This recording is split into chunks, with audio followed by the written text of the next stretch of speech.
Bonded Ever After, a fantasy romance. The Royal Goldkeepers, Book 3. Written by Lacey Carter Anderson. Read for you by Daphne Fields. 1. Elora. I'm breathing hard as I jog through the empty streets of Paradise Falls, which is so unlike me. But I've been exhausted lately. Overhead, thunder echoes through the valley and lightning splits the sky, but no rain falls. I shiver. 1 week. 1 week until I have to return to Neverwood. Except storms will be a hell of a lot worse there. A lot, maybe worse there. The past 3 weeks have been brutal. Callum has become something beyond cold to me. There's venom in his gaze when he looks at me that he's not a good enough actor to fake. I don't know what happened to make him so angry, but I know in my gut that it'll carry over to Neverwood, and the thought makes me sick. I need him in Neverwood to survive. Don't I? But more than that, I want to be with him. Everything was so good with Callum in Neverwood. I've felt things with him that I've never felt with another person. Stupidly, I believed I was falling in love with him, even though I knew, logically, that we could never be together. But there, I trusted him with my life. There, he touched me tenderly. Like, maybe he loved me too. So what changed? I've racked my mind, and I keep coming up empty. Why does he suddenly hate me? And what does this mean for Neverwood? I don't even think he'll want to travel with me any longer, but I can't imagine going through the Forest Realm, the Mist Realm, and the Ash Realm alone. After everything we already know about these places, I don't think the two of us can survive without each other. What am I supposed to do?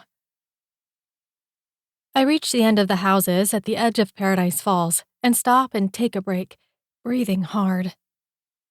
I've been pushing myself, training for what's to come, but I don't think anything will be enough. How can I possibly be strong enough for everything I'm going to face in Neverwood?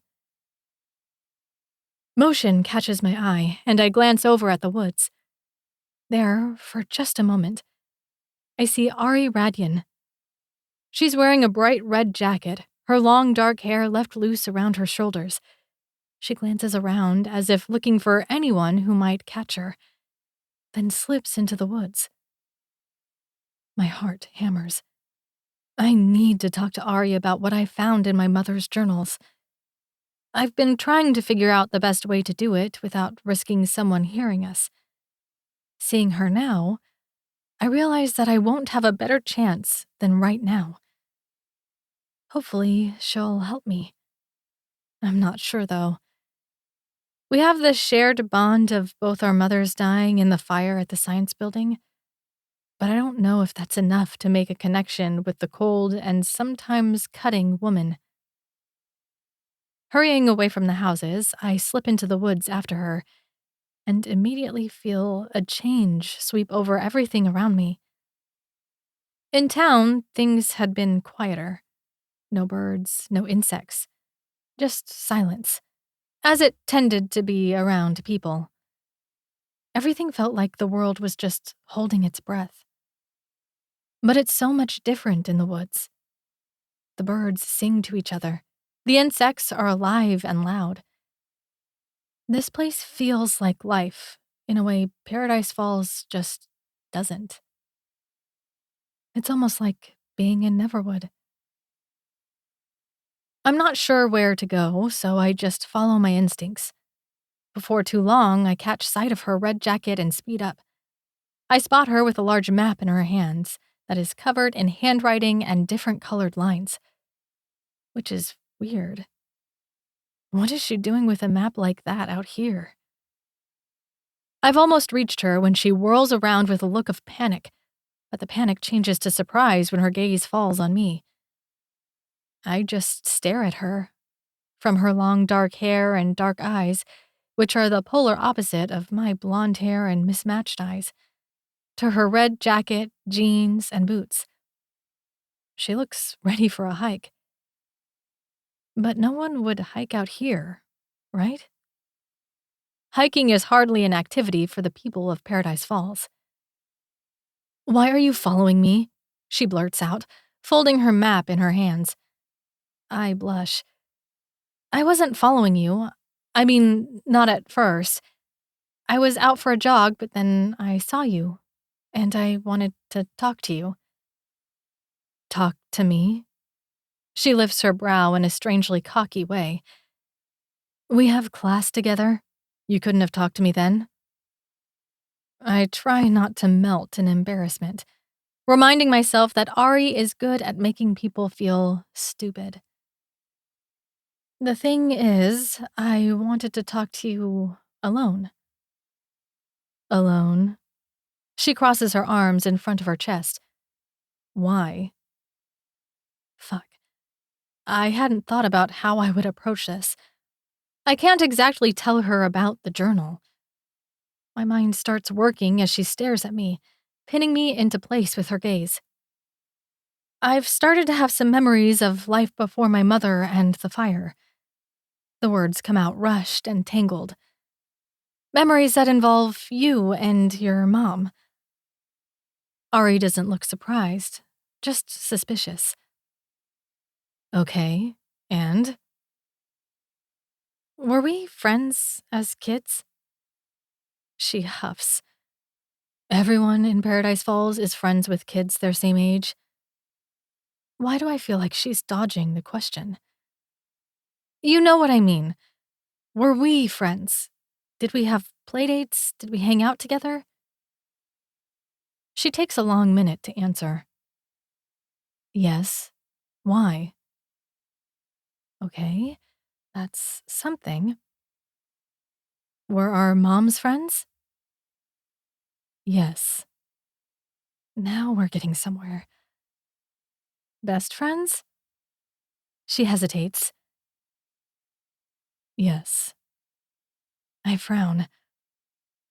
How is it that I don't remember any of this? "Shock?" she offers with a shrug. "You changed a lot after your mom passed." "But your mom passed away in that fire too. And you remember," I point out. It's silent between us for a long minute, and her expression is guarded. "Why are you asking about all of this? Aren't some things better left in the past?" How can anyone think that?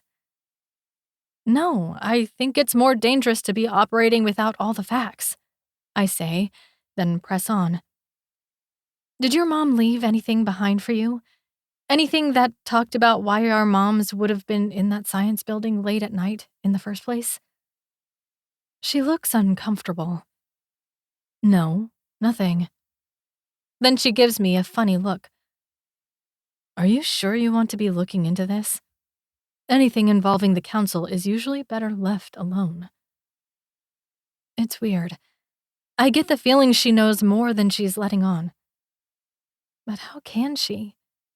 She was just a child too when our moms died.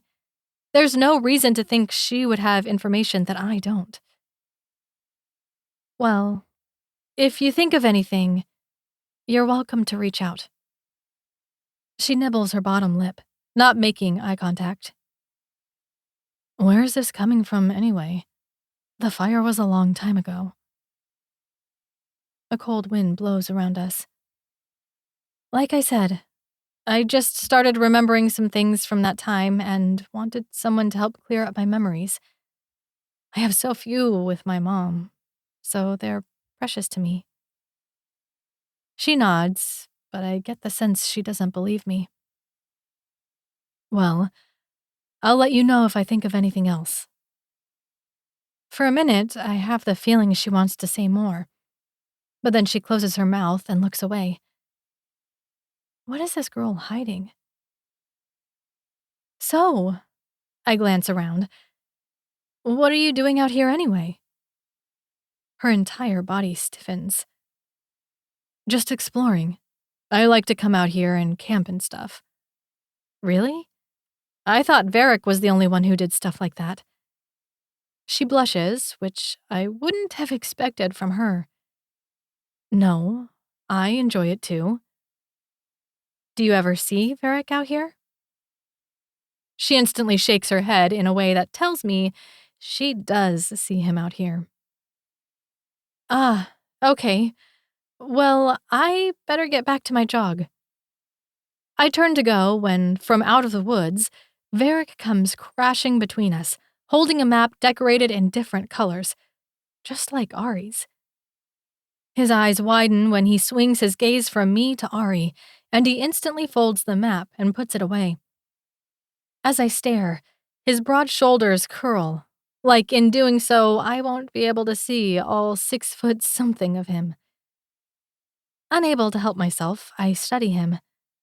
He's got dark, wavy hair, left too long so that his green eyes peek out from beneath his heavy head of hair. He's wearing jeans, a gray jacket, and a backpack similar to the one I own. Which is weird. No one needs that heavy of a backpack out here. But then again, he's been known to disappear for long periods of time. Maybe he's disappearing out here? But why? Hello, I greet him. He doesn't respond other than a nod. But then again, it shouldn't be a surprise to me. He hasn't spoken since the day his father was killed in the fire.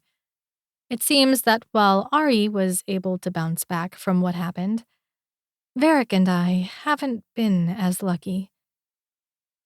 What are you doing out in these woods? I didn't expect a response, but I wanted to read his expression. His surprise at finding us fades away to a hard look that's as guarded as the man himself. Whatever he's doing out here, I'm not going to figure it out. He's making that clear. You both have maps, I say, turning to Ari. Why? Ari shrugs.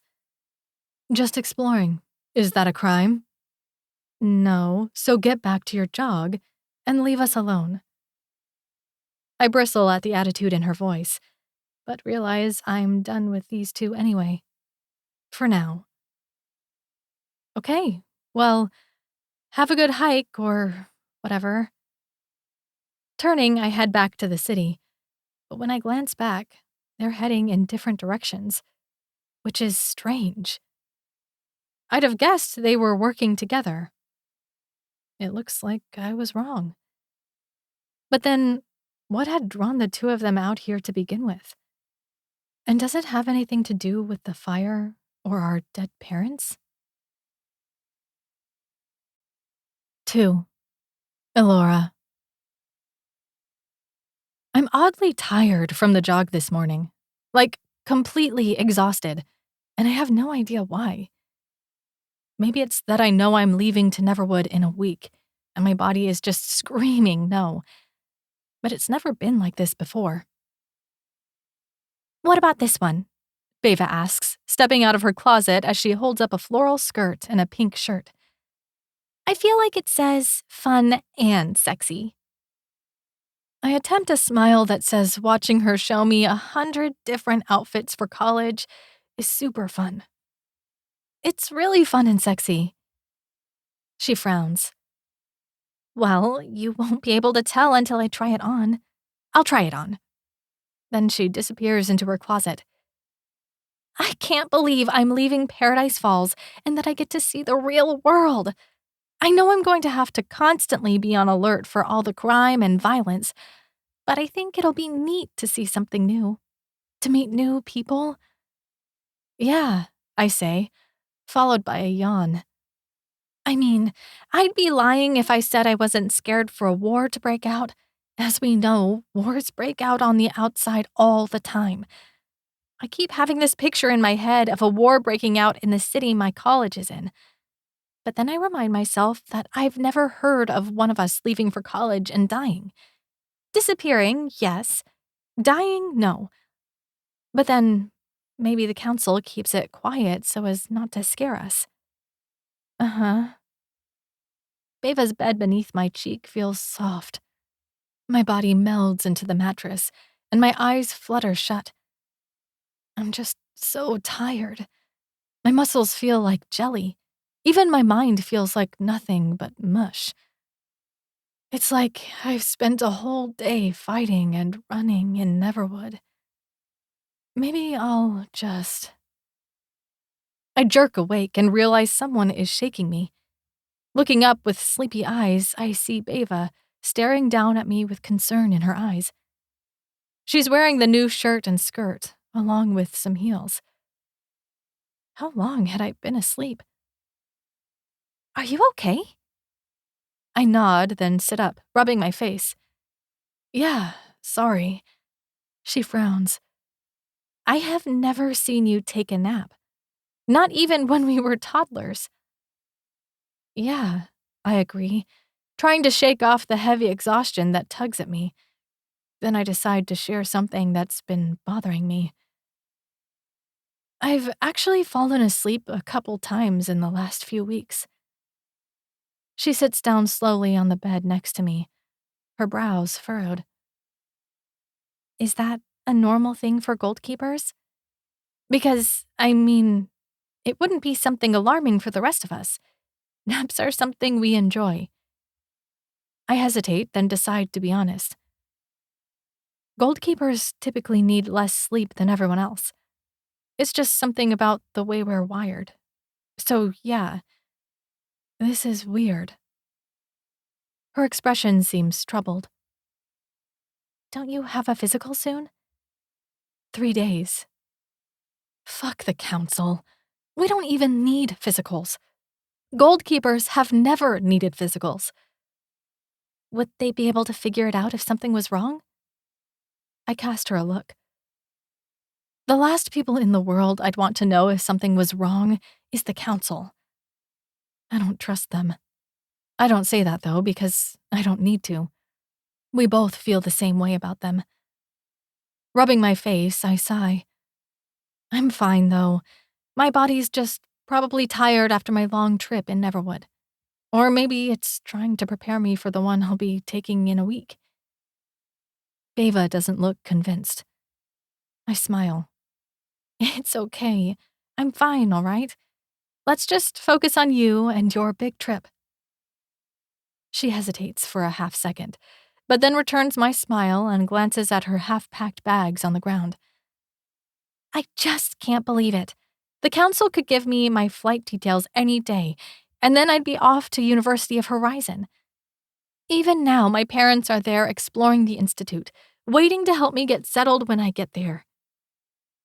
Allowing her parents to go was a favor to me from the council.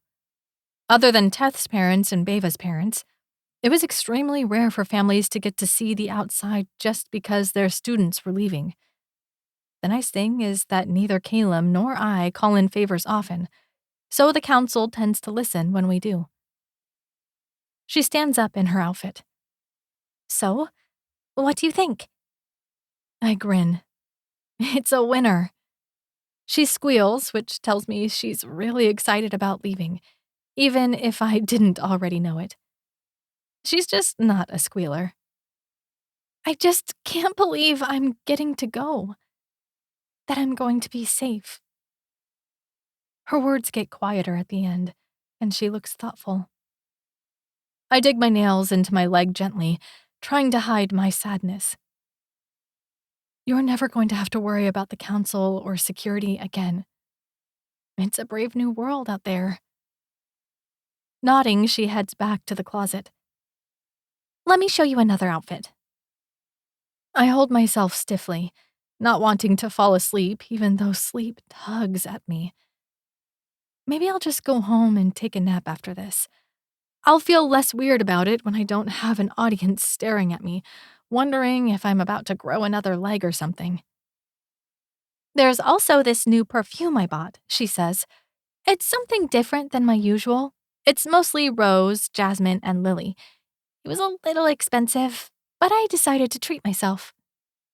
A minute later, she comes out of the closet in a new outfit, one with tight pants and a loose floral t-shirt. I'm about to say something nice about it when the scent hits me. It's like being shoved face down in a field of flowers while someone buries you in more flowers. My stomach rumbles, turns, and then I'm running for the bathroom. I barely manage to raise the lid before I'm hurling my breakfast into the bowl. Within seconds, Beva is behind me, lifting my hair and saying comforting things I can't quite make out as I continue to unload my breakfast. Maybe my dinner from last night. Possibly even my meals from the past month. It seems to go on without end for an impossibly long time before I'm left dry heaving. She secures my hair with a hair tie, then goes to the sink to scrub the perfume off her skin. I appreciate it, even though the smell doesn't seem to be triggering me anymore. Wiping my mouth, I flush the toilet. Then she offers me an extra toothbrush and gives me a minute to clean up. Embarrassed, I eventually head back into the bedroom. She's waiting on her bed, looking lost in thought as I slowly approach her. The floorboard creaks as I move, and she glances up, seeming relieved. "You're okay." I nod. "I'll survive." Sinking down on the bed, she pats her lap and I lay down with my head on her legs. Her fingers run through my hair, slowly massaging my scalp. And I relax just a little bit. I need a moment of calm to fully settle my stomach. Have you ever thrown up before? I search my memories for a minute, even though I don't need to. No, we don't puke. You don't get sick? No, I say. Could it be food poisoning? I hesitate. I don't think so. I haven't had anything new. She says nothing. It's got to be something. The exhaustion, the puking, it's got to be all tied together. She releases a slow breath. Don't kill me, okay? But I have to ask. What? I frown. What could she have to ask? Could you be pregnant? Pregnant. Pregnant. Pregnant? The word echoes through my mind. I hadn't even thought of it. Didn't even consider it. Goldkeepers have great difficulty getting pregnant. It usually takes years to accomplish, with the help of tracking ovulation, adjusting sperm temperatures, etc. There's no way I could have just accidentally gotten pregnant. Right? I sit up. Goldkeepers need a lot of help to get pregnant. Okay, she says. It took my parents at least 5 years. Callum's parents were the same.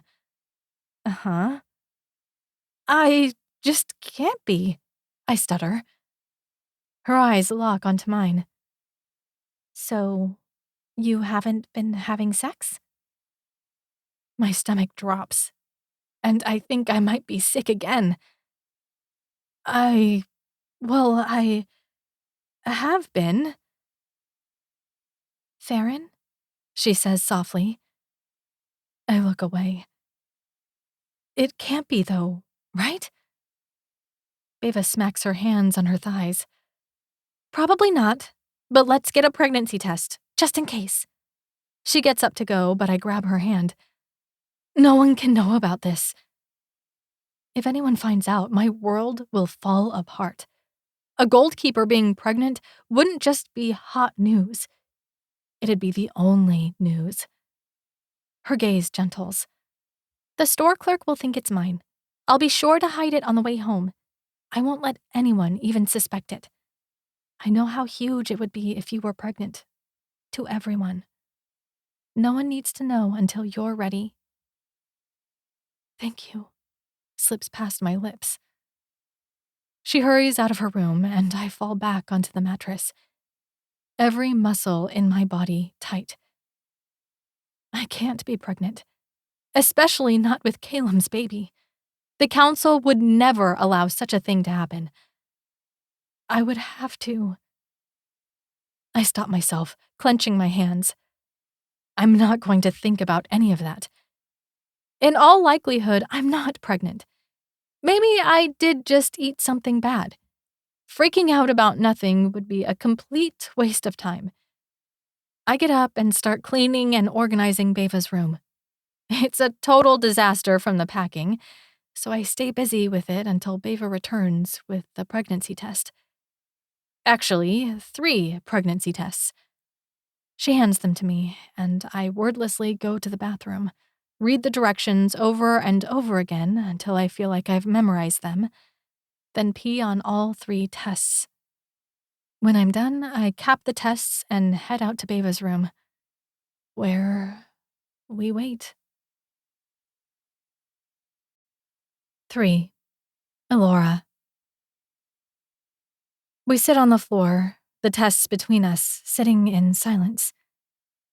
Time ticks by, and neither of us look at the tests. She just stares at her watch, waiting for the 5 minutes to pass. "It's time," she finally says. I pick up one test.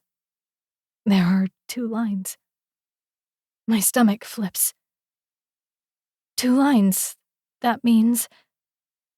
"Yes," she says softly. "But check the others." I grab the next one, and dread fills me as I read the results. 2 lines.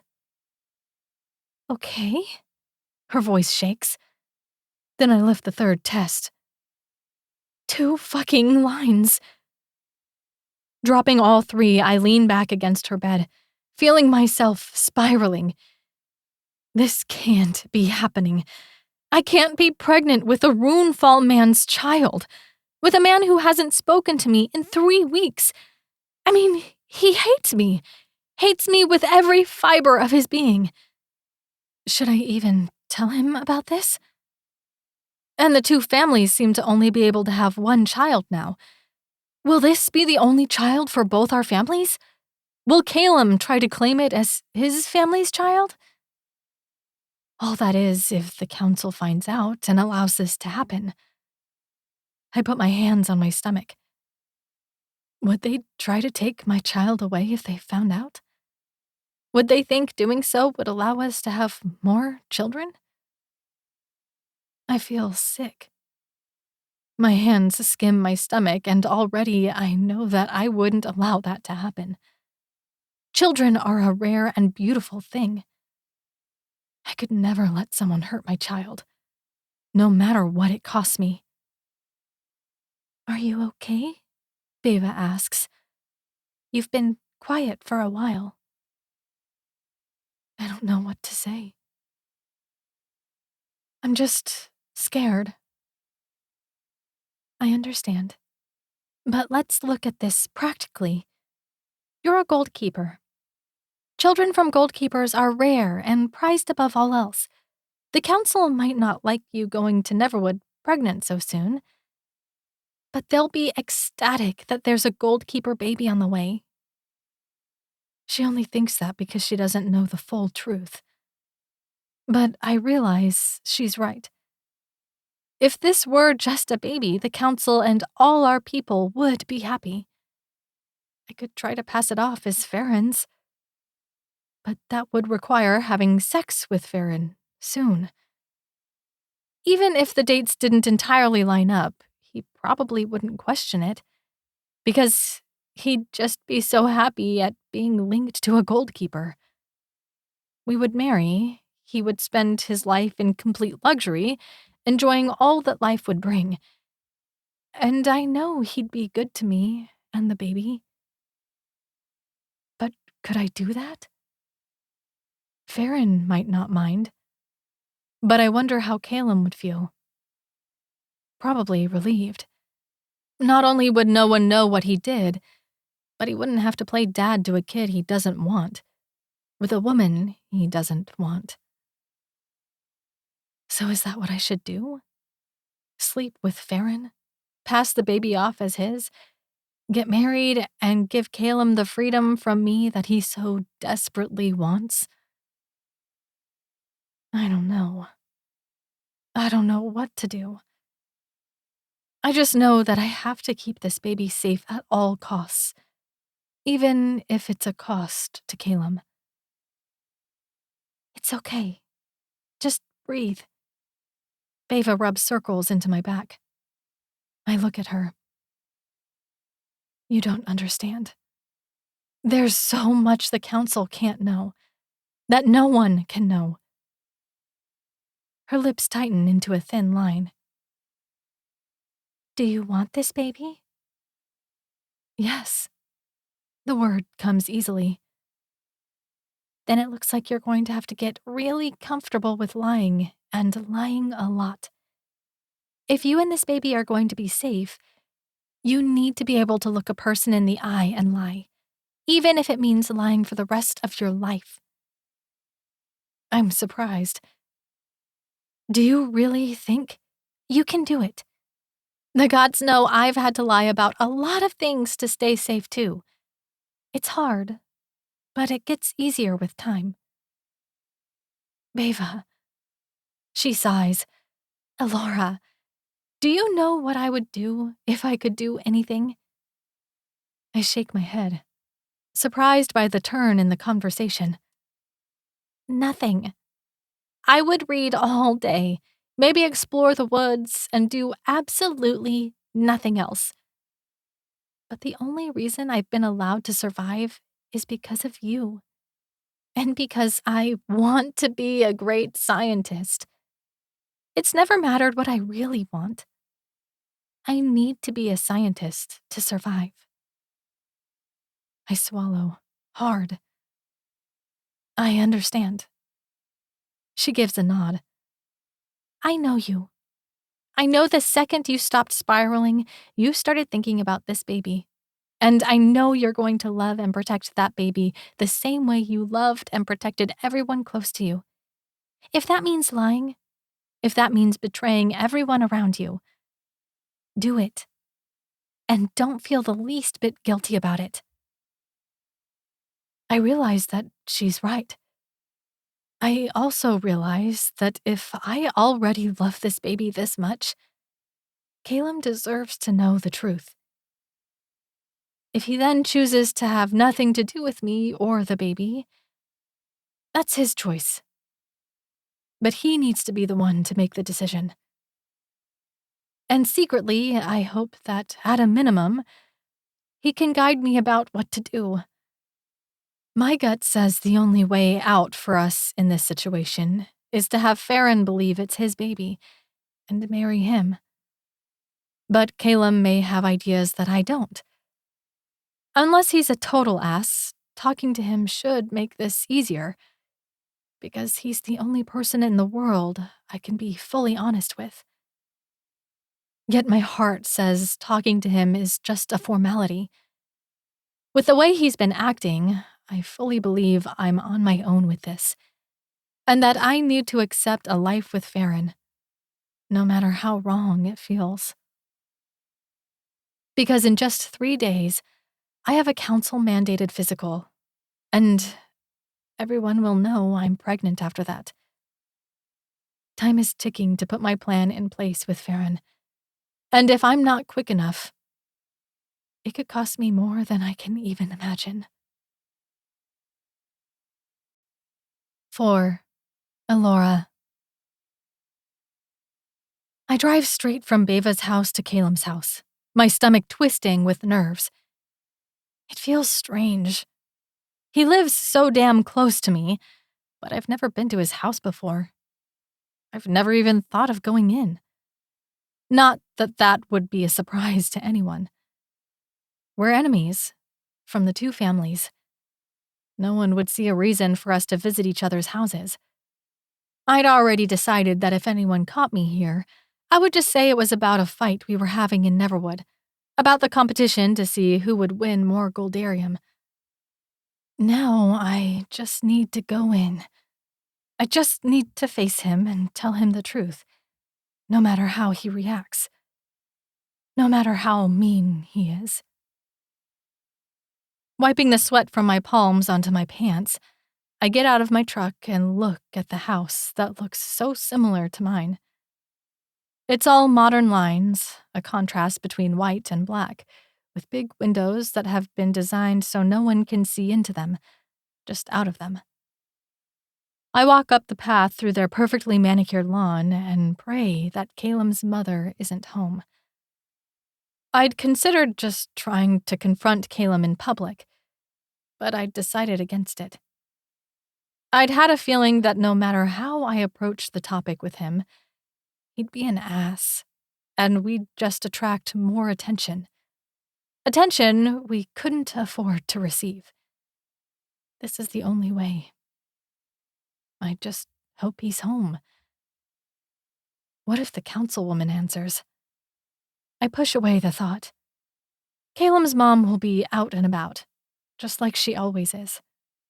Everything will be fine. Walking up to the door, I take a deep breath, then knock loudly.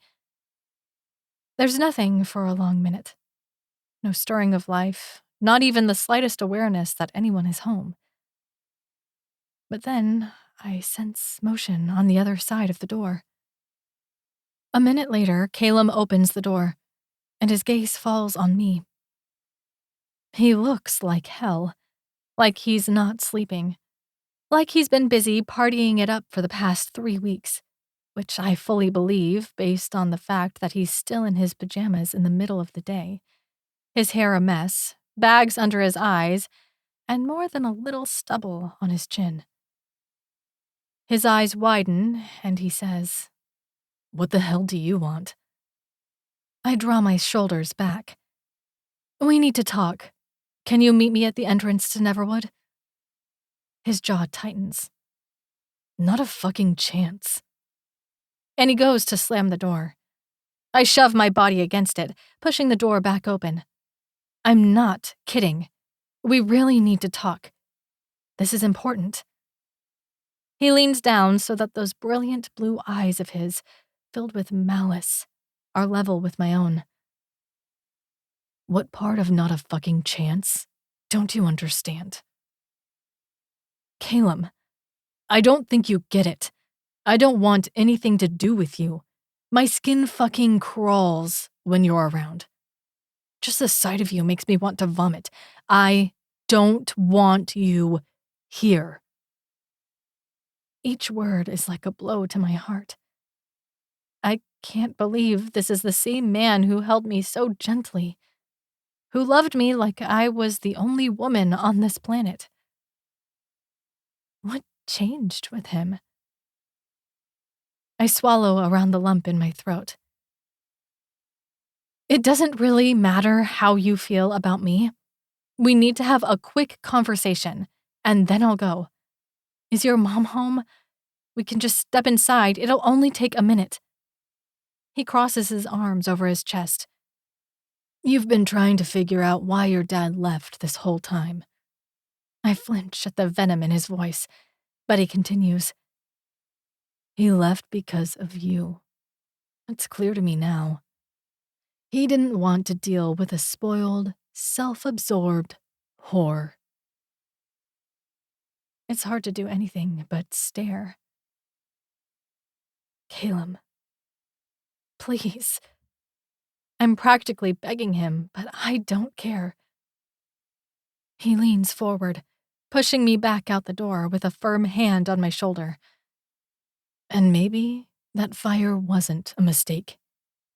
Maybe your mom was trying to get away from you any way she could.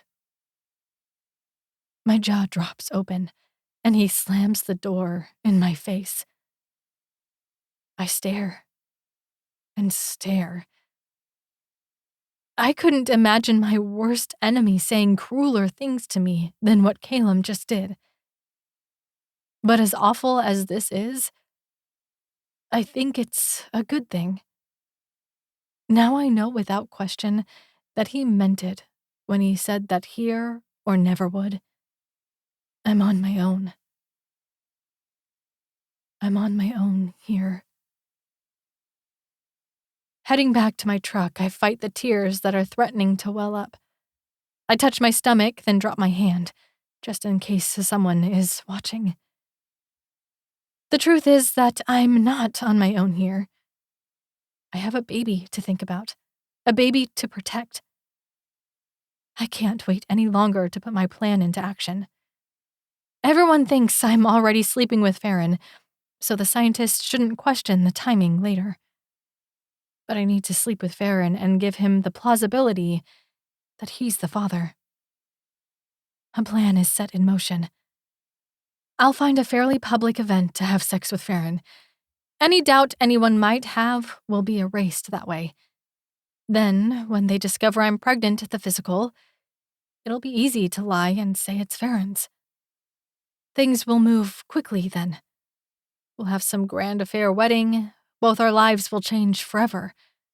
We'll both get something out of the match. Me, safety for my baby. Him, anything he could ever want. Because if I don't do this, I know in my gut the council will abort the baby. I won't be given a choice in the matter. It'll be inflicted upon me. And right now, as much as I love Callum, I love my baby more. If hiding who the child's father is saves my baby, then that's what I'll do. I start driving, wiping away a tear I hadn't even known had fallen. In my mind, a picture of Callum, a baby, and me in a happy home disappears like a picture being lit on fire. That was never going to happen. So it's better to focus on my reality. There's a party tonight. I'll make sure Farron is there, and then I can accomplish the first step of my plan. It's my only hope. 5. Callum. I'm drunk again, at a party I don't even want to be at. But anything's better than being alone.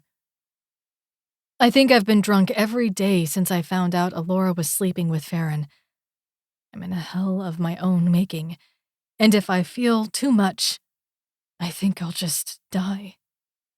Just cease to exist. Alora was my everything, my whole world. And I've lost her. Worse yet, she seems not to care how I feel. How this has killed me. She wants us to talk together. As if what happens in Paradise Falls really doesn't matter. Fuck that. Why had I ever spoken those words? That what happened here didn't matter. Why the fuck hadn't I made it clear to her that I didn't want her near anyone? That I owned her. That she was mine and mine alone. Hi, stud, some girl says as she drops into my lap. I stare at her, not caring, not feeling, just wishing I could fade from existence. She smiles at me, drawing her face close to mine. Her big brown eyes are encircled by dark mascara that's already begun to run. She smells like cheap vodka and cheap perfume, so strangely at odds with everything about Alora. Another girl drops into the seat next to me. So, when do you go to Neverwood? Soon, right? 1 week. 1 week until I'm alone with Alora in Neverwood. I'd already decided I wouldn't be walking with her. Already decided that if Farron was enough for her here, she wouldn't have access to me. Even if it killed both of us out there. Still, the idea fills me with dread. If something actually happens to her. I pushed the thought aside, even as an image of her hurt surfaces to my mind. I'd said the worst things I could possibly say to her, thinking I'd feel better if I hurt her too. But I didn't. I felt worse. There's no end to my misery. No end to the hell I'm in. Before I touched Alora, there was some awareness in the back of my mind that I might be able to have her. Hope. jagged hope that I could have something pure and wonderful in this life. All of that is gone now. Are you looking forward to Neverwood? The girl next to me prompts. I take a swig from the bottle of vodka in my hand. No. They giggle. They banter with each other, each one vying for my attention. I want to tell them to go away, that I have nothing to offer them. Before the night is over, I'll be wasted, my dick too soft to do anything at all. But I don't say that. I don't tell them anything. Music blasts from the stereo. 20-something-year-olds grind against each other in the living room while I sit frozen on the couch, watching it all unfold. The house is crowded. Everyone from the university squeezing in to have a little fun. Do any of them have a clue how pathetic this is? Suddenly, my gaze lands on someone. Farron. His dark hair has been styled. He's wearing a dark green shirt and slacks. Far too dressed up for a party. But I wonder if he's actually dressed up for someone else. For Elora. My gut tightens. Of course he is. He has her now. So he has no need for any other woman. When he can see her, touch her, slip inside her, his world is complete. He doesn't need anything or anyone else to be happy because he has the woman I love. I start to stand. The woman in my lap falls off. I clench the bottle of liquor in my hand and sway on my feet. I'm going to fucking kill him. And the thing is, no one will stop me. There will be no punishment. Because I'm in the motherfucking Gold Keeper. And the only benefit to such a miserable job is that I can act without consequence. I start toward him and stagger in surprise when Teth suddenly steps in front of me. Want to go outside and get some air? I try to push past him. He grabs my shirt, pulling me so that he can whisper in my ear. Let's go outside. I shake my head. No, I'm going to fucking kill him. His grip only tightens. I know. Let's go outside. Let's get some air. No, I have to keep an eye on him. All I want is to beat the shit out of him. To know he won't ever be capable of touching her again. I want to break him like he broke me. Teth guides me back to the couch and we sit down together. Tension radiates from Teth, and I don't blame him. He wants to stop whatever disaster I'm planning, but he also knows he can't. If I want to do something, there's no force on earth that can stop me. I go to take another swig and Teth catches the bottle and lowers it back down. He doesn't say anything, and the urge to fight him wells inside of me, then vanishes. Maybe slowing on my drink right now is a good idea. Maybe I need to calm down before I do something I'll regret. Instantly, my spine stiffens. I turn toward the door. I can't see it from my spot, but I know she's here before she steps into the room. It's impossible to breathe. Impossible to do anything except stare. She's wearing a short black dress that dips low enough in the front that you can see the lace from her black bra. She has on black heels that make the already tall woman look even taller. Her blonde hair lies in waves down her back, and her lips are painted with a deep red lipstick. My groin tightens. My entire body responds. Fire courses through my veins, and an undeniable need to hold her makes it hard to breathe. I miss her. Fuck, how I miss her. She's animated, seeming to talk to anyone and everyone, which is very unlike her. She seems to be pulling people into conversations she's never spoken to before. There's laughing and excitement around her. It's like everyone in the room is aware of her, is being pulled into her gravitation. And I don't blame them. I feel the pulling too. Then Farron is beside her. Everything changes. Everything inside of me is twisting into something dark and ugly. She turns to him as everyone watches and kisses him hard. His hands go to her waist. She tilts her head for him, and the floor drops out from under me. I start to stand. Teth pushes me back down next to him. My gaze swings to my best friend. I need help.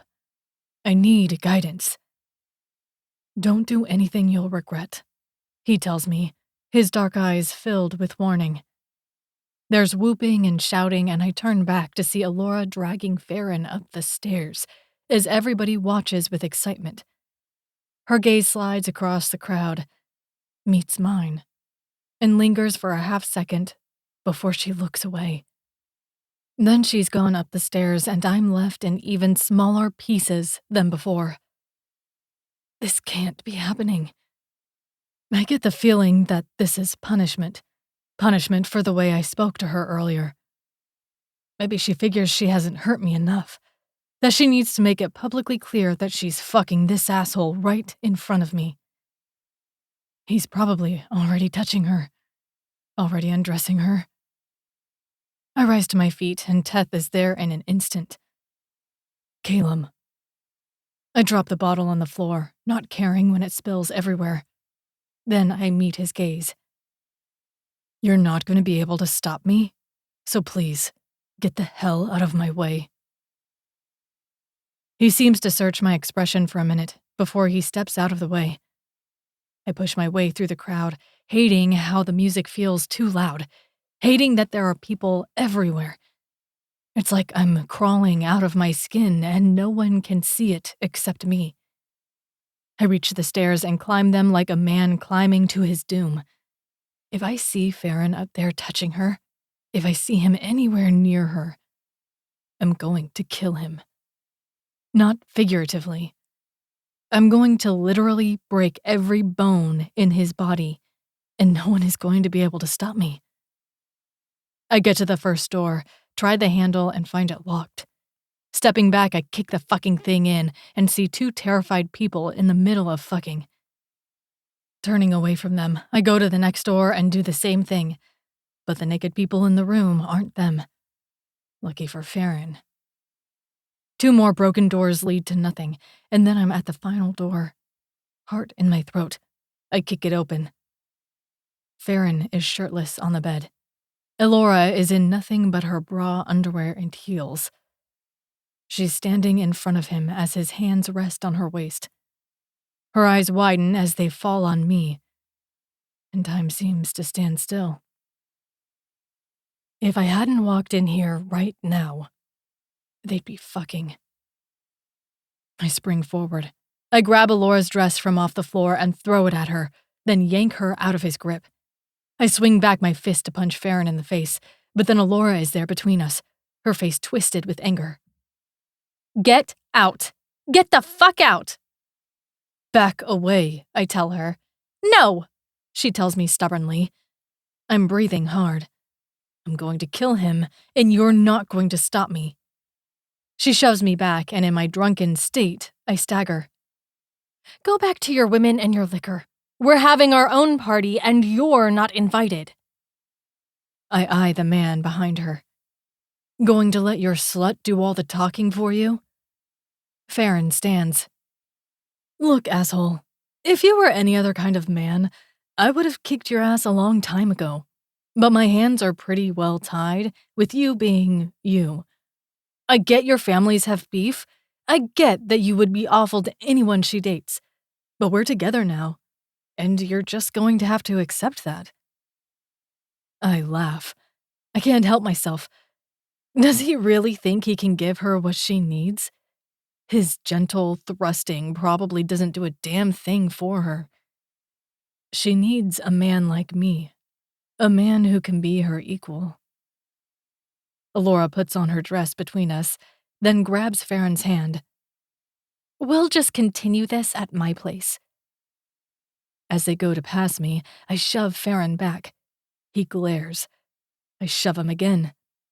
Alora tries to get between us, but I move around her. A fighter even in my drunken state. He finally punches me, but it's nothing. Barely a blow. I wind back, and at the last minute, I gentle my punch.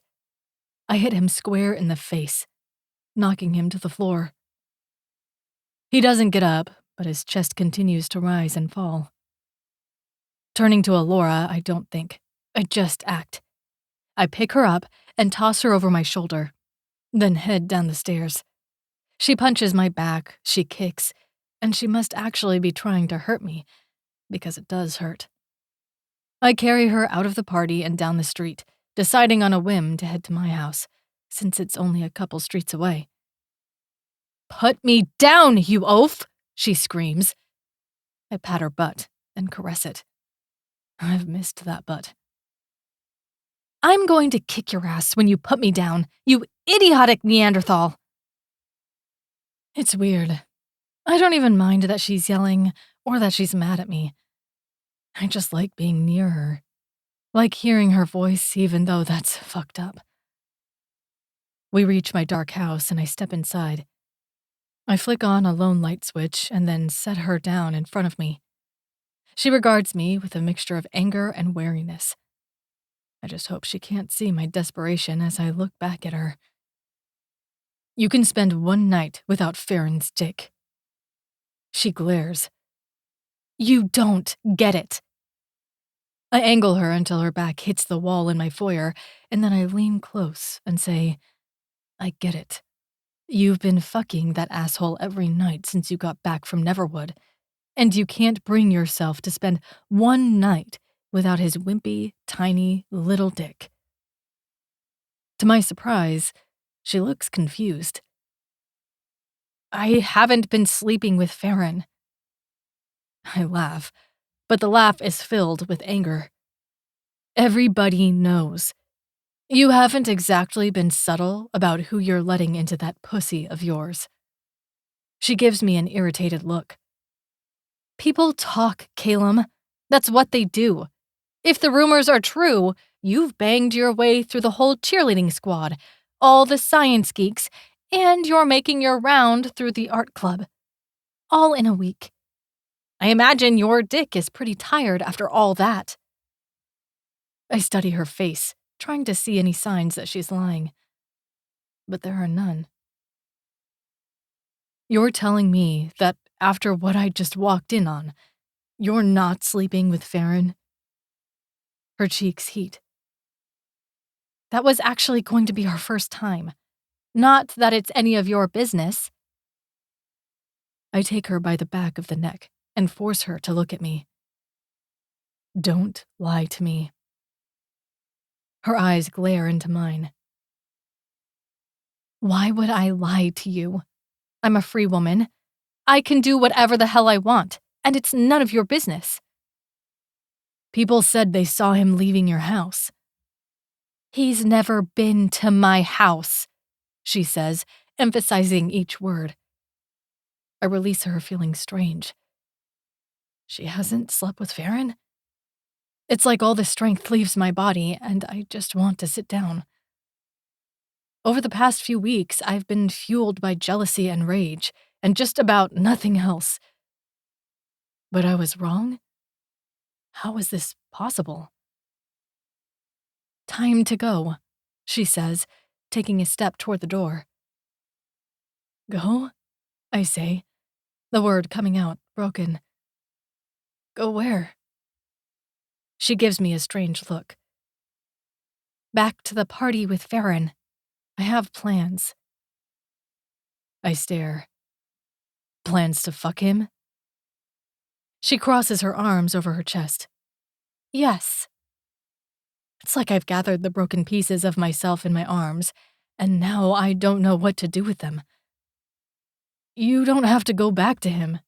You don't have to sleep with him." Looking away, she says, "Yes. Yes, I do." When she tries to head to the door, I catch her arm. I'm sorry. For what? She asks quietly. For everything awful I've said to you. For the awful way I've been treating you. I thought you and Farron. I thought you were together. And I couldn't handle it. She doesn't look at me. You were cruel, Callum. I don't know if I'm ever going to be able to forgive you for that. I move closer to her, looking down at her, feeling broken. What had I said to her? Something about her mom and her dad. Biting words. Awful words. I don't deserve her forgiveness after that. But I need it. You're right. I deserve that. I used the things that were most important to you to hurt you. But I'm never going to do that again. I'm going to be a better man for you. I know that you can't believe that right now, but you'll see. With time. She finally looks up at me with uncertainty. I have a lot going on. I need someone I can trust. And I think Farron is that person. I shake my head, a knife twisting in my heart. I'm that person. I know things are complicated, but I swear, I'm that person. You don't get it, she says brokenly. I have to go. I have to sleep with Farron. Why? And I'm begging her with that word. I just do. Tell me. It's complicated. I don't care. I'm pregnant, she shouts, then covers her mouth with both hands, looking horrified. Pregnant? Did she just say she was pregnant? She hasn't been with anyone else. That means she's carrying my child. Laura is going to have my baby. Happiness explodes inside of me, and I pull her into a hug, grasping her tightly. My Alora, the woman I love, pregnant. I can't believe it, I say, a lump forming in my throat. I'm so happy. Happy? She asks, sounding shocked. You know this isn't a good thing. How can it not be a good thing? This is the best thing I've ever heard. You're growing my baby inside of you. We're going to have a family. A real family. She struggles out of my hug and looks up at me, like I've lost my mind. Callum, what do you think they'll do when they find out I'm pregnant? What's the first question they'll ask? I stare, not comprehending. They'll be happy a goldkeeper got pregnant so easily. They'll be amazed. Not when they find out you're the father. Her words drop like stones between us. It's weird. I hadn't thought about that at all. Just the idea that my Alora was pregnant with our baby was all I cared about. Now, the reality of our situation settles over me. There are two families. Two separate families. Never in a million years would anyone think about the two families becoming one. What's more, it seems likely that all future goldkeepers will only have one child. Would this be our one child? They'd never be able to accept only one goldkeeper going to get Goldarium. So what would they do about it? It's not like they can undo this. It's done, I say, picturing telling the council, telling them to suck it, and that Alora and I would be raising this baby together, with or without their approval. Callum. She says my name softly. They could try to get rid of the baby. I'd have to be careful all the time. Watch my back, watch the foods I eat, even watch the shampoo I use. You know how many ways they have of getting rid of a baby. Fuck. My hands curl into fists. Let them try. Let them try to hurt my woman or my child. I will burn this fucking place to the ground and leave nothing but ashes. She crosses her arms over her chest. That's a nice idea, Callum, but that's not the world we live in. Her sharp intake of breath is audible. The only way for this baby to be safe is for them to think it's someone else's. There has to be a possibility, no matter how slim, that this is Farron's baby. He might have doubts, but he won't share them. I know it. The baby will be safe. It'll be raised safely with Farron and I, and no. I'm shaking my head. No, that can't happen. Callum, look at me. There's no way that I can sit by and watch you raise our baby with another man. Her beautiful mismatched eyes stare into mine. I don't think we have a choice. We do. Then what's your solution? I don't know, I say, but I'm going to come up with one. In 3 days? She asks, sounding desperate. 3 days? I repeat. That's when the physical is. Then they'll know, and it'll be too late to pin Farron as the father. Unless he and I work something out. I come closer and touch her arms. She steps away from my touch, and my hands fall. I'm going to come up with a solution, okay? I swear it. Are you willing to gamble with our child's life on this? My hands clench. Please, just give me until the physical. I'll come up with a plan. She doesn't look convinced. I'll give you 2 days. If you don't have an idea before then, I'm going forward with my plan. I try to hug her, but she steps away. Fuck. I know I hurt you, but thank you for giving me this time. The sadness in her eyes tears at my heartstrings. 2 days, Callum. No matter how hard it is, no matter how angry you get, I'm following through with my plan. This baby is too important to risk otherwise. I try to think of something to say, something that will fix the hurt between us, something that will make her realize just how much I love her. I would do anything for you.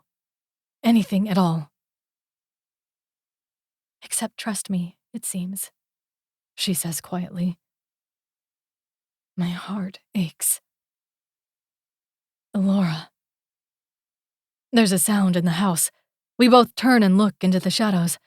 I glance back at Alora and see her wide eyes. She rushes for the door and slips out. I want to go after her, but instead I tear through the house, looking for the source of the sound, and find no one and nothing. Maybe it was just the house settling. It probably was, but I hate that it frightened her. There was so much left to say, so much left to do. But for now, I have to focus on the problem in front of me. I need to find a way to protect my baby and the woman I love without losing them to another man. And I need to be sober to do it. 6. Alora. Sprawled on my bed the next morning, I stare at another page in my mother's journal. I'd read all of them, but many of the pages contained cryptic notes. One, she spoke incessantly about a well-pruned bird draped in gold that was cowardly and greedy, but had a speck of gold in its heart. She said she wouldn't trust the bird with much, but that she had one weakness. It didn't make sense to me. I knew she wasn't talking about a bird, but I couldn't figure out who the hell she was talking about. She also wrote about my dad. To no one's surprise, she describes him as an amazing husband and father. There were plenty of entries about my daily life with the two of them, and it seemed most of our days were filled with laughter and fun. She describes me nicely, but the stories paint the picture of a passionate child with a bit of a temper. All of it made me smile. Then there was the blueprint of a building. I'd be comparing it to a map of Paradise Falls, but I couldn't seem to figure out which of the science buildings the blueprint was modeled after. I sigh and set the journal and blueprint on top of the advertisement for the new Science Center building. Rubbing the bridge of my nose, I try to figure out what to do from here. You have to keep looking for clues, I tell myself softly. Turning back to the book and the blueprint, I pick them up, but glance at the advertisement as I do. I freeze, then pick up the advertisement and set it next to the blueprint. Holy shit. They're a match. The new Science Center building has the same large opening as the blueprint and the same larger-than-average first floor. As I compare the windows, a sinking feeling grows inside of me. There's no doubt that they're a match. But why was my mom studying a blueprint of the new building? How is all of this connected? And why the hell would the council remake the same exact building? I need answers. Gritting my teeth, I think of the two people I suspect actually know something and hide the journal and map back into the bottom of my Neverwood bag. I know it's a long shot, but I hurry out of the house and head back to the woods, to the place I'd seen Ari and Varric. People wave to me as I pass, grinning. They try to rope me into conversations, but I politely tell them, another time. Fewer people are on the streets as I get to the edge of town. Then I slow my walking and sneak around, looking for any sign of security. When I see no one, I slip into the trees and trace my way back to where I saw Ari and Varric. There's no sign of them. But I keep searching, aware of where I'm going, in case I get lost. I'm about to give up and accept that this whole thing is a big mistake when I see a flash of red between the trees.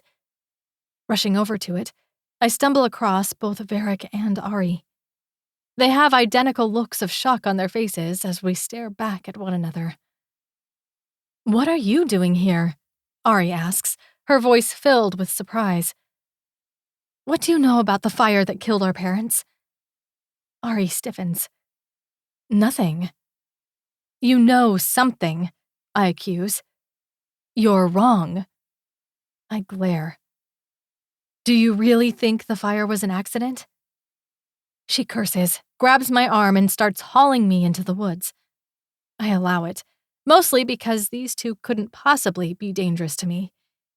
Any chance that they have information that would be helpful to me far outweighs the risk of going with them. Still, I don't like how far we trek through the woods before she finally stops. Varric stops silently behind her. "Do you have any idea how dangerous it is to say things like that?" She hisses at me. "Why?" I challenge.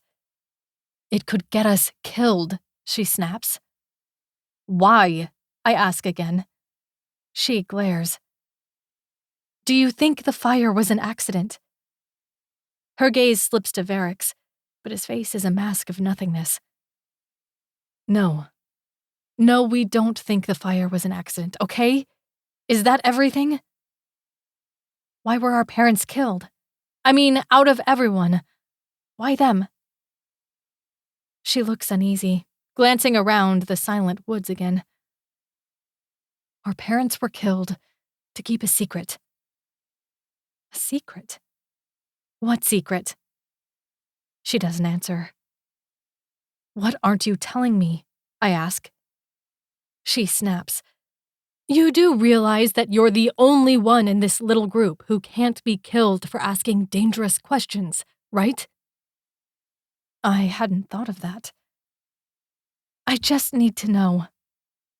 Questions are dangerous. Varric's low voice comes out low and husky from a lack of use. Ari's gaze flies to him in shock. He continues.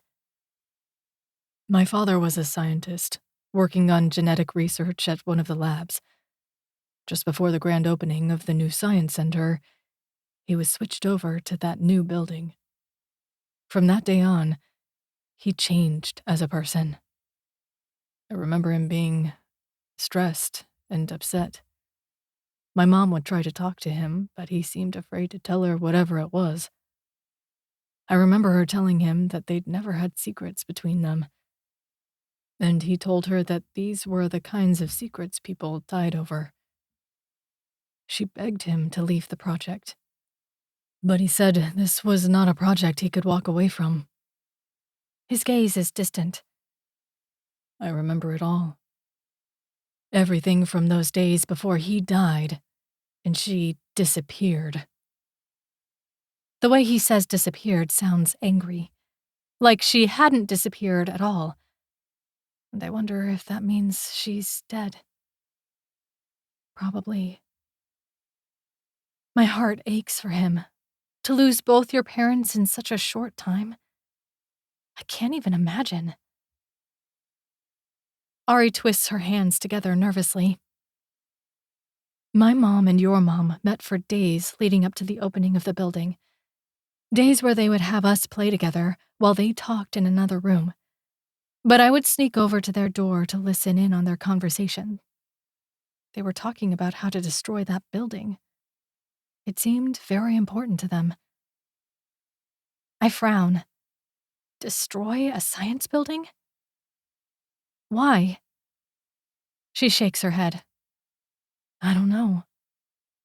I look at Varric and he shakes his head too. Everything seems to center around this building. What they were hiding. What they were fighting for. Where they died. And even that the building was important enough for the council to rebuild. Do you have any idea why I don't remember anything? I ask. She takes a deep breath. The council has the ability to play with our memories when it's convenient to them. That's sick. Someone played with my memories? I need to figure this out. I need answers. I'm breaking into the science building tonight, I tell them, knowing in my gut that that's what I have to do. Ari takes a step back. Whoa, whoa, whoa. This seems like a dangerous idea. How else will we figure out the truth? She lifts a brow. Why do we need to figure out the truth? Our parents have been dead for years. Why not just move on?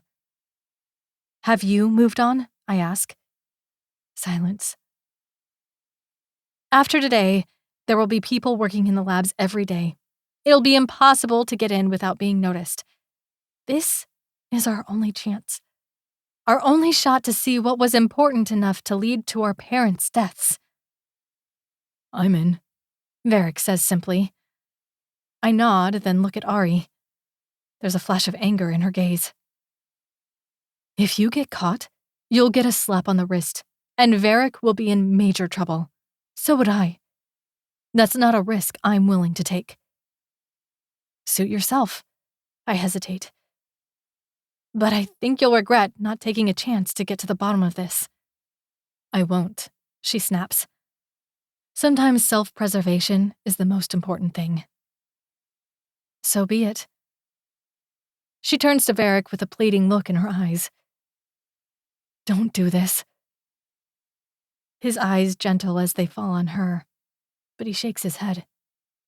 Her hands ball into fists, and she huffs before spinning around and storming off. Varric gives me a look, waiting. The blueprints show a side door on the east side of the building. I'll try to get an access card and meet you there after nightfall, when the celebration is at its busiest. He nods, then follows after Ari. I wait for them to go, then release a slow breath. Being pregnant, I need to be smarter. I need to hide that I'm carrying Callum's child and focus on a plan for that. This seems like the last thing I should be doing, but I was right. It's now or never.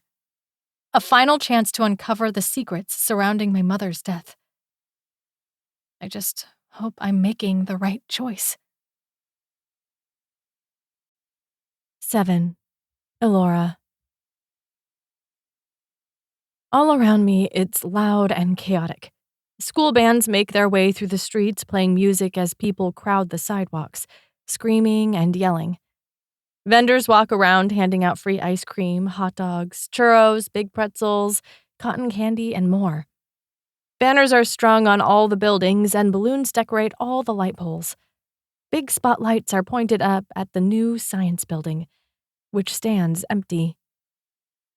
It's a formidable-looking structure with a big entrance into a gleaming foyer that screams perfection. But other than the foyer, nothing else can be seen within the buildings. The windows reflect back the world all around us, rather than what's within, adding to the sense of secrecy around the building. But maybe I'm the only one who feels that way about the place. Sitting on a big plaque in front of the building is the name Walker in big letters, as they had dedicated the building to my mother. It was henceforth to be known as the Walker Building. Underneath her name is a smaller plaque with the names of Varric Perthran, Zave Radian, and Hermes Raylan, the 3 people who died in the fire along with her. People had cried when they announced who the building was dedicated to. They'd held their loved ones, but I'd just stared at the building and felt empty. Something about this place resulted in my mother's death, and I'm going to find out what it is. Until then, I need to try not to feel too disgusted about them naming the new building after her when she wanted to destroy the other one so badly. The council members are up on a big stage in front of the steps leading up to the building, and a crowd had formed around them. They'd already given their speeches, talking about how exciting it is to have their first building made entirely out of goldarium, and that it would allow them to make great strides in medicine. "Isn't it amazing?" a woman asked, stepping into my field of vision. "Your mom would be so proud." I attempt a smile. "Thank you." Fireworks explode in the sky overhead, drawing all gazes upward. Callum is suddenly in front of me, looking like an entirely different man.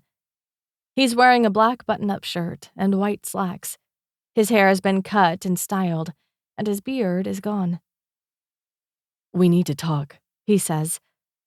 I want to. I want to see if he's come up with a solution for our baby, but I can't right now. Things need to be timed just right if I'm going to get into the building. "Later," I say. He frowns, looking confused, which is when his mom is suddenly at his side. Her short hair is sleek, as always, and she wears her trademark white color. Although, for once, she's wearing a dress that covers her arms and reaches down to her ankles instead of a pantsuit. It's got lots of harsh lines in a modern style that I don't like at all. "How are you enjoying the celebration?" she asks, and her gaze searches mine.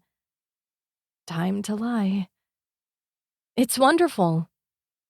"We thought you might like the building being named after your mom." It was a very thoughtful gesture, I tell her, trying not to grind out the words. She clasps her hands together, looking between us for a brief moment before she says, "I wanted to let you know that you won't be having your physical in 2 days.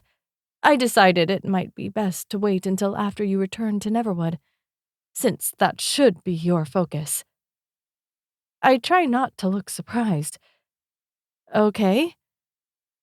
I want to say thank you, but I hold it back. A physical wouldn't be something for us to put much thought into. Callum, however, looks triumphant. "Great, Mom. Thanks."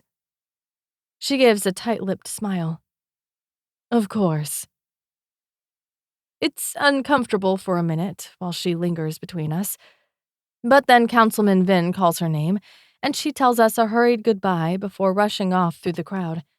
I take a step away from Callum, wanting to get to the alley, but he takes a step closer to me. "Laura." "I seriously can't talk now," I say. His eyes narrow. "Why?" I bite my lip. He lifts a brow and gestures to the alley on the other side of the building, away from the one I need to go to. I don't want to go there. I don't want to talk to him right now. but I suspect he's not going to leave this thing alone until we talk. So I nod. We go there separately, trying not to look like we're going to the same place. People stop both of us as we make our way there, and we're both the picture of the perfect goalkeepers. When he slips into the shadows, I wait a few minutes before following after him. When we get there, he pulls me behind a dumpster. "What's going on?" "Nothing," I say, avoiding his gaze. He doesn't touch me, but with the intensity of his gaze, he might as well have. "Tell me." I sigh. "You're not going to like it." "Farron?" he asks angrily. I shake my head. "Then what?" Letting out a slow breath, I say, "I'm breaking into the science center today. There's something about this place that's connected to my mother's death. This will be my only chance to go in before people start working in it. So I'm going to steal a key card from one of the scientists, meet Varric in the alley on the other side, and explore the building." His brows have lifted so high that they've disappeared into his hair. "Why Varric?" "His dad died in this building too, and he suspects the fire wasn't an accident either. He's going to help me." He's quiet for so long that I think he might not say anything when he says, "Okay, let's go. If we're going to do this, we should do it when it's crowded and busy, so security won't notice us sneaking around. The later it gets, the more the crowd will disperse." I stare at him in confusion. "Wait, you want to go with me?" He smiles at me. "There's a new rule. We're a team. Here or Neverwood. It doesn't matter." "Seriously?" He glances at my stomach, like he really wants to touch me, but he doesn't. "We're a family." That's all he says, but the words sound important, powerful. I step away from him, feeling uncertain. He'd treated me like crap. He'd said awful things. I couldn't just pretend none of that happened, no matter how much I wanted to. But I also needed to pick my battles. "It's okay," he says softly. "I know it'll take time to fix things between us. Let's just focus on your goal for tonight." We separately slip back into the crowd. I make my way to where the scientists are standing near the stage. These 10 men and 2 women will be in charge of whatever they'll be doing in this building. I scan all of them, then see one man with his keycard clipped to the pocket of his lab coat. The man who's currently running this science center. So his key should open everything. Bingo. Making my way to him, I plaster on my best smile. "Dr. Masters!" The man is maybe 10 years older than me, but he already has a bit of a comb-over. His glasses are far too large for his face. He's wearing a checkered shirt and yellow pants beneath his lab coat, and he swings his body toward me as I stride up to him. Instantly, his cheeks heat. "Elora Walker, to what do I owe the honor?" I keep that smile pasted on. "I just wanted to say how excited I am for the new science building to open." "Oh?" he asks, but there's something strange in his voice. He looks away from me and at the ground. Trying not to be thrown off by his strange reaction, I say, "Yes, I just think what you scientists do is so important to the community. I'm not sure what your specialty is exactly, but I'm sure you'll be in there saving lives and making Paradise Falls all the better." His gaze remains locked on the ground. "Yes, of course." He swallows so hard that it's visible. Now or never. I cross the distance between us and pull him into a hug. His whole body stiffens, and I slip my hand into his lab coat pocket, unclip the key card, and shove it into my own pocket. "I just can never thank you enough for what you're doing for my people." I pull away from him, smiling broadly. He finally looks at me with dark eyes full of confusion. "You're completely different than I thought you were." What a weird thing to say. Is that a good thing or a bad thing? He looks embarrassed, almost guilty, too. It's a good thing, I guess. Or maybe not. I don't know. I tell him goodbye, trying not to think about the weird interaction. Then I slowly, subtly make my way through the crowd and toward the alley on the opposite side of the building. It takes time to find that middle ground between responding to people and doing my best to slip unnoticed by as many people as possible. But I finally reach the shadows of the alley. I creep to the other end, barely able to see through the shadows, and flinch when someone comes up running behind me. I whirl around, and my heartbeat instantly starts to return to normal when I see Callum. I press my finger to my lips, and he nods. We continue forward until we see movement. Then both creep a little forward, wondering if it's Varric. Instead, we find Cyril and Teth kissing. Cyril is pressed up against the door that leads into the science building, and Teth has him trapped against it. Suddenly, Cyril's eyes flash open. He spots us and then shoves Teth away. Teth spins around, fists balled, a look of terror on his face, before he sees us. "It's okay," I say, because I don't know what else to say. In response, Teth takes off running. Cyril gives me an uncertain look, then runs after Teth. I glance back at Callum, and his mouth is hanging open. It's so comical I almost want to laugh, but I don't. Maybe because some part of me suspected that something about their relationship was different than a friendship. This is a serious thing, though. If anyone finds out, Teth and Cyril would disappear. Callum knows that. He won't say a word, even if he is shocked right now. So I can be grateful, at least, that we were the two people who caught them. We creep over to the door leading into the science building and wait in the shadows. Minutes tick by.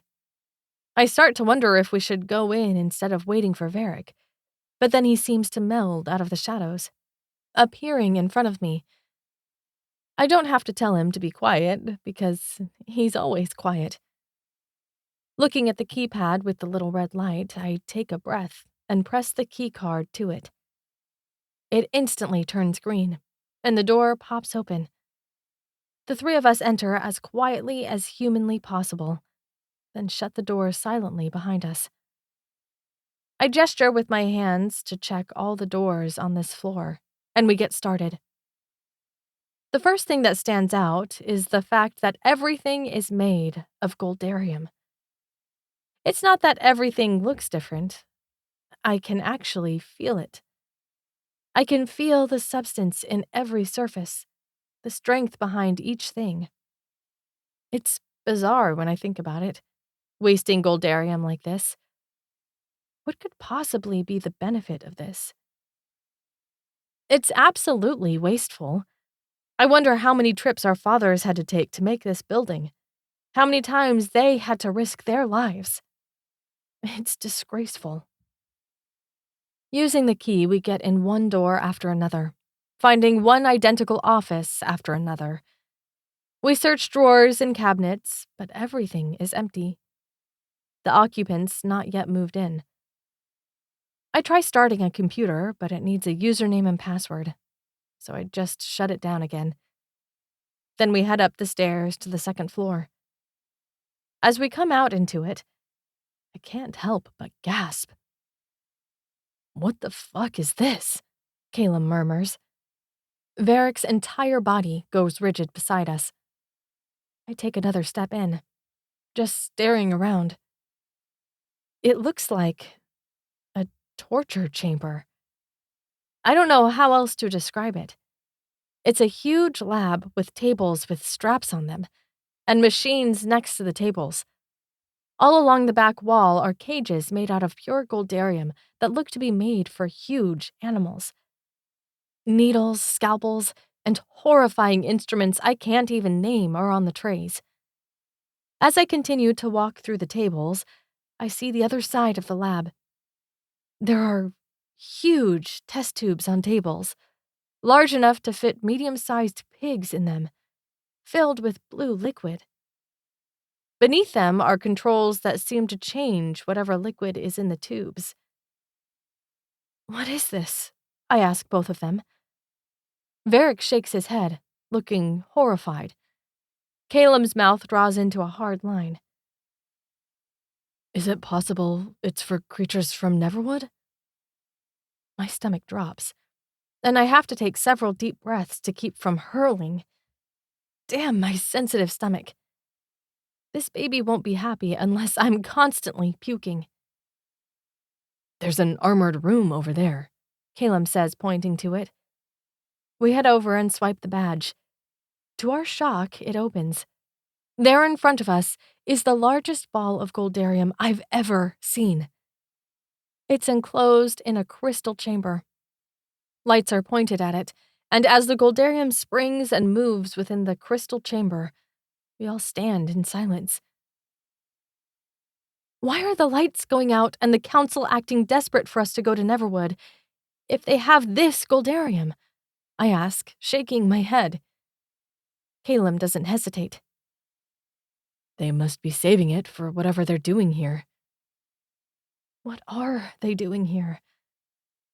We should see the third floor, I say. We go back in the stairwell and creep up to the third floor. I open the doors, and we all step inside to see a large nursery. I mean, a huge freaking nursery. There are dozens of bassinets lined up, and areas for the babies to play. As we continue through the rooms, we find another large room meant for a whole classroom full of toddlers, and then a room for even older kids.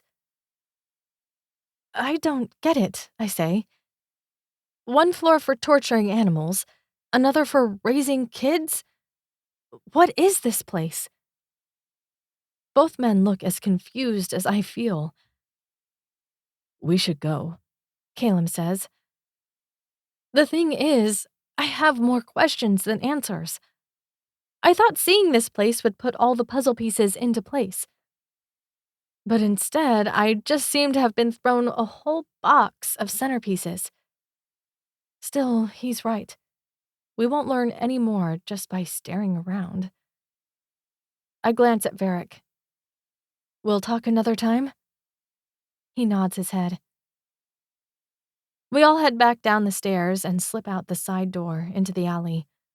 One at a time, we weave back into the crowds of people and go our separate ways. But as I head home, I feel like I'm being haunted by something dark and twisted. Whatever ghost that killed my mother. 8. Elora. I clutch the phone in my hand, brushing away my tears as Beva continues to talk excitedly.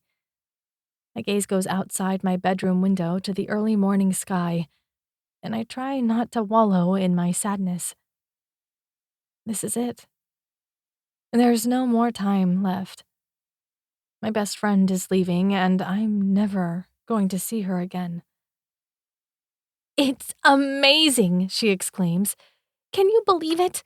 Tomorrow morning, I'll be leaving to my new college. Yes, I can believe it, because I love Beva. Selfishly, I feel like everything I love gets taken away, even though deep down, I know this is what's best for her. She has to go, and I have to support her in leaving. That's wonderful, I say, heart hammering. I just wish my parents were allowed to call me and tell me what it's like. I bet it's amazing. I mean, if the drugs, violence, and war were that bad, they wouldn't let us leave to study at the universities on the outside, right? Right. I try to sound chipper, even going so far as to force a smile, even though she can't see me. And I reached out to Teth since he's leaving too. His university is several hours away from mine, but we're going to make plans to talk and meet up if we can, so I won't be completely alone after my family leaves. I think of the silent guy who only seemed connected to Callum and Cyril. Yeah, having a friend on the outside will be great. My thoughts go to Cyril and Teth. Callum and I had seen them kiss. I'd never heard of two guys kissing before. Rules are in place to say that such things are illegal, even though no one seems to care about that law. Now I wonder if it's more common than I know. As long as Cyril's happy, that's all I care about. Happy and safe. But if they are going to continue kissing until Teth leaves, they'll have to be more careful about it. If anyone other than Callum and I see them, well, they'll disappear. Do you have any idea when Teth is leaving? She laughs. He's actually going to be on the same flight as me. We'll be having a layover in his city, then we'll head to mine. My heart sinks. Callum must be so sad. We're both losing our best friends tomorrow, at a time when we need them the most. But maybe it's best that they're going. The council won't be able to use them to hurt us if things go south. I'm really happy for you, I say. There's a rush of breath over the line. I wish I could be here for you. I know how much you need someone. You'll be here for me in spirit, I tell her. I will be, she says fiercely. I'll think about you every day and send good thoughts your way. Anytime I need you, I'll just remember that. She's quiet for a long minute. You're going to do great. You know that, right? You're going to accomplish wonderful things and be great at everything you do. At being a mom, but she doesn't say that. I hope so. I know so. I swallow around the lump in my throat. So, should we have a celebration meal tonight with Cyril to wish you good luck on your journey? Yeah, an early dinner would be great, so I'm not too tired for my flight. I'll set it up with Cyril and text you the details. Perfect. Our last meal together. I will not spend the whole time crying. All right, I'll get going. See you tonight. See you tonight. I get off the phone and shove my cell phone back into my pocket. Then I get off the bed, standing and feeling lost. I don't know what to do. But I know I don't want to keep standing in my room staring at nothing. I open my door and head to my parents' room. I open the door all the way. My stepmom is lying sprawled on the bed. A bottle of wine has spilled out of her hand and onto the floor. I take the bottle out of her hand and place it on her side table, then grab a towel and clean up the mess. Ignoring the other bottles of wine, since the cleaning lady will take care of them, I just cover her up. For a second, I linger, staring down at her face. She looks like a doll that someone has played with too hard. I wonder what it's like for her to finally have the life her parents always wanted for her, being married to a goldkeeper, having no responsibility in the world. Is it everything she thought it would be? Is she happy? It's strange that I don't know. That I have no connection to a woman who has been around me since I was a young child. I want to feel close to her, but I just don't. I wonder if she feels the same way about me. There's a loud knocking on the front door. I jump a little, cast one look back at my stepmom, then leave her bedroom, closing the door behind me. When I open up the front door, I'm shocked to see a team of 4 scientists and a bunch of the council members at my door. Councilwoman Prisma, Councilman Runo, Councilman Vin, Councilwoman Olivia, and Councilman Abraxas. Everyone except Calum's mom.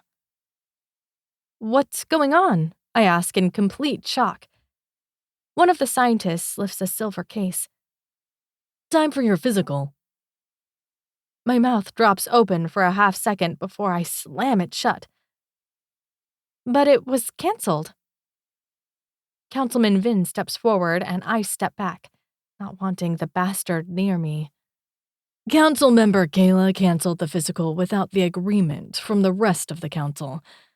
We took a new vote and decided it would take place today instead. They voted without Calum's mom? This is strange. His mom has never been the leader of the council officially, but she always sort of has been by default, since she was willing to do the most work. Why would they do this behind her back? And what the hell am I supposed to do? Reality hits me with a cold flash that rolls through my blood. If I do this physical, they're going to know I'm pregnant, and I haven't slept with Farron yet. If I can't get out of this, I'm in trouble. My baby is in trouble. I'm actually completely exhausted from being up all night partying. Can we do it another day? I ask, then start to close the door. A shoe stops the door from closing. Councilman Vin shoves it back open with a sickening sweet smile on his old face. Because he is old, even if he uses Goldarium to look younger. Actually, today would be best. My heart races. Wouldn't it be better to meet at a science building to do all the tests in one shot? One of the scientists, the older man with the silver case, lifts it and says, Actually, we have everything we need right here. Behind him, 3 of the other scientists lift their identical silver cases, too. Well, I start, but Councilman Vin pushes his way inside, and the others follow. The scientist opens his silver case and pulls out a cup. First, we'll need some urine. Here you go. Just fill her up. He walks over and pushes the cup into my hand. Everyone stares at me. I rack my brain for a way out of this and come up empty. Have you already done Calum's? He might be pissed if I go first. We'll do his tomorrow, Councilman Vin says with a smile. Maybe we could switch days since I'm not feeling well? Councilman Vin comes closer, his gaze running over me in an unsettling way. You're a goldkeeper. I'm sure a little partying is nothing compared to what you do in Neverwood. So why don't you be a good little girl and go pee in that damn cup? A shudder rolls through me, and I turn and head for my bedroom. Then I go into the bathroom and close and lock the door. Pulling open my phone, I do the only thing I can think of. I call Callum. He answers after one ring. Hello? The council is at my house giving me a physical. I told them you might get mad if I go first. He doesn't miss a beat. I'll be there as fast as I can. Stall them. The call ends, and I sit down on the lid of the toilet, feeling sick. My sensitive stomach rolls painfully, and I have to fight the urge to vomit. What do I do? Will Callum make it in time? Time ticks away. I jump when someone knocks at the door. Councilman Vin's slimy voice comes through the door. Are you finished? I can't pee, I lie. Just speaking to him makes me feel even sicker. His voice comes low and slow. We have a stimulant gel out here. I could put it on you, if it would help. A picture of him putting a stimulant gel on me comes to my mind, and my stomach heaves for a second before I manage to keep it down. No, I'm fine. You've got 5 minutes. Then we'll try the gel. It's strange. I'm a goldkeeper, the only heir of one of the 2 most powerful families. I should be treated with respect, but I'm not. This is the problem. The thing I never saw before my dad disappeared. The council, our people, no one actually cares about us, other than our ability to give them Goldarium. I don't have any real power. I pee in the cup, then seal it and set it on the counter, deciding to wait out the clock. Callum will be here. He'll arrive soon, and then he'll come up with some way to get me out of this. Some way to protect our child. There's a sharp knock at the door. It's time. I leap to my feet, grab my urine sample, and open the door. I'm done. Councilman Vin is standing with the gel in his hand, with a grin that quickly vanishes. Everyone else has set up in my room, and they're all looking uncomfortable. Clearly, they don't like the idea of some old man touching me, but not enough to actually stop him. Assholes. Councilmember Prisma yawns near my bed. Do we really need to stay here? We made our point to Councilmember Kayla. We're still on schedule. Do we need to do anything else? To my surprise, Councilmember Vin waves them away. You may go. A scientist with a big bald head and big green eyes gestures to me. Come sit on the bed. I'm going to take your blood sample. I don't move as the council members file out. Everyone but Vin. I actually don't see the point in taking my blood. I'm a gold keeper. You have my blood sample results from when I was a girl. You know there's nothing genetically wrong with me, and we don't get sick. So nothing would have changed. The bald guy looks at Councilmember Vin. He draws himself up taller near me. This is now standard protocol. All of you will be getting physicals on a regular basis, starting with you and Callum, then continuing this new procedure with your kids. I just think it's pointless, I say, stalling for time. Why? You afraid of a little poke? He asks, invading my space. I take a step back. I'm a gold keeper. I'm not afraid of anything. I just think this is dumb. Dumb or not, your council is ordering you to do this, he says, his voice angry like my refusal is a personal slight to him. The scientist gives me a sympathetic look while another opens their silver case and places my urine sample into it. I see a spot beside it for my blood sample, and my mind starts working.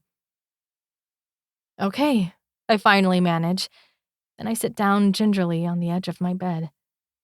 They take my blood sample, then close it up and put it in the silver case before closing the thing. Next, they run through all the standard tests, testing my reflexes, checking my throat and my nose, having me touch my toes while they look at my spine. I do everything slowly, taking my time. I chat with them, try to distract them, and all along try to keep an eye on the silver case. It looks exactly like the other three, so I have no interest in mixing it up. Still, they're always opening one case or another as they run through the tests, and I find myself trying to subtly ensure that my case doesn't get switched. Suddenly, Callum comes crashing into my room, looking pissed. What the hell? Everyone tenses. Why the fuck does the walker get her physical first? He shouts. The scientists draw into the corner of my room, looking nervous. Councilman Vin, however, just looks irritated. Not that I blame him. The Runefalls are not fun to deal with when they're angry. We were going to do your physical tomorrow, Councilman Vin says coldly. Like hell, Callum yells. They square off, getting into each other's face as they yell back and forth. The scientists grab the cases and move them out of the way of the potential fight, and I'm again left watching them, making certain I have the right case. When Callum pushes the councilman, the scientists suddenly start trying to break them up. I slip toward the cases, grab the right one, and hurry out. I shove the case in a closet, then come back. I grab one of the scientist's arms. You should warn the council about what's going on. He gives a frantic nod and runs out of the room. I wait long enough to give him time to be gone while Callum and Councilman Vin scream in each other's face about how they both have egos, etc. Callum's gaze catches mine, and I give a little nod. He steps back. You know what? Give the bitch her physical. Because we all know that rune falls are better than walkers, and my physical will prove that. Relief washes over everyone. The 3 scientists remaining grab their cases and head out. Councilman Vin gives Callum a warning glance, but doesn't say a word. Probably because deep down, he's relieved to be getting out of here alive. Callum leaves with the others, but I know he won't be gone long. I wait, counting the seconds, needing to be sure that the scientists and councilmen are long gone before I dig out the case. Before Callum comes back. Eventually, Callum slips in from my back door, and I lead him to the hall closet, where I pull out the case. This is it? He asks quietly. I nod. We go to my room. I put the case on the bed, open it, and feel the color drain from my face. This isn't possible. What's wrong? He asks. I collapse in front of it, breathing hard. This is the wrong case. They got the one with my blood and urine. Fuck. Do you know what science building they were going to with it? I shake my head. We could get in the truck. We'll be faster than them. We can find them. Callum, I say softly. We could try. But there are a million different ways to get to the science center. A dozen different buildings they could go to. We'd have to be the luckiest people in the world to catch them. And then what? Steal it from them in broad daylight? It's over. But all this was ever going to do is buy us time. As soon as they realized my samples were missing, they'd be back for more. We have to come up with a real plan. He kneels down beside me and takes my face in his hands. It's okay. You and our baby will be safe. Because I'm going to sleep with Farron, I say. His expression flashes with anger. No. Then give me another plan. Give me a way to save our baby. He's breathing hard. Do you think Farron would agree to a deal? To pretend like it's his baby? He likely won't even ask questions if it gets him what he finally wants. I think. He might. Actually, I know he'll agree to it. Anyone with half a brain would accept the deal. Hell, if he was crazy enough to say no, someone else wouldn't be. This is a solution that could work, even though passing the baby off as his would be simpler. Then ask him. It'll take them a couple days to run your labs. We'll have everything arranged by then. He leans in to kiss me, but I pull back, looking toward my door in a panic as I sense movement on the other side.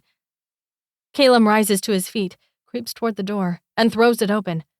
Except no one is there. It's just the empty hallway. Yet it's a reminder.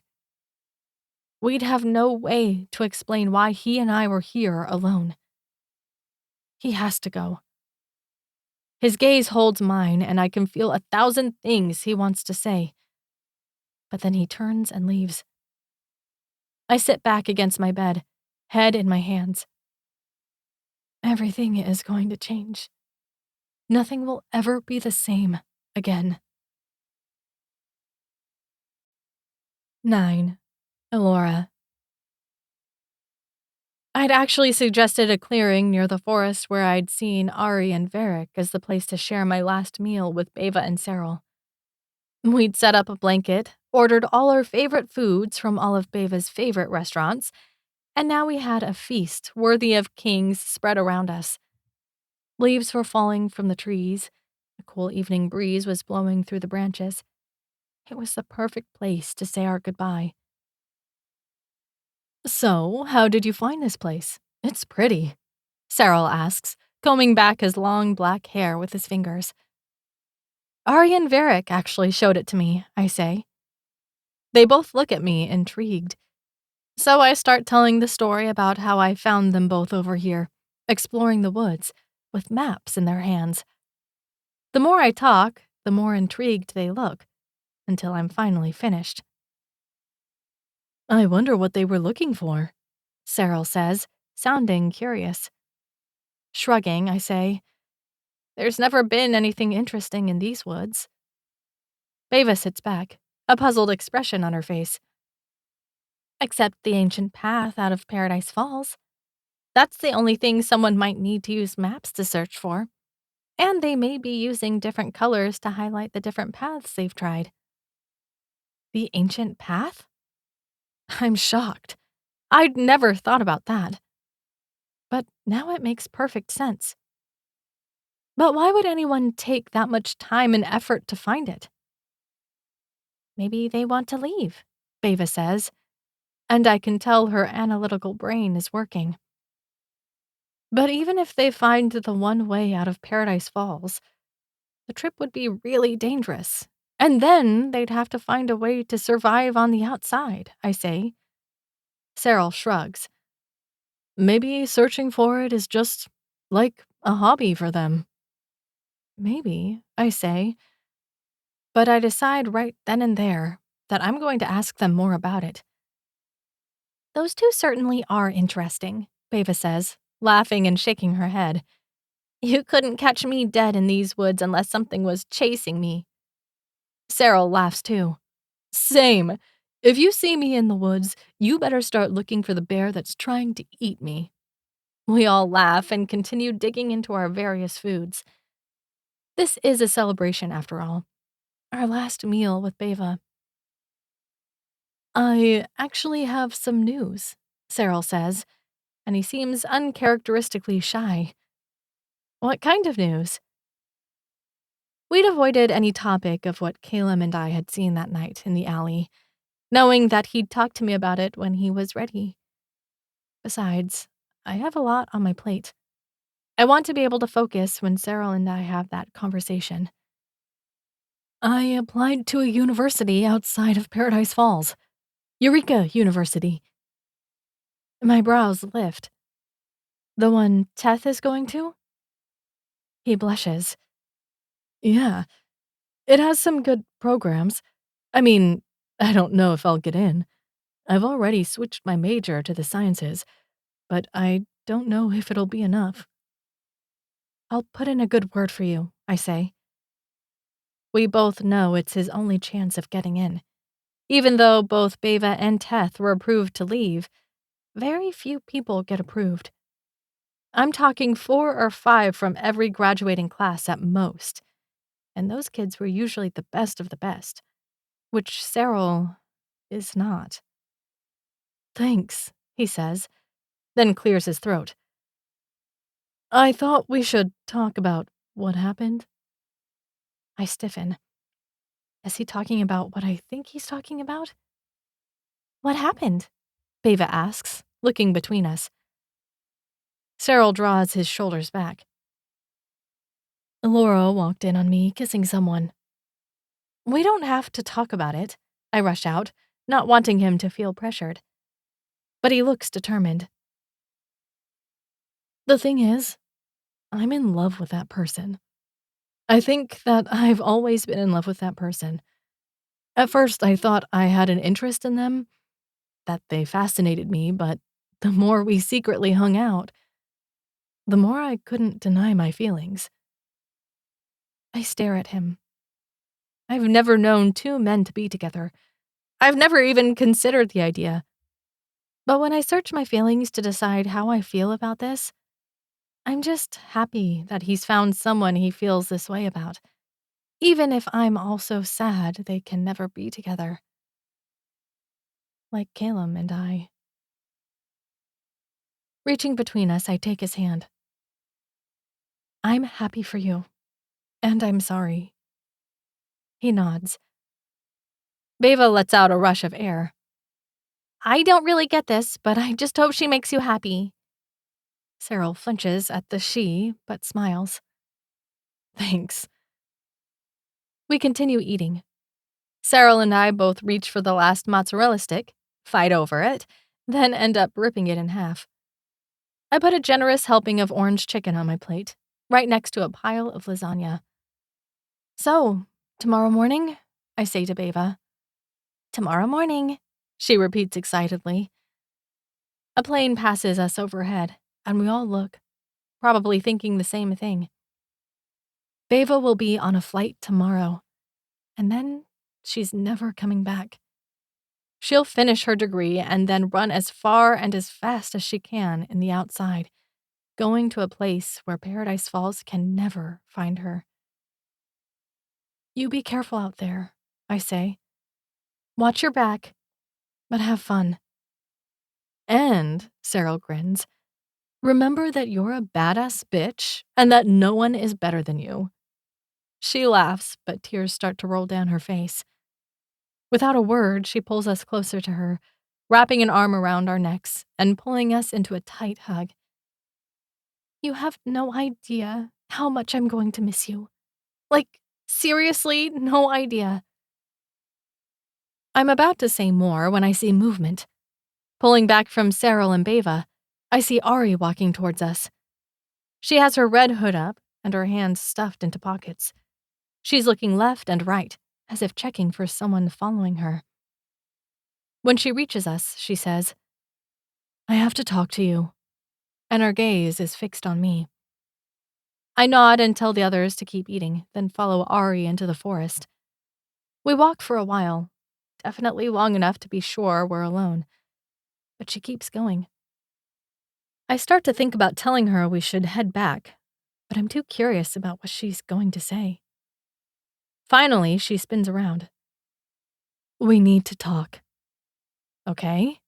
I wait, then say, Did you want to know what we found in the science building? I already know. She dismisses me easily. I stare and wait again, wondering what this is about, if not the science building. You're leaving to Neverwood in 5 days. Yes? Where is she going with this? With a straight face, she says, When you go, I think you should stay gone. My mouth drops open. Stay gone? Is this a joke? Her expression grows fierce.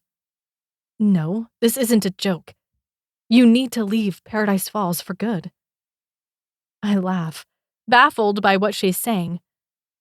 Ari, you have no idea what you're saying. Neverwood is not like here. It's a terrible place without anything close to people. No one could just stay there and never come back. It's a death sentence. Well, maybe Paradise Falls is a death sentence for you two.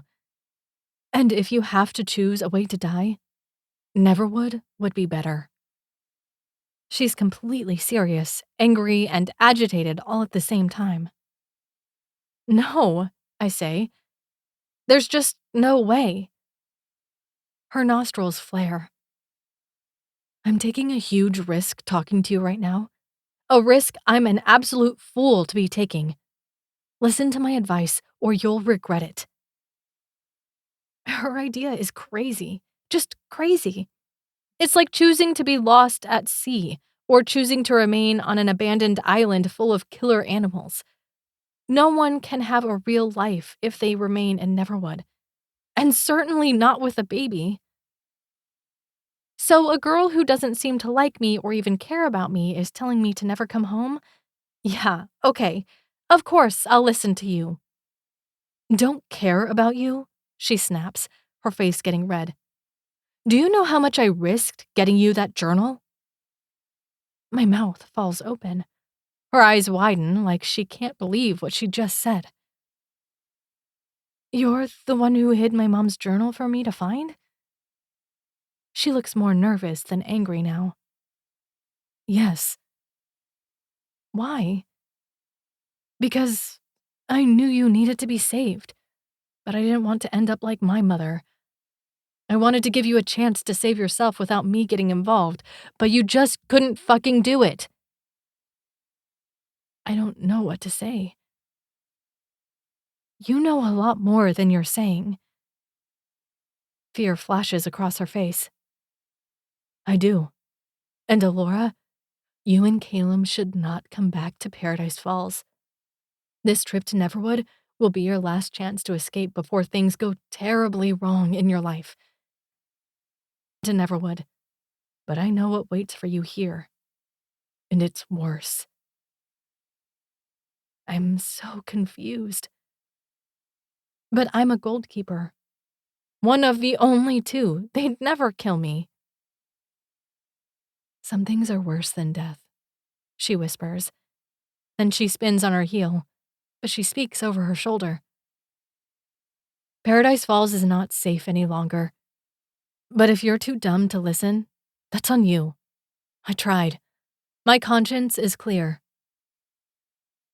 I watch her stomp off into the woods and touch my stomach. Staying in Neverwood sounds like a nightmare. Never being safe, never having other people around us again. But what if Ari is right? What if staying here is worse? Yet, I can't think of what kind of evil could possibly make Paradise Falls that dangerous. I need to talk to Calum. 10. Calum. Teth and I had snuck through the side entrance to the council room and up the service stairs. We'd crawled into the little alcove overlooking the council's meeting room, then sat together in the near darkness, every light off other than the emergency one. This was our place, the one we'd been going to since we were kids. It was like a hideout from the world, and right now, that was exactly what we needed. What does it feel like to know your family is on the outside right now? I ask. He gives a small smile. They're away from pollution, away from the stuff giving them a cough and ruining their bodies. It's all I ever wanted. I'm going to build them a whole life out there. Yeah, you will, I tell him, smiling. Tomorrow. Tomorrow, he repeats. We're quiet for a minute. There's not even the hum of the air conditioner to disturb our conversation, or even an awareness of others in the building. Security doesn't keep a careful eye on things here, cockily believing that no one would be dumb enough to break into this building. Teth clears his throat. About Cyril. But then he says nothing more. I shift, uncomfortable. Yeah, so you two are... Yeah. And he's... good to you? Yeah. You're happy? Yeah. I settle back. Then that's all that matters. Really? He sounds shocked. Yeah, I tell him, then knock him with my shoulder. He smiles. I hold out my fist and we bump fists. Any tension that might have been between us fades away. It's true that I've never heard of two men being together. I don't even know why it's in the rules to begin with, but I love Teth. That love isn't conditional based on whether he loves a man or a woman. You know I'll miss you. I know, he says. And you know I'll miss me. I know. We give an awkward hug, and the dust in the air stings my eyes. I've known Teth all my life, and here, in this quiet building, we're saying goodbye forever. The good thing is that saying goodbye doesn't erase all the wonderful memories we've made in life. If anything, it makes them more precious, because we'll never make another memory again. Suddenly, the lights flicker on in the council meeting room, and we stiffen, releasing each other. My mom storms in, and the other council members file in behind her, looking like they're full of dread. I don't blame them. If my mom is mad, things are going to get bad. When everyone is seated, she turns to them. On whose authority did you reschedule the physicals for the goalkeepers? Mine, Councilman Vin says smugly, sweeping his hand through his steel-gray hair weaved with black. For what reason? There's a tick in her eye. He glances at the others. They look away, and his arrogant voice comes out. It hasn't escaped our notice that you've dragged your feet in building the new science building every step of the way, even though this plan was agreed upon when Callum and Delora were just children. Even though Paradise Falls would be in a much better position right now if the original science building hadn't burned to the ground. It's our belief that you don't agree with our decision. My mother stutters, and she never stutters. That's a blatant lie. I have been there every step of the way, making certain the building was perfect. Vin lifts a brow. Yes, there every step of the way, slowing down everything and demanding perfection. Come on, Councilmember Kayla. Are we to believe that all of that is just a coincidence? Her back is straight. You should see that as a sign of me doing a great job, just as I always have. The thing is, my mom is lying, and I don't understand why. Is it because those labs in the new science building are set up for the creatures of Neverwood, and she's rightfully decided that such a plan is idiotic? Or is it something else? Because I've never seen my mom so transparently trying to lie. All over a science building. It's bizarre. There's a loud knocking at the council chamber door. My mom uses the distraction to motion for the person to be let in. A second later, Alora's stepmom is there. She looks half drunk, walking a little unevenly, her hair a mess. Fayodi, my mom greets. To what do I owe the honor? Alora's stepmom lets her gaze run over all the council members, and there's uncertainty in her expression. It hangs over her so much that I find myself rooting for her to turn around and walk away, because anything a person is that worried about saying probably shouldn't be said. Fayodi? My mom prods. The blonde takes a shaky breath. I have something important to tell you. No one interrupts, and she pushes forward, her words slurred. Elora is pregnant. Fuck. My stomach sinks. Every muscle in my body tightens. I don't think Elora has had time to talk to Farron already. What the hell are we going to do? My mom looks horrified, but not surprised. The others look surprised, though, staring at each other, like their world has been turned upside down. It's weird. They don't even know that the baby is mine. Shouldn't they be happy? Shouldn't this be cause for celebration? There's more, Fayedi says, taking a shuddering breath. Callum is the father. Oh, no. Oh, fuck, no. Teth turns to me, and when our eyes meet, I know he sees the truth. The color drains from his face, and we both know.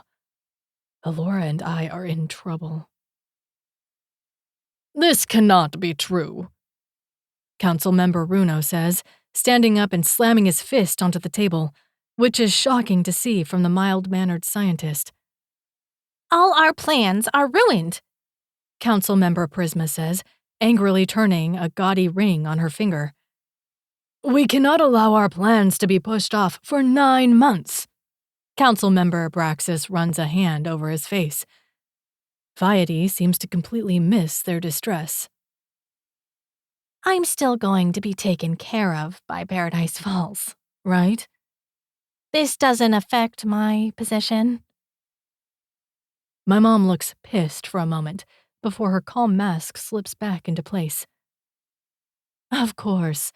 Now, I think the council needs to discuss what to do. You may leave. Fayeti hesitates. She'll be okay, right? Councilman Vin flashes a smile. You may leave. And the way he says it chills my blood. My hands are clenched so hard, my knuckles are white. I watch her stepmom leave, and then the council members sit back down, silent. A sense of horror settles over all of them. What do we do? Councilman Runo says. This will destroy our plans, setting us back months. Hell, all our research suggests that each of the families can only carry one healthy child to term. This may be it. The only child of the two families. Councilmember Olivia combs her long blonde hair back from her face. We have worked so hard to save up enough goldarium for when Alora and Callum weren't able to go to Neverwood. Was it all for nothing? What? Why wouldn't Alora and I be able to go to Neverwood? And why the hell would they let our city go into darkness if they had enough goldarium to keep the power on? Councilman Vin lifts a hand to suggest everyone be quiet. Our initial plan was to tranquilize them, get them restrained in their cages at the science building, and start harvesting their sperm and eggs. We estimated that we'd need a full year of them being restrained to run our trials and see if we could successfully grow their offspring in test tubes, as well as to mix their genetics with other members of our society to see what would produce the most superior offspring. This plan, clearly, can't take place with Alora pregnant. So, the solution is simple. After we have them properly restrained, we'll abort the baby and continue on with the plan. What the actual fuck? My stomach turns and the world drops out from under me. That torture room, that was intended for us? And the nursery is for all our babies? They're planning on using us like animals they want to breed for the best genetics. Against our will. This can't be actually happening. No one could actually be okay with this. And they're willing to kill our baby. Just throw it out like trash because it interferes with their plans? I look at my mom. Something shifts inside me. She looks pale, worried. Not at all like the unshakable force I'm accustomed to. Is it possible she really was trying to stop this whole thing? Councilman Vin claps his hands together. Relax, everyone. This little bump in the road changes nothing. Soon, we will produce dozens of gold keepers who will bring us so much goldarium that we'll have no idea what to spend our money on. I don't know, Councilman Runo says quietly. Last time everything seemed on track, then those fools burned down the science building. Councilman Vin gives a cruel smile. This time, Alora's mom and her traitors aren't here to burn down the building, and we won't have to spend our evening rounding them up, killing them, and covering up their murders. This time, no one is here to help Alora and Callum. Not even their cowardly fathers. The building is made out of pure goldarium. Once we get them imprisoned, they won't have the strength to break free. They'll be completely at our mercy, and we'll get exactly what we deserve. We should act quickly, Councilman Runo says, just in case they try to escape to Neverwood, like their fathers. Councilman Vin's smile only widens. If they try, this time we have enough goldarium to force our way in after them. Force their way in after us? Is that even possible? That's just a theory, Councilman Runo warns. A theory I won't hesitate to test, should they try it. Vin stands. Our time of having to bow down to the Gold Keepers is over. We'll own them soon. We'll run their lives soon, and we'll produce a whole army of them to do our bidding. Raised to be the perfect Gold Keepers. Everyone except my mom seems happy. They start chatting, talking about everything they're going to do once they have us imprisoned. Like we're nothing. Not even people. And it's all for their own greed. When they already have so much. It's sickening. Let's get security, Councilman Vin says. We'll get them tonight. Teth and I exchange a quick glance, and then we carefully crawl our way out of our hiding place, hit the service stairs, and just keep running. Elora. I have to get Elora. 11. Elora. I'm sitting on my bed feeling completely alone. My stepmom had gone out for wine, not that it makes much of a difference. She was just going to end up in the hot tub drunk anyway. I want to call Beva or Cyril, but Beva is probably sleeping in preparation for her big day tomorrow. And Cyril is cracking the whip to do better at school, so he has a chance of escaping Paradise Falls. I don't want to bother any of them. So I do the only thing I can think of. I head into the attic. Knowing that Ari was aware of my hiding place has made me feel even more so like my stuff isn't safe in Paradise Falls. So I go to the chest, dig through the pictures, and select my favorite ones of me and my parents, including the one of them on their wedding day. Then I put everything back the way it was. Slipping back downstairs, I take my mom's journal out of my backpack and slip the pictures into it before repacking my bag. Now when I go to Neverwood in just a few days, I'll be able to hide my most important things from any eyes in Paradise Falls. I hear a crashing sound from in my house and feet running.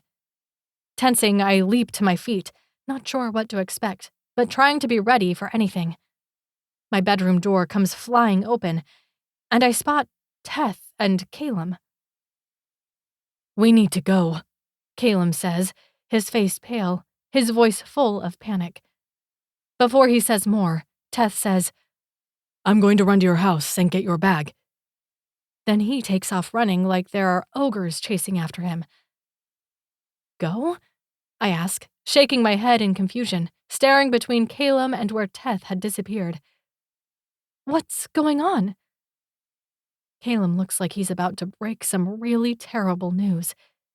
His expression a mixture of sorrow and fear.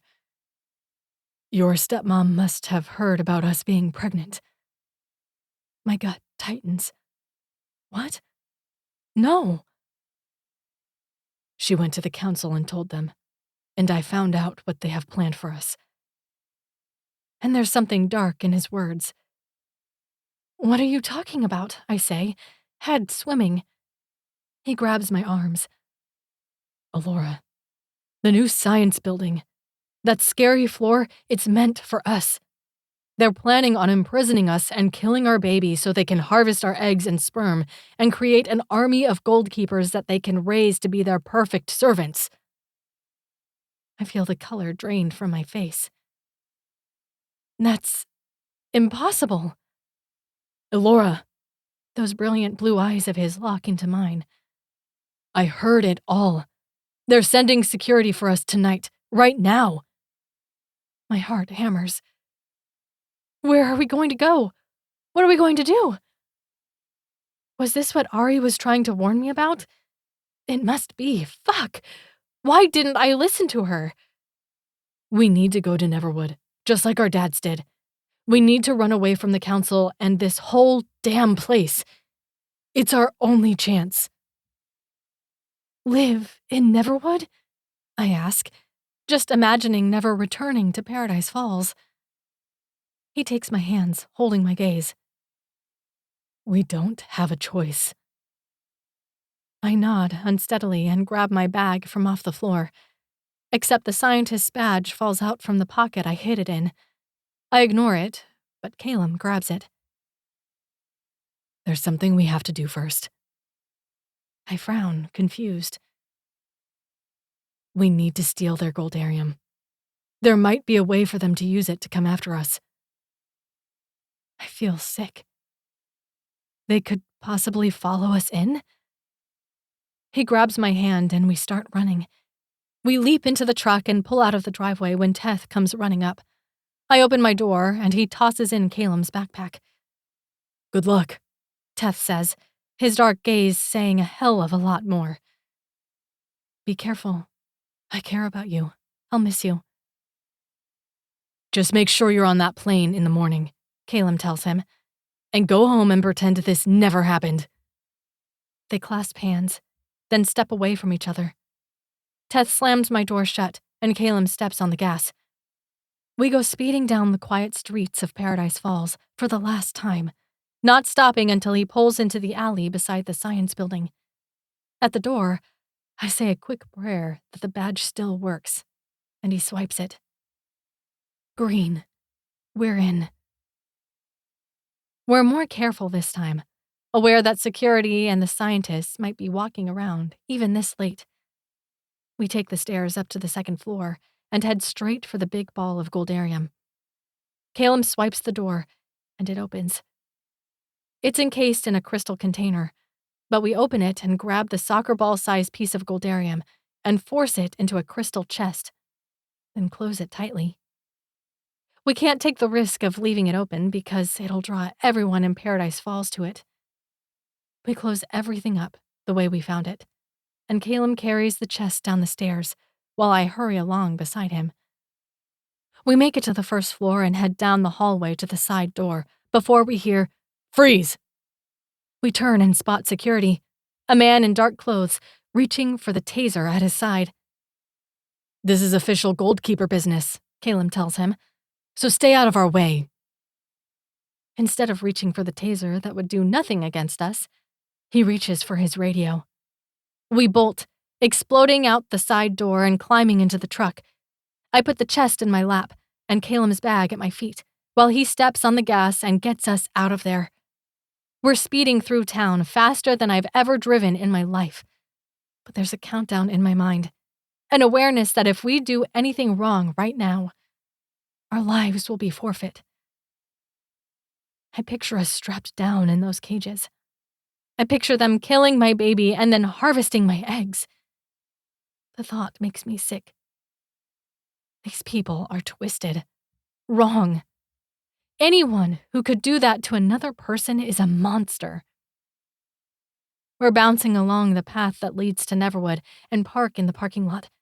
We get on our bags, then Callum takes the chest and we hurry down the path. We're almost there when I put out a hand and stop Callum. People are here. I can sense it. Our eyes lock. A silent understanding moves between us. Our only way out is through that doorway. So whatever stands in our way will need to be destroyed. He hands me the chest. I take it wordlessly. We leave the path and circle around the back, spotting the council members and security before they see us. There are about a dozen security officers, but instead of regular guns, they have tranquilizer guns. A cold awareness flows through me. I'd rather be shot by a bullet than one of those fucking guns. We get to the edge of the tree line. Callum hands me the chest of goldarium and gestures for me to stay where I am. I shake my head, shocked. He can't handle all of them alone. But he points to my stomach, and I know that he's right. I don't want to risk hurting the baby.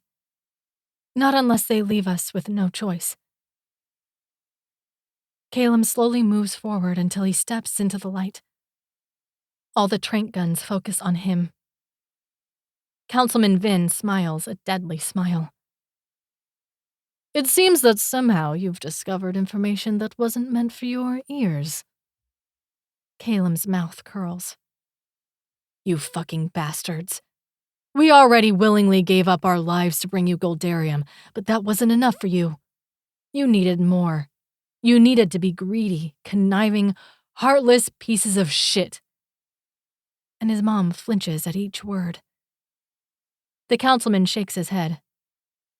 See, you and Jane and her traitors are the problem. You can't seem to realize that our decision isn't based on feelings or what's best for you. It's based on what's best for Paradise Falls. Calum's voice is filled with venom. Killing our baby and taking us prisoner is what's best for Paradise Falls? Like hell. Vin spreads his hands. I'm afraid we don't have a choice, Calum. This is the decision.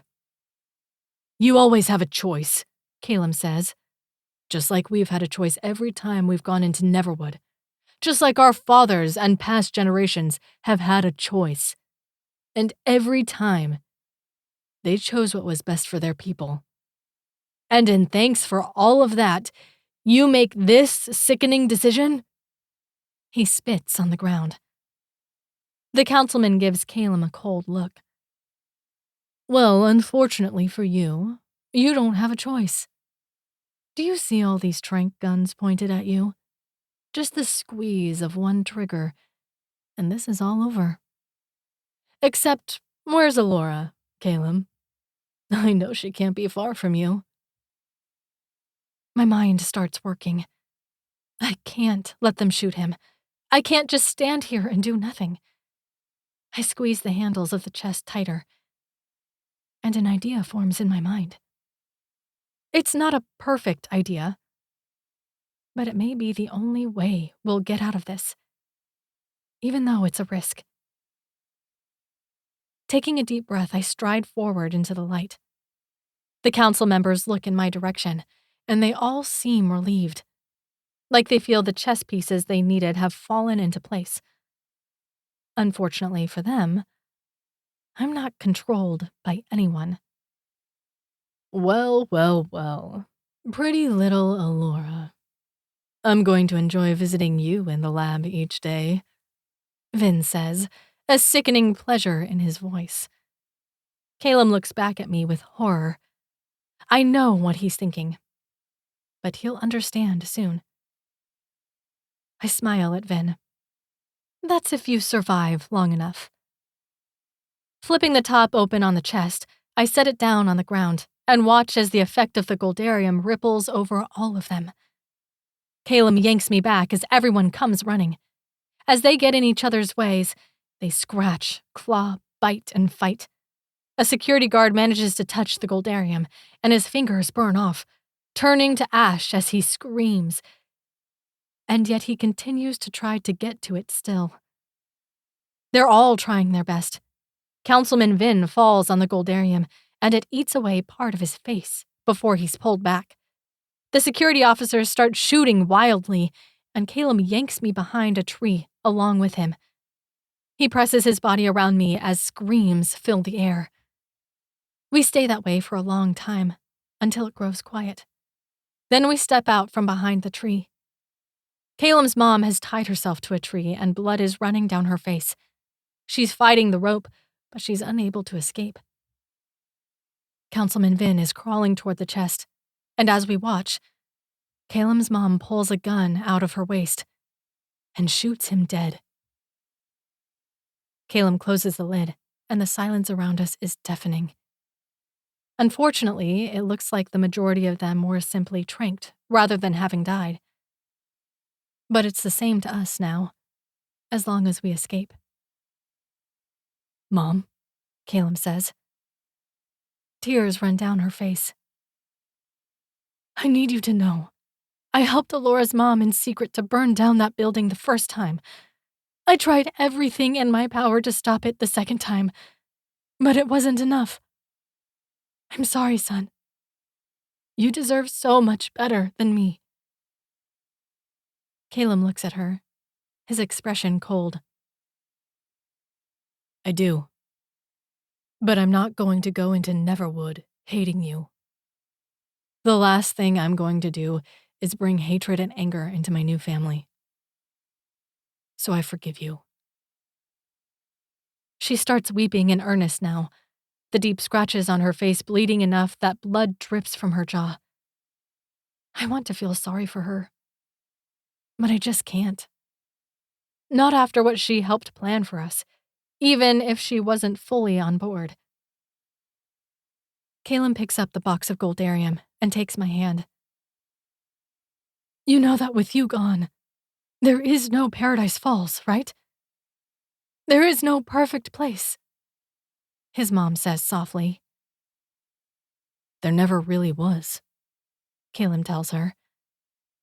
And then we step through the doorway to our new home.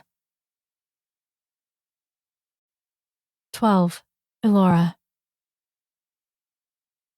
The fire crackles near us, and we lay together in my family cabin, holding each other. We haven't spoken.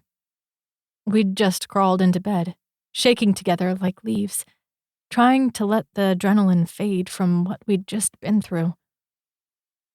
But my mind can't seem to quiet.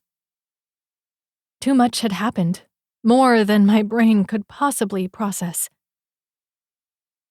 "We can never go home," I say, my voice breaking a little. He holds me tighter. "Home is anywhere the two of you are." His words make me smile as his hand strays to my stomach. "You know what I mean. Callum, what are we going to do?" "It's simple," he says, kissing the top of my head. "We're going to choose a place to make our own." A place to make our own? What? In the woods where our child can be eaten by ogres? Or we can live constantly terrified of a storm? Or in the Mist Realm, where one wrong step could have our child splattered on the ground? Or maybe whatever the hell is in an Ash Realm? Callum chuckles. "Take deep breaths. Let's figure this out." I take a few deep breaths, but I don't feel any calmer. I have a baby growing inside of me. A baby that will soon be walking and talking. A baby who will never have a friend or a partner. A baby who will one day be left here alone after we pass. We have a lot of Goldarium. We could build an epic home here.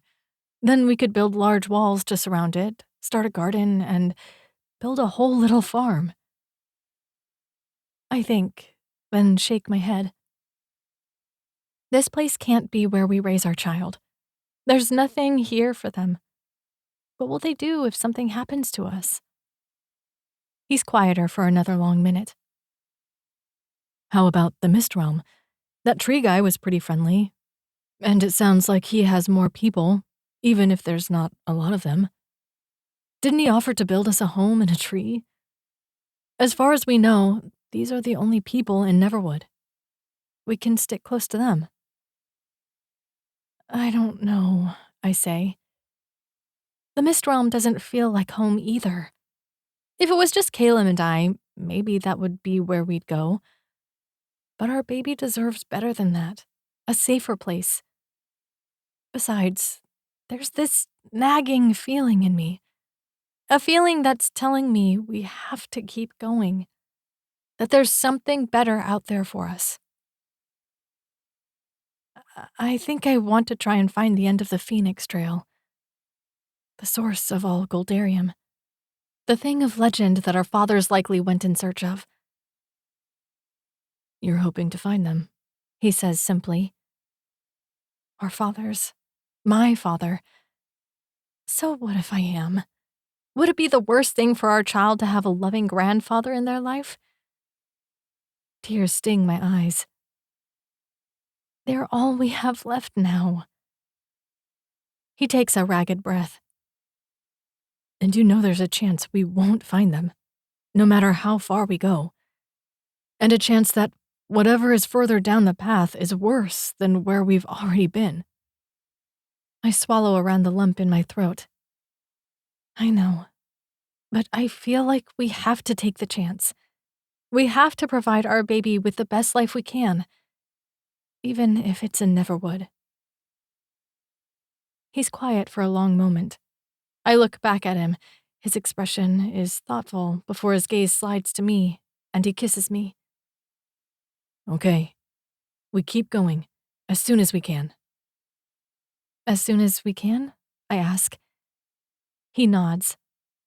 Honey, you're just going to get bigger, and traveling is just going to get harder. I hadn't thought about that. You're right. It's weird. My gut says this is the right move, but I'm full of nerves. We'll be traveling into uncharted territory, pregnant, and with only Callum at my side. There's no heading back to Paradise Falls to rest. There's no cheeseburger and fries waiting for us at the end of a long day. There's only Neverwood.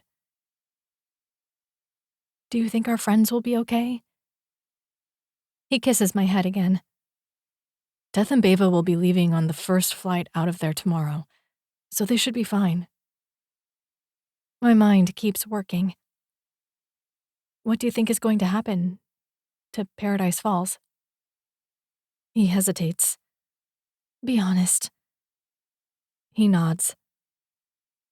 Paradise Falls only has one resource, Goldarium. That's what they use to trade with the outside world. They don't grow their own crops, they don't have their own stock of animals. Without Goldarium, everything will descend into chaos. There will be no food, no electricity, nothing. My heart's racing.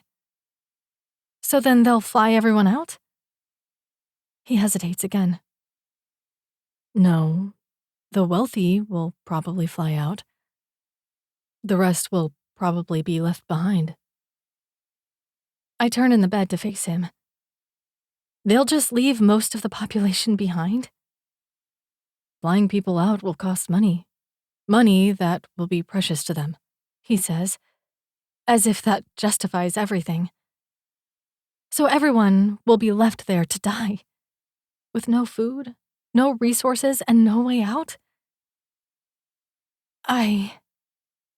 He pulls me closer to him and tucks my head under his chin. They'll probably have some time before everything falls apart, but it'll be better if we don't think about it. At least our friends will get out. That's true. Our friends will be safe, and as much as I hate thinking about all those people just being abandoned, my focus needs to be on Callum, our child, and myself. If I don't stay focused, we might not survive. You're right, I say, even though my heart is aching, thinking about all the people who will likely die in that valley, or die in the mountains trying to get out. He clears his throat. Also, something I don't want to say but need to. We got what we found of their Goldarium. We can hope it's all of it, but it might not be. I tense. Are you saying they might be able to come after us? Yes, he says softly. So we have to get moving, and we have to keep up a fast pace until we're sure they won't be able to find us. This is all so scary and overwhelming. Neverwood isn't safe. Paradise Falls isn't safe. And we have a baby on the way. A baby we need to protect from everything in this world. What should we do? He sighs softly. We should get moving. Tonight. We can't have done all of this just to be caught by them. Our little bean has to stay safe. Little bean? I ask, lifting my head and looking at him. Yeah. Don't they look like beans at this stage? They do. I wouldn't think Callum would know that. I smile. Yeah. He smiles back. So, they're our little bean. I laugh. Okay, little bean it is. He squeezes me tightly, then rolls out of the bed. Let's get going. We can go over baby names on the way. It's clear he's trying to distract me, to get me to think about something other than Paradise Falls crumbling, or the council coming after us here. So I try to smile as I gather my stuff and focus on baby names. Because what else can we do? 13. Ari. I worked so damn hard. I did everything in my power to help Alora without risking my own life, so I wouldn't die the way my mother did. But all of that has been for nothing. It's stupid that I didn't think ahead. Stupid that I didn't consider what would happen once Alora and Callum disappeared. And now I only have myself to blame. Shouldn't he be back by now? Cyril is bouncing on the edge of my bed, bothering the shit out of me. Varric and I have been talking about Alora and Callum's disappearance, and what that meant for us when Teth, Cyril, and Beva had arrived at my house, demanding to speak to me. I'd taken them into my room, even though at my age I no longer needed a guardian to live with me in my tiny home, so we were alone here. My room just felt safer. They demanded to know everything I knew, but it turns out I had a lot more to learn from them. We started putting together the pieces of what we knew and what Varric knew from watching the council. Together, we'd come to the conclusion that Alora and Callum had disappeared into Neverwood forever, and that the council was freaking out. All flights had been canceled, the power had turned off, and all medical centers had been closed. An emergency order had been given by the council for everyone to stay in their houses. Not that we did. Teth had snuck back out, saying he had a way to spy on the council meetings, to give us more information, and we'd been waiting patiently ever since. It was irritating beyond belief. I hated having people in my space, hated talking to them, even hated the way they smelled. Man, I have some serious issues. Varric is the only one I don't mind, the only presence that I can tolerate. From the moment we separately started looking for the ancient trail out of Paradise Falls, we'd created a bond. No, from the day our parents had died. The whole world had kept going, but not for us. He'll be back, I grate out. Or he's been caught and we'll never see him again. Ari, Beva scolds. She irritates me with her too-smart-for-you attitude. You would think a girl missing a finger and only alive because of her friend would be a little quieter and a little more humble. I'm just being honest. We don't need honesty right now, she snaps. You want some lies?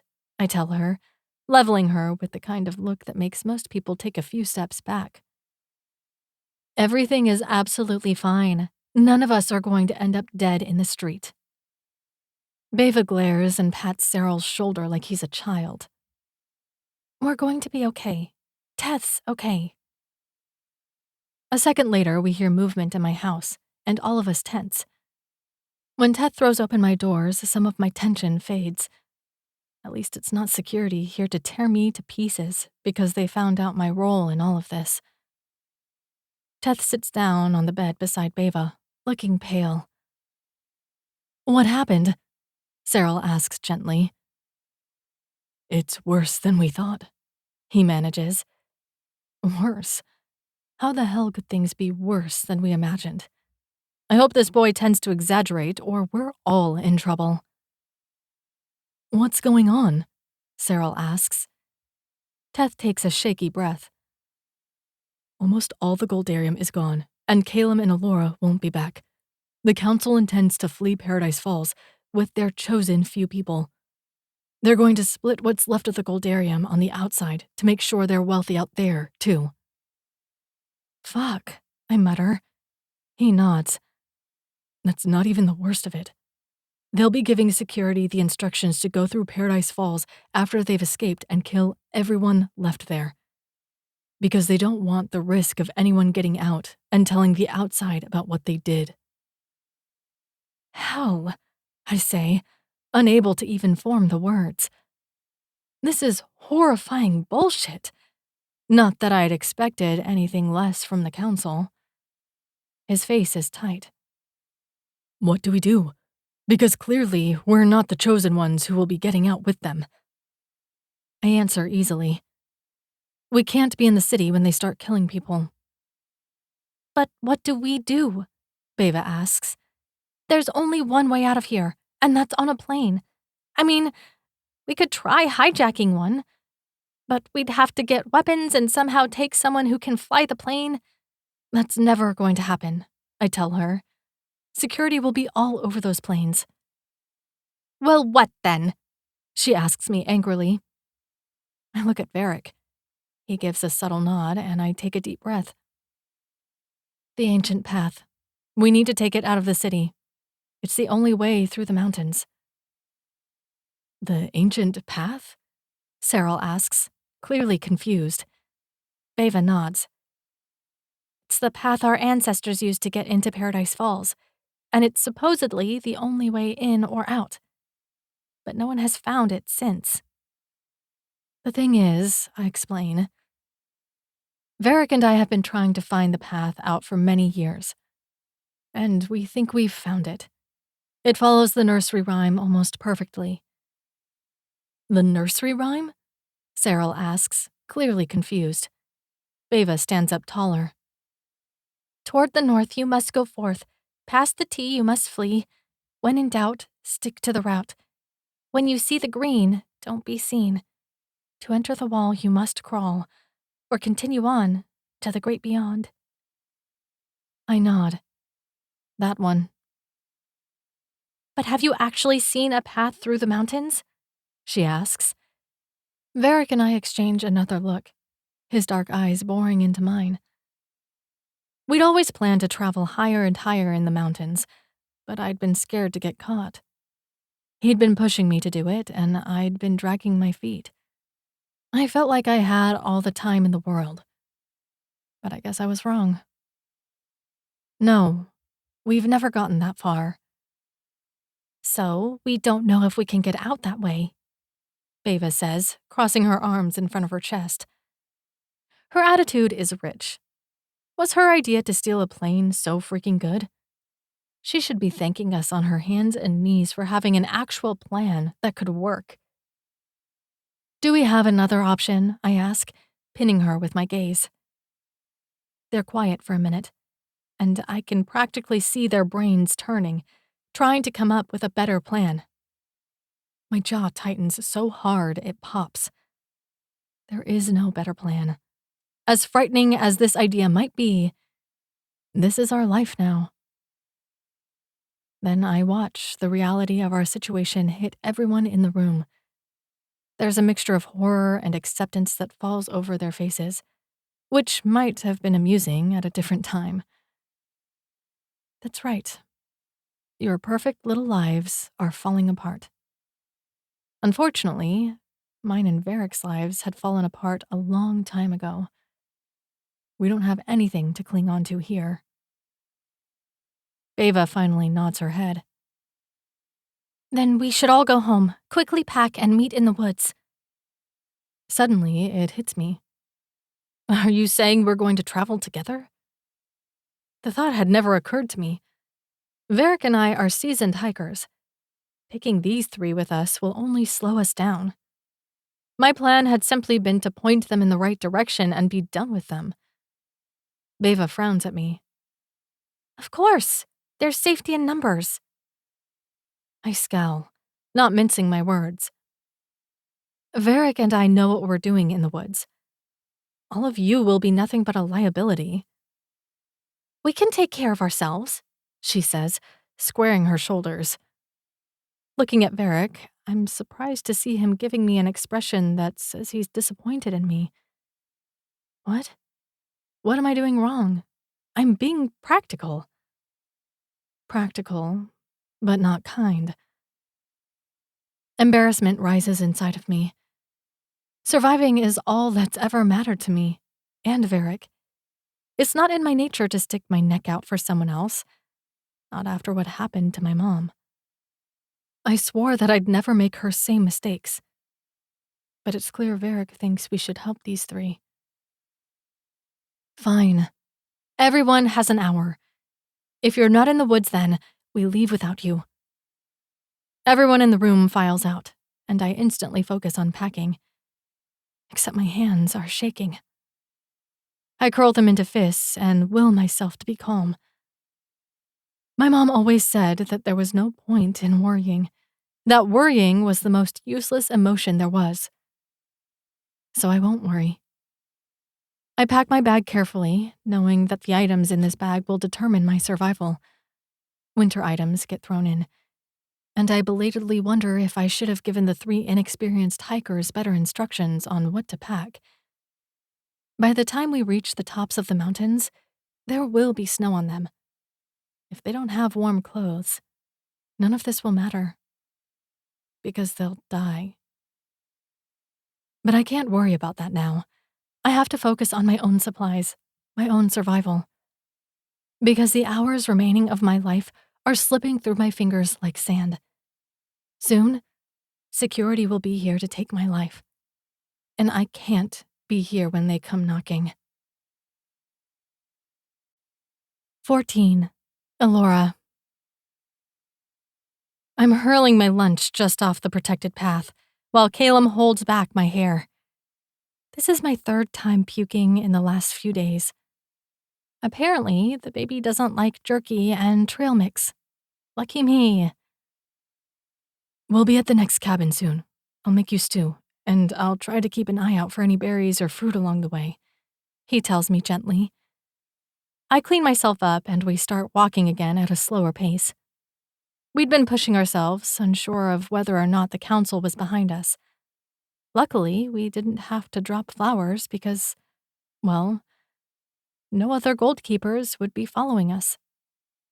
We'd also taken the journals from our family cabins, not wanting to give the council any insight into what they might come across next. Callum grabs my water and hands it to me. You have to stay hydrated. All this puking isn't good for you or the baby. You're telling me, I say, then drink the water slowly, making sure it's not going to end up coming back up. You okay?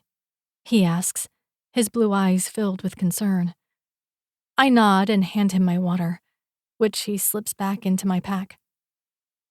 It's weird how tired and slow I feel now. Weird because I'm barely pregnant. A lot of women don't even know they're pregnant at this point. But Callum has reassured me that it might be because we're gold keepers. Their pregnancies might be different. Our little bean certainly knows what they like and don't like, he says, grinning at my stomach. How nice, I tell him dryly. He laughs. I can just imagine this stubborn little girl or stubborn little boy stamping their feet and clenching their fists. I smile at the image. Unfortunately, we don't even know where this baby is going to live. My smile fades into a frown and I touch my belly. Callum reaches over and puts his hand on mine. It's going to be okay. We're going to figure this out. You just worry about growing our baby and I'll worry about everything else. Lifting a brow, I smile. I don't think it works that way. Well, we're the only people in Neverwood. We get to decide how it goes. I try to hold on to his optimism, but it slips through my fingers. So I guess you're somehow going to have to learn how to deliver a baby. He looks at me in confusion. You're the only one who can do it. His eyes widen, and then he hides his fear behind a calm mask. I'll talk to the tree guy, Zarex. His whole home was full of books. I'm sure there's one on childbirth. Hell, he might even know a thing or two. Or maybe one of his people do, and I can pick their brains over it. Okay, that's actually a pretty good idea. He takes my hand and starts walking. So, Michael or Logan if it's a boy, and Natalie if it's a girl? I smile. Those were the names we'd narrowed our choices down to. I love them. I love them too. Suddenly, I feel a pulling, a sense of something. I know it isn't the goldarium strapped to Callum's pack, because that's in the crystal chest. There must be more. I glance all over and see Goldarium just off the path up ahead. That looks easy enough to get, I say. Callum shakes his head. We don't need any. We have enough to build us whatever we need for our new life. There's no way we're going to risk our lives for that. He's right. We'd already talked about this. As we keep going, I see movement and spot the ogre hiding behind a tree. I stiffen and grab Callum's arm, pointing. His brow wrinkles, and I realize I didn't tell him about the last trap I was sure the ogres had set for me. It's a trap, I whisper. He lifts a brow.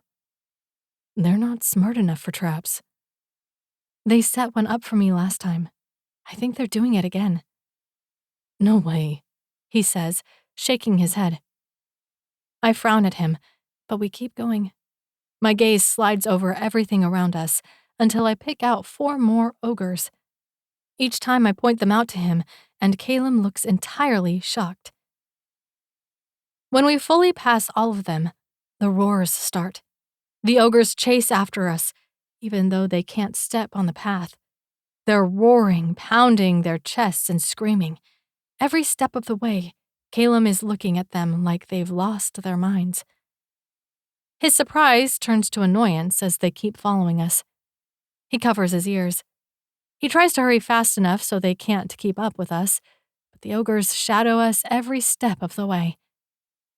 It's hours before they stop, hours before they drop back, and then we're left in startling silence. Not even the birds make sounds around us. Whoa, Callum finally says. I told you, I responded, a little smugly. He gives me an amused look. Remind me to always listen to you. I flash him a smile. Happy wife, happy life, right? Then I realize what I said and turn bright red. Speeding up, I try to outrun the bugger, but he easily keeps pace with me, a smile spreading across his face. He snags my hand. About that, I'm thinking we should make this thing official before our baby arrives. I like the ring wife has to it. Are you asking me to marry you? He shakes his head. No, when I ask you to marry me, you'll know it. Okay then, I say, blushing. We're only walking together for a short time when a stag leaps out onto the path. He can't mean us harm if he's able to go on the path, but still, Callum shifts to stand in front of me, and I'm left looking around him at the bright red stag. He has golden antlers, meaning he's an elder, and he stands tall and majestic. Leaning down, he touches the path in front of it, and it turns gold, moving slowly toward us. As it reaches our feet, I feel a tingling spread over me, and I look down at my hand to see that it's turned to gold.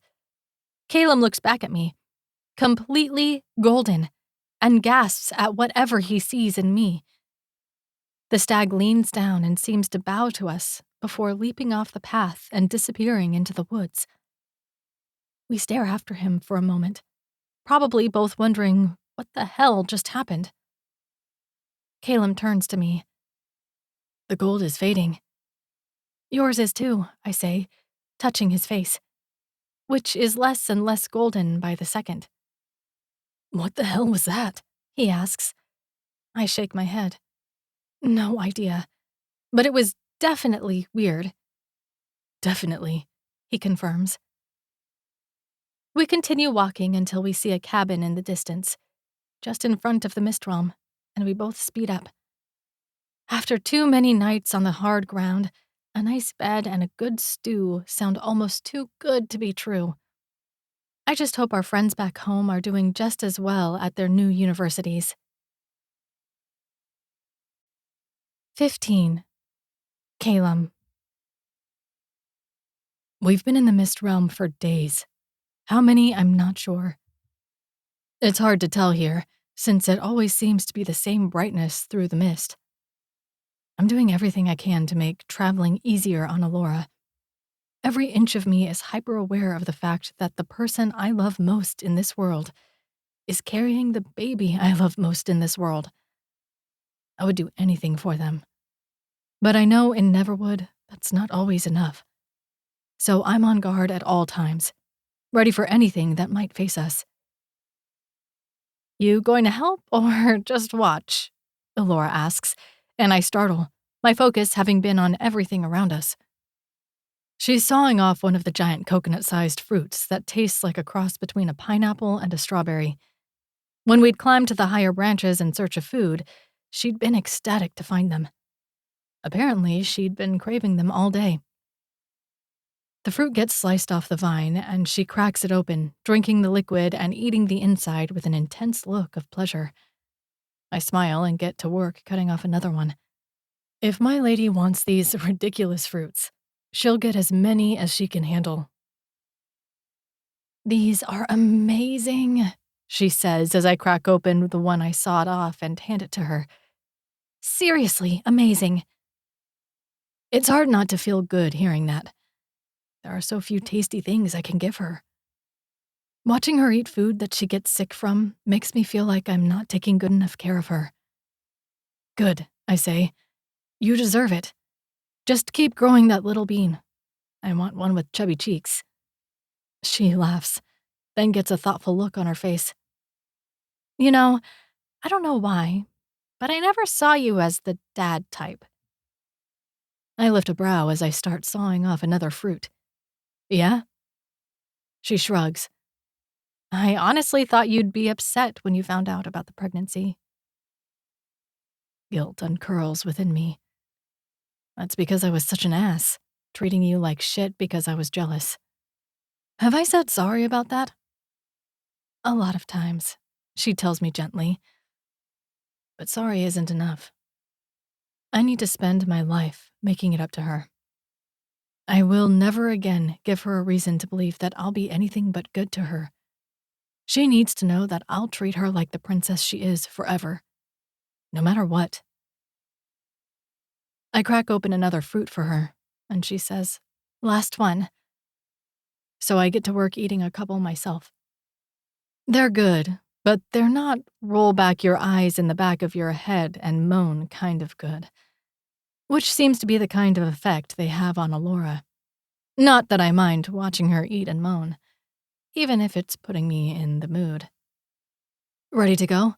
I ask, wondering if it's too early to set up our tent on the path and have a little fun.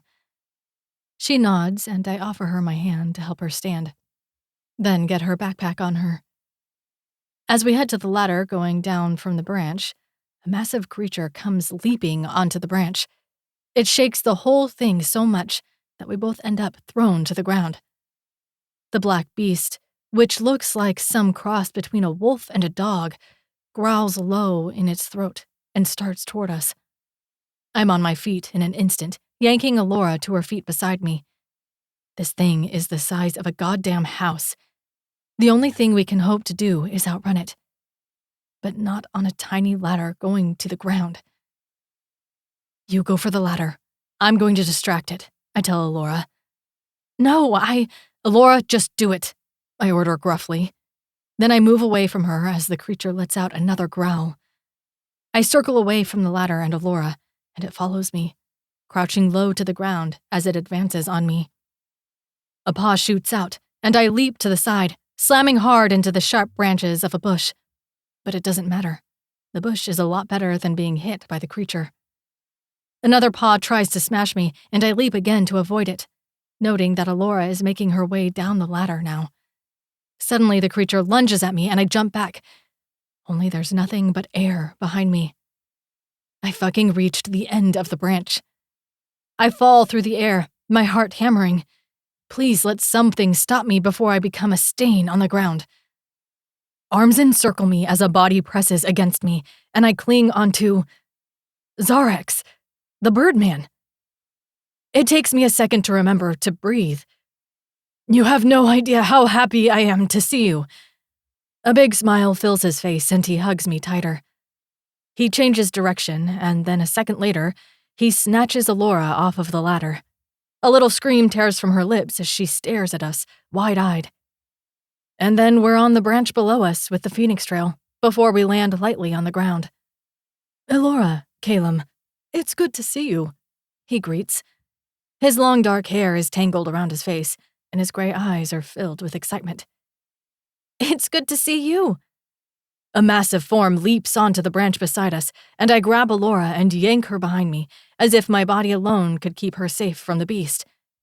Remembering my sword, I pull it out, feeling like someone trying to fight a mountain with a toothpick. Zarex looks between us and the beast, seeming confused, then says, "No, Garmer, no." To my shock, the creature gives a pathetic whine, then sits. "Be little now, Garmer. Little." Before our eyes, the big black beast shrinks until it's the size of a regular dog. Then he lets out the saddest whine and lays down, his head on his paws. His big dark eyes stare up at us, somehow making me feel like the bad guy. "Alora, Callum," Zarex says with a smile. "Meet Garmer, my pet." "Pet?" I repeat in shock. You took my advice. Alora seems excited, then looks at me. Zarex was so lonely, I suggested a pet to keep him company. "Oh, okay. But that thing is his pet?" How do you like having a pet? Alora asks. Zarex puffs out his chest. "It's not the same as another person, but it is very nice. It has helped with my loneliness, and Garmer loves when I read to him, which makes me very happy." I'm so glad, she says, and I can tell she means it. He glances between us. "So, you are off on another adventure?" She shrugs, looking uncertain, probably because she hardly sees this as an adventure. Something like that. I eye the dog and try to explain. "We were actually in the middle of eating, because we've gotten so sick of our pack foods." Zarex's eyes light up. "Stay right here." He takes off into the air, leaving behind his dangerous beast, who simply whimpers after him. We shrug and shift to make sure we're on the path. You know, just in case Fluffy gets a taste for human flesh. It takes a few minutes, but Zarex returns with a bag. He promptly sits down on our path and sets up a spread of different foods. Foods that actually look very good. "You might like this," he says excitedly. "For my people, food is always in surplus. There is far more to eat than there are people. Our crops are overgrown, overflowing with food, and with all the time I have, I can make many delicious things." I don't argue. We just sit down. The food is pretty damn good. Eggs, even though they're cold, interesting fruits and veggies, 2 meat items that taste like foods back home. All in all, I'm pretty happy. But what's more important? Alora is eating and keeping it all down. Zarex is growing on me. My thoughts go back to what we're doing. Alora wants to go on this crazy quest. I'm pretty sure because she's hoping to find her dad. But the Mist Realm isn't awful. With Zarex's help, we could make a home here. And I'm pretty sure he'd be eager to help us every step of the way. I'll have to bring it up again to Alora. "So," Alora begins, still eating. "How have things been going besides the pet?" Zarex looks thoughtful. "Life is good, but I miss the days of my people. I even miss the days when your people came through regularly." Victor and Archer? She asks. "Even before Victor and Archer." "Before?" I question. "Like our other relatives?" He nods, but when he sees both of us staring at him in confusion, he continues more slowly. "Your families are not the only ones who have ever been to the Mist Realm. There were others. Others who didn't even know about the Forest Realm. They didn't have as much gold in their blood as you do, but they had enough to get here." We're both confused. "We don't understand," I say. He shrugs. "There were simply others, occasionally, and I miss them. I miss the company. It seems that finding someone to love and care for is too much to ask the gods. Elora smiles and pats his knees. You never know. Sometimes love just takes you by surprise. Her gaze meets mine, and I smile. I hope you're right, he says. Elora sighs. Can I be honest with you, Zarex? Always. This trip of ours is different from the other ones. This time, we don't intend to ever go back to our homes. We're trying to get to the end of the Phoenix Trail in hopes of finding our fathers and creating a life here, as a family. Zarex looks sad. Your fathers had similar plans. Do you know if they ever found what they were looking for? His sadness only deepens. They never came back. That's not reassuring. Elora, I start, trying to find the right words. Are you sure we shouldn't stay here? This seems like as good a place as any to start a life. She gives me a gentle look. We just have to have faith. Can you have faith for me?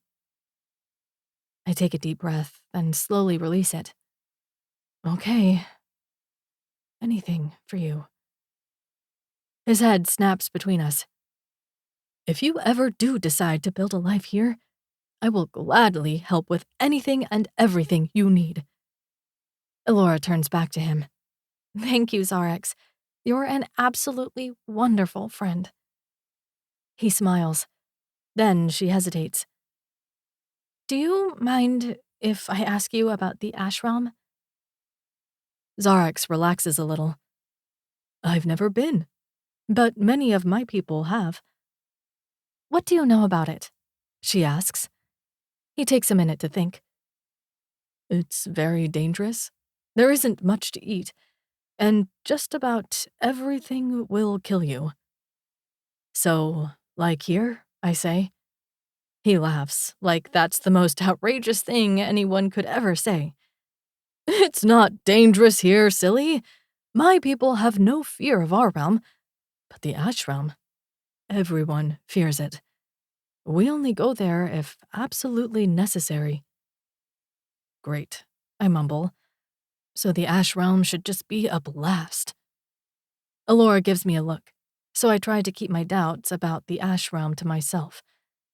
She decided that that's where we were going, so that's where we were going. It's just my job to make sure we make it through there safely.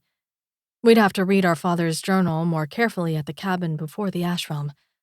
It's basically our only clue about how to survive in the next world. As we continue eating, my mind starts working. Oh, I say, then turn to Zarex. Do you happen to have any books on childbirth or any knowledge about it?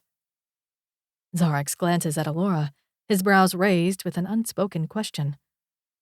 She smiles. Yes, I'm pregnant. The joy on his face warms my heart after all the terrible responses to her pregnancy in Paradise Falls. A baby is the greatest of blessings. If I had my way, these trees would be full of the sounds of children's laughter. Congratulations! This is very fine news. We're pretty excited, I admit, and a little nervous since it looks like we'll be doing this thing alone. Zarex's expression grows more serious.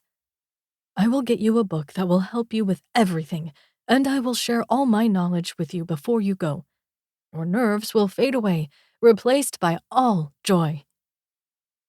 It's weird. I think I'm going to miss him when we go. He truly is a good guy. Thank you. He returns to his tree and brings me a book that seems to have been written by a healer specializing in childbirth. Just as he promised, he walks me through several different scenarios for childbirth. Elora looks a little disturbed by all of it, but I take thorough notes. Because when Elora goes into labor, her life and the life of my baby will rest on my shoulders alone. We talk for several hours until Zarex seems to run out of things to say. Then we thank him, tell him goodbye, and keep walking, knowing we're close to the cabin, knowing it's time for bed. Elora holds my hand tightly, and even though she doesn't say it, I can tell Elora is a bit rattled by all the unknown elements in our future. But I try my best to reassure her, because of all the things I don't know about our future, I know that Elora is my everything. When we arrive at the cabin, we shower, change, and lay in bed together, feeling content. Like everything in our world is perfect, even though it's not. A fire crackles near us, and the warm blanket covers us like a cloud. I lace my fingers with hers as she lays against my chest. I can't believe I'm actually here with you. There was a time that I thought I'd never get to touch you again. She shifts so she can look at me. Callum, you know things would have been different between us before this if we weren't the two families. My heart aches a little, and my insecurity surfaces. Can you honestly say you would have chosen to be with me if it wasn't forbidden? She gives me the strangest look. Why not? It's not like I chose to complicate my life because it was forbidden. I chose to complicate my life because I wanted to be with you. I laugh, but there's no humor in it. You deserve someone better than me. No, I deserve you. A man who is excited for our baby. A man who has protected me at every turn. Callum, I'm lucky to have you. It's hard to believe that. I'm lucky to have you. She flashes a smile. So, we're lucky to have each other. Releasing my hand, she leans in and kisses me. Her lips are soft, melding to my own, and within seconds I feel myself heating up. The intimate scene has been removed to comply with YouTube standards. To listen to what you're missing, I have included several places to find it below this video. 16. Beva. I'm going to die. Oh my gods, I'm going to die. The last few days have been a blur. We made it to the woods before we were spotted by security. All of us started running, but when security started firing shots, we scattered. I'd lost sight of all the others days ago, leaving me alone in the woods. The only bright side? I'd lost sight of security, too. Not that that helps me now. I have no idea how to survive in the woods. It's dark. It's night. I haven't had anything to eat or drink all day. I can hear wolves on the mountain and can barely see by the light of the moon. All I know how to do is keep going, hoping to catch sight of the others. Anyone? I shout. Is anyone there? No one answers. Not that I thought they would. I'm totally screwed.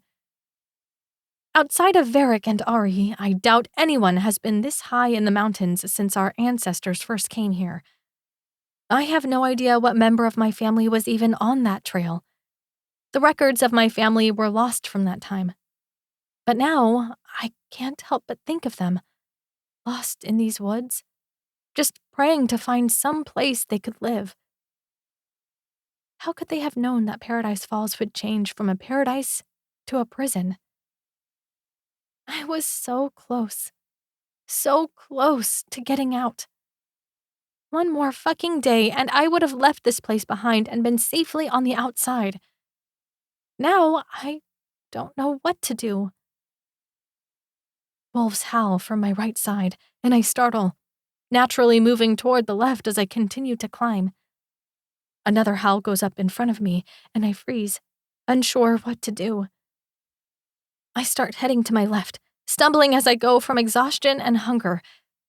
I can't keep going much longer. Not that I think I'm going to survive long enough to starve to death. It's just perfect, I say, laughing to myself. I'm not even sure I want to live on the outside. All I know is that it's my only choice. There is no third option. There's just Paradise Falls and the outside. The thing is, I know nothing about the world out there. I just hope I might be able to carve out some small corner in it to read my books and just enjoy life. Hopefully, that's what life will be like for my family now. Tears roll down my face. That's the one blessing to all of this, that my family got out. At least if I'm going to die out here, I know they are safe. The wolves howl louder, closer from behind me, from in front of me, from my right. I can feel them closing in on me. I know deep in my heart that I'm being hunted, that I'm their prey. I just can't do anything about it. Moonlight catches on something near me. It looks like a wall of thick vines. It's the closest thing I've seen to a place to hide here, so I decide to head toward it. Maybe if I can get deep enough in the brush, they won't be able to get me. I reach the massive plant, a plant the likes of which I've never seen before, and start pressing myself deeper and deeper into the vines. The moonlight reflects on a surface. It's almost like a green surface that moves and changes in front of my eyes. But maybe that's just my exhaustion, my hunger, my thirst. I start pushing on the wall of green and feel myself pushing against something like putty. It pushes back against me for a long minute. But I'm desperate. This hiding place is my only chance of surviving, the only place that the wolves might not be able to get me. Finally, the putty seems to stop pushing me away. Instead, it starts pulling me in. Some foreign instinct causes me to struggle, but it's too late. I'm yanked into the strange wall. Putty is in front of me, behind me, all around me. For a minute, I feel like I might suffocate. I might die. I pop out of the putty onto my knees, and the air is instantly chillier than it was just a moment ago. Slowly looking up, I startle. There's a glowing path in front of me lined with flowers. Mist hangs heavy over the air, and it appears I'm on a giant branch. What is this? Hello? I shout. Nobody answers. I rise to my feet, instantly drawn to the glowing path of flowers. Hello? Is anyone there? No longer scared about security, I shout and shout, tears streaming down my face as I walk along the glowing path. Nothing emerges from the darkness. There's nothing familiar even to cling to. If I thought I was lost before, I was wrong. This place is impossible. It can't exist. Am I losing my mind? Finally, I collapse onto the path, dropping my bag next to me. I'm hungry, thirsty, exhausted, scared, and alone. I can't do this anymore. I'm Beva, a book nerd, a future scientist, not some brave explorer. Are you all right? My gaze jerks up, and I come face to face with the most beautiful man I've ever seen in my life. He has long black hair that frames a face more beautiful than the best-looking guy in Paradise Falls, with gray, intelligent eyes that tug at my heart. And he has wings. Beautiful black wings growing from his back. I wipe the tears from my eyes, then realize I'd done so with my injured hand, and try to hide it from his sight. Hello? He kneels down, looking at me gently. Hello, little one. I stare, unsure what to say. Are you real? He laughs, his expression surprised. Yes, I'm real. Except he can't be. How can you be real? He shrugs his big shoulders. I just am. I have a logical mind. There has to be a way to test if I'm seeing things, or if this is real. Think. Pinch me, I say. He looks horrified. I would never want to hurt you. I frown. It's the only way I'll know you're real. With a lot of hesitation, he reaches over and pinches my arm lightly. I jump. It hurts. So this is real. You exist? Yes. He cocks his head, looking at me with concern. Are you all right? I'm sorry, I say, and the tears start falling again. I was just running away from my home because they were going to kill everyone. They were going to kill everyone. Except then I was lost in the woods and wolves were chasing me and I didn't know what to do. Then I found this weird wall and I pushed through it and I ended up here. I don't even know where here is. All I want is a warm bed and a book, but that's just too much to ask for. I'm rapidly wiping the tears from my face, hating that I'm crying. He smiles at me, and his smile is breathtaking. That's not too much to ask for. I can give that to you right now. I stare at him, trying to decide if he's kidding. I don't think you understand. I literally have nowhere to go. No home, no safe place to land.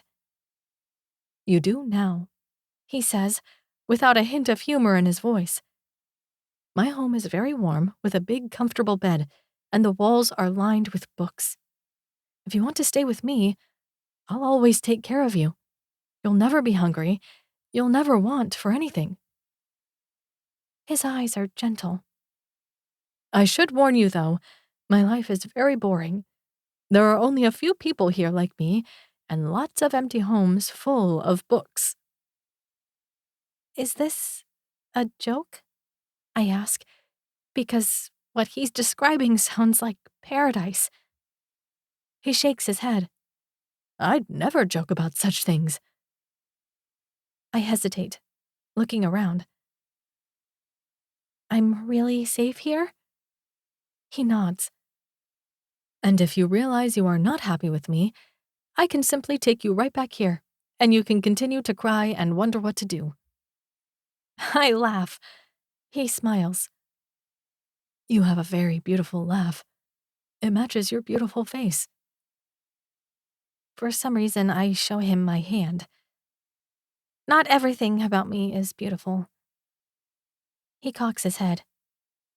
I'm afraid you must have trouble with your sight, because everything about you is wonderful. Don't worry. We can get your eyes looked at. I know a man who can help.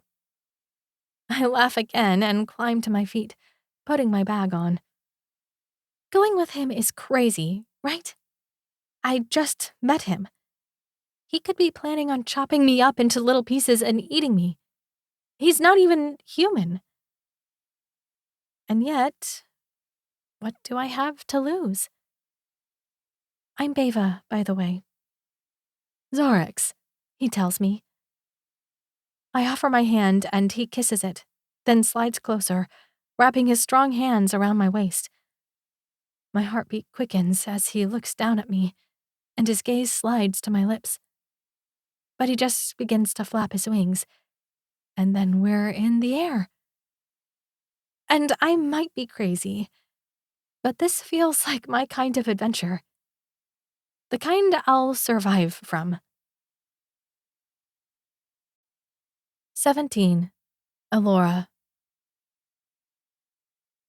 We hold hands as we stare at the barrier to the ashram, which moves in front of us like a translucent bubble. Only we can't see what's on the other side. It whispers of danger and uncertainty, and I try to fight my nerves as Callum nods in my direction. It's time. I part my lips and repeat what my father said in the journal. The ashram is dangerous. Pack lots of food and water. Dress for warm weather. Do not touch the lava, the hot liquid. Eat the lava spiders, iron snails, and lava snakes. They will keep you alive. Do it. Drink the brown plant with water. Eat the red berries. Trade, or you will die. Be respectful. Bow often. Do not hold eye contact. Do not go far from the path. And trust nothing that flies in the ash ecosystem. It's unlike anything you've experienced before. Callum nods. We've dressed lightly. Our capes are stowed away at the cabin, along with our heavier layers. We're both wearing t-shirts and the shorts we go to bed in, paired with the swords we were given for this realm. We'd both decided that having a weapon would make us feel more confident. Callum pats my backpack, and we have as much food and water as we can possibly carry. I hope the weight wouldn't be too much. Goldarium isn't very heavy, but Callum is carrying the entire crystal chest strapped to the outside of his backpack. It's not a light thing to carry, and that, along with all the extra food and water, well, it's heavy. And we have a long way to go. He hadn't wanted me to carry anything beyond what I needed to carry, but I'd convinced him that we needed to fill everything up with food and water, based on what we'd heard about the Ash Realm. Eating red berries, dried berries, jerky, and trail mix seems a lot better than lava spiders, iron snails, and lava snakes. Plus, there's the whole brown water thing. I prefer our clean water over that.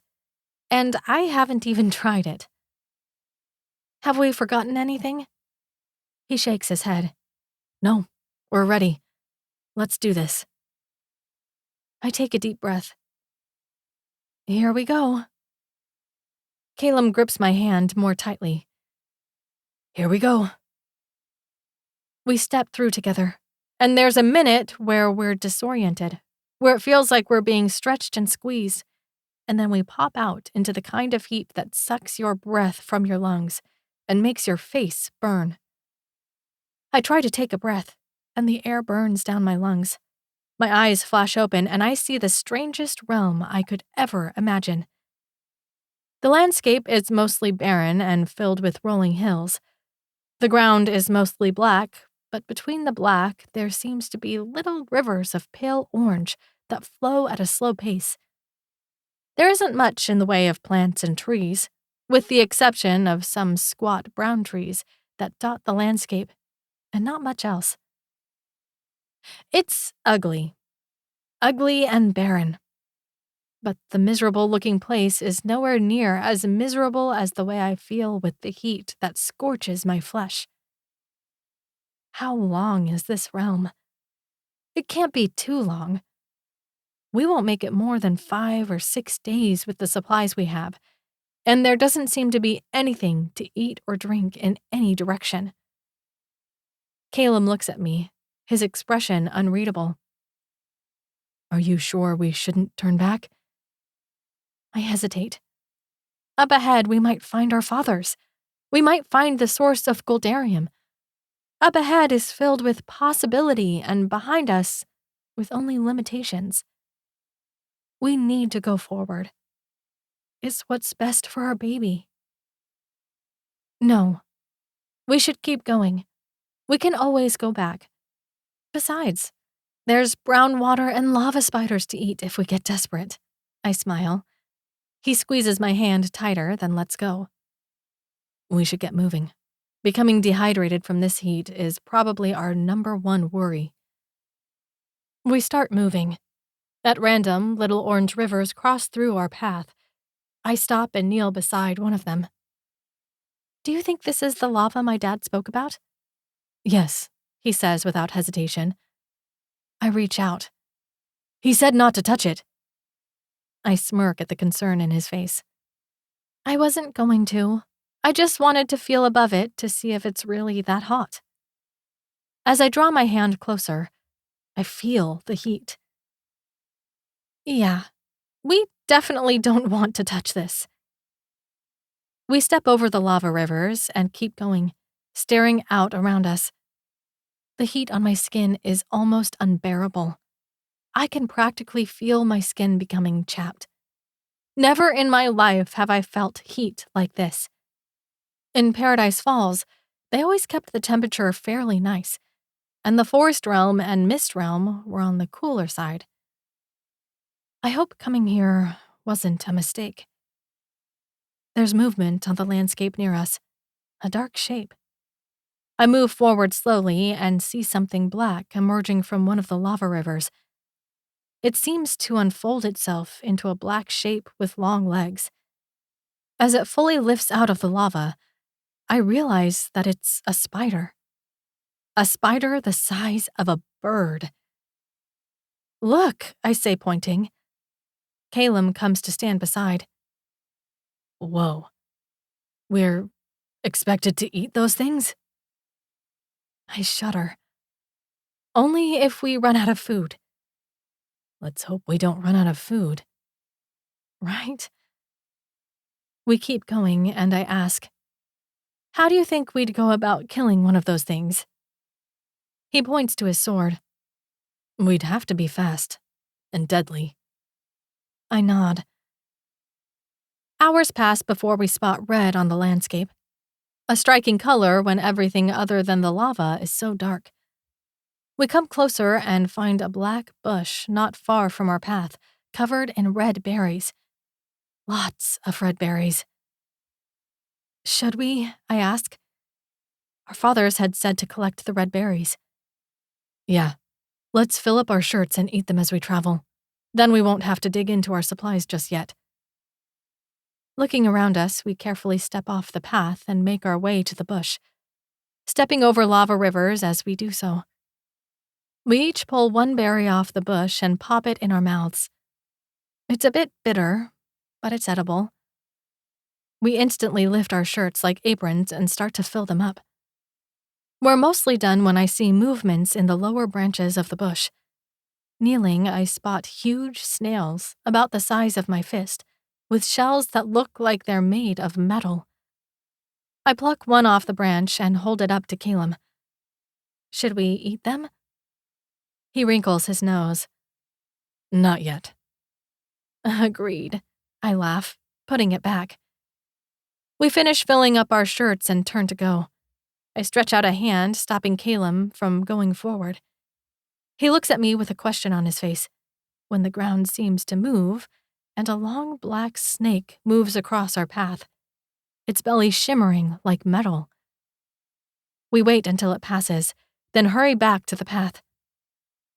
"Do you think the snakes are poisonous?" he asks.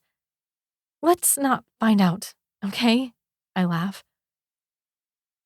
We continue walking, eating the berries slowly. Sweat mists my skin, and I feel like reaching for my water, but I don't.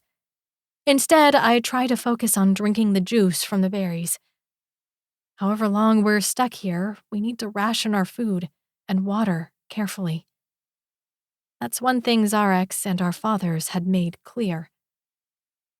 What if our dads never made it out of the ash realm?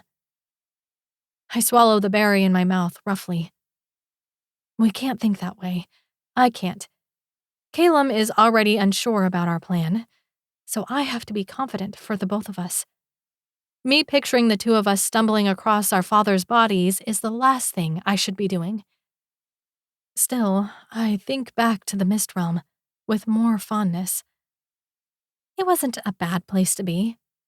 We might have been able to make it a home. It just didn't feel like the right place to me.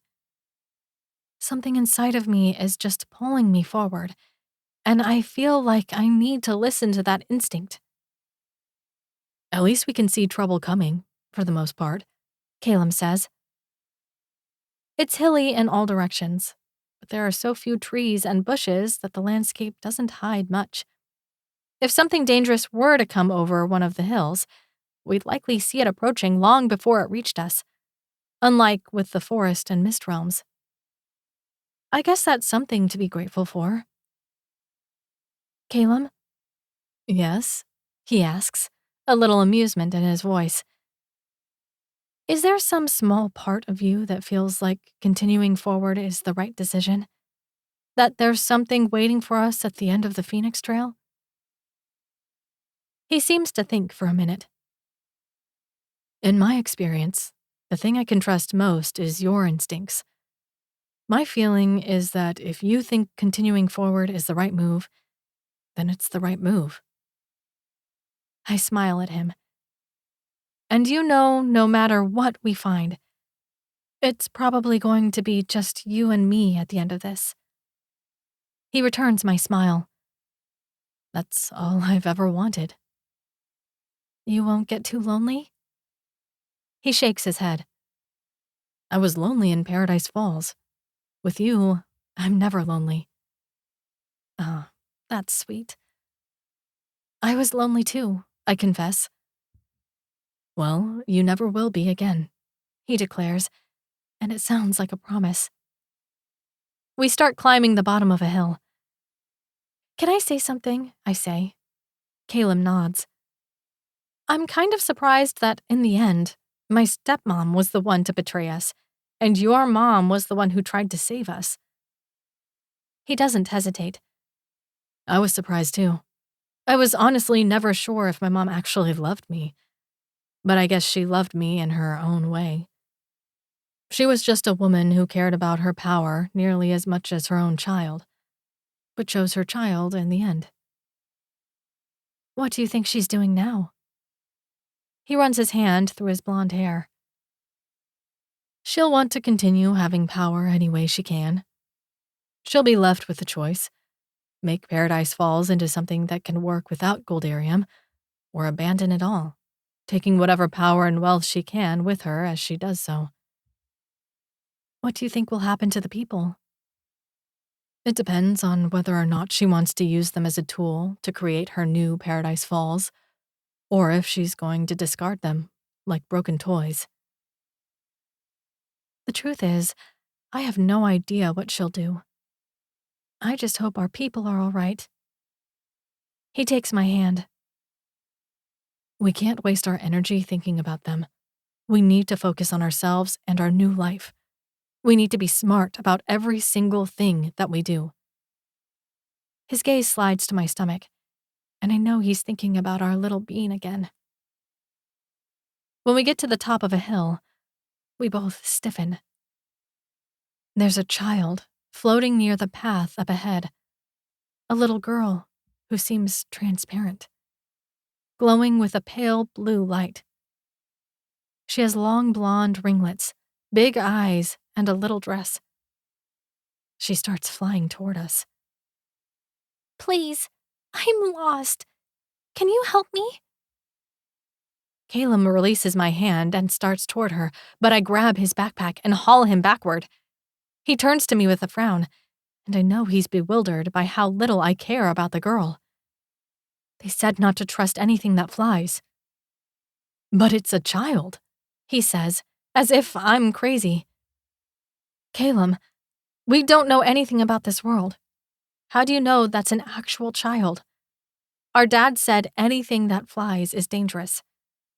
Shouldn't we trust them over some strange creature? He seems to calm. You're right. I was just thinking about our child. And then this appears, and I wasn't thinking. But you're right. I turn back to the child.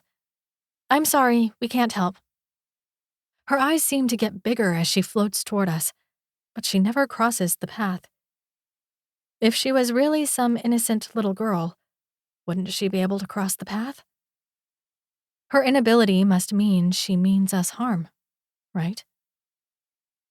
She stops when she's just feet from us. Please help me. Help me find my daddy. Callum's jaw clenches, and he folds his arms in front of his chest. I know he wants to help. I know some instinct was born inside of him the moment he found out I was pregnant, and now he wants to help this child. But every instinct inside of me is screaming that this isn't a little girl, and that this creature means us harm. No, I say, go away. Please, she begs, tears rolling down her chubby cheeks. Callum looks away and squeezes his eyes shut. Not a chance, I say. But I'm little and all alone. Her voice is just above a whisper. You also can't cross onto the path because you mean us harm, I say. She stares at me, and her innocent expression shifts into something more intense, something creepy. Her mouth opens, and she flashes teeth that slowly sharpen. I grip Callum's shoulder, and his eyes flash open. Before our eyes, The child stretches into some long, human-like being with no legs, just a flowing gown. Her eyes are pits of black, and she opens and closes her mouth, which is filled with the sharpened teeth, like a fish in the water. It sends a chill right down my spine and leaves goosebumps raising up and down my skin. Then she's gone. "What the hell was that?" Callum asks in a hushed voice. "I don't know, but the flying things here are tricky. We need to never forget that." He nods, looking pale. We keep going on the path. Everything around us whispers of danger, and nothing but my faith leads us into the unknown.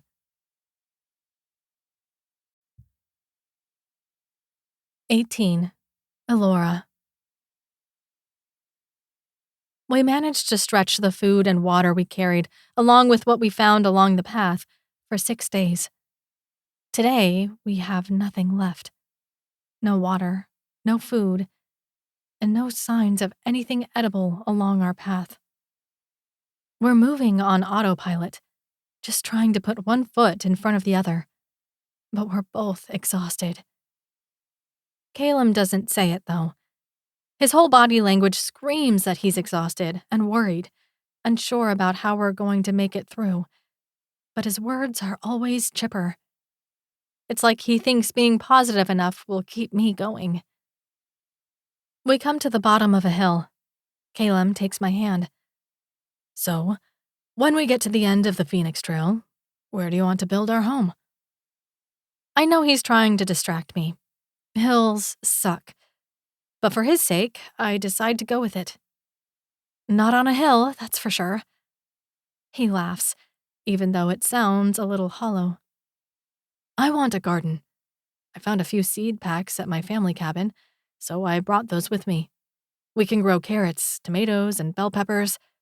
There were even 2 packages of melons." "Oh, what a smart idea. I'd miss all of those if we didn't have them." He grins. "With the tomatoes, we should be able to make pizza." Now it's my turn to laugh. "We just need cheese and dough." "Well, we'll find something to milk for our farm. And people have been making dough for centuries. I'm sure we can figure it out." I smile at him. "Since when did you become so chipper?" He returns my smile. "Since I got a future with the woman I love." He hesitates. "It's not that I wanted Paradise Falls to collapse into ruin and for us to be trapped in Neverwood. I'm just glad there was a scenario where you and I could be together, and Farron didn't have to play the role of dad to my kid." "Because you were so on board with that idea," I tease.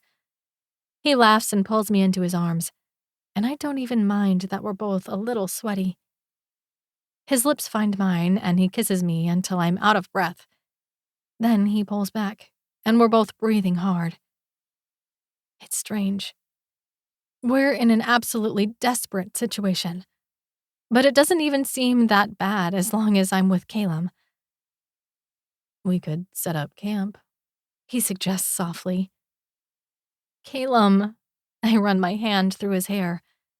"We need to find food and water before we die. You're going to have to keep it in your pants for a little longer." He groans, but pulls away. "You're right." Then he mutters, "Although sex is sort of necessary too." I grab his hand, grinning at him, while we climb to the top of the hill. As we look down, we see a large brown plant by the side of the road. We each pick up our speed and hurry toward it. Callum uses his sword to check for snakes, and then we kneel down and start breaking the branches and sucking the brown liquid out. It tastes a little like thin applesauce, but not nearly as sweet. Glancing at Callum, I see that he's stopped drinking. "There's more," I tell him. "I'm fine," he says. "You drink it." I shake my head, frowning. "Callum, you can't do this. We both need enough to keep going." "I have enough," he tells me stubbornly. I stop drinking and fold my arms in front of my chest. He groans, looking frustrated. but goes back to drinking, and I do too. Even though he's going painfully slow. I know what he's doing. He's been doing it the whole trip. He's trying everything in his power to take care of me and the little bean. I appreciate it. But if he collapses out of dehydration, it's not like I'm just going to leave him behind. We both make it, or neither of us does. We drink everything we possibly can from the bush and then collapse beside it. I feel better, but it's still not enough. Even if we find these plants littering our path, I don't know that this amount of liquid will be enough to ensure we survive this trip. What the hell are we supposed to do? Head back? Try again with more supplies? I don't know. Alora! Callum gestures to a hill not far from us. There's motion. Something is coming toward us. Callum helps me stand, and we both hurry back to the path. When we're safely on it, we look back and watch as about a dozen strange creatures make their way down a hill toward us. They're short, about waist high, with shimmery metallic skin and lots of packs on their backs. They even pull along black and metal creatures that are some strange mix between a short horse and a donkey. There are more packs on the backs of the donkey creatures, too, which makes me wonder if they're journeying from a long distance. They're people, Callum says. People with shoes, clothes, and animals that work for them. They must be intelligent in some way, yet I wonder if they speak our language.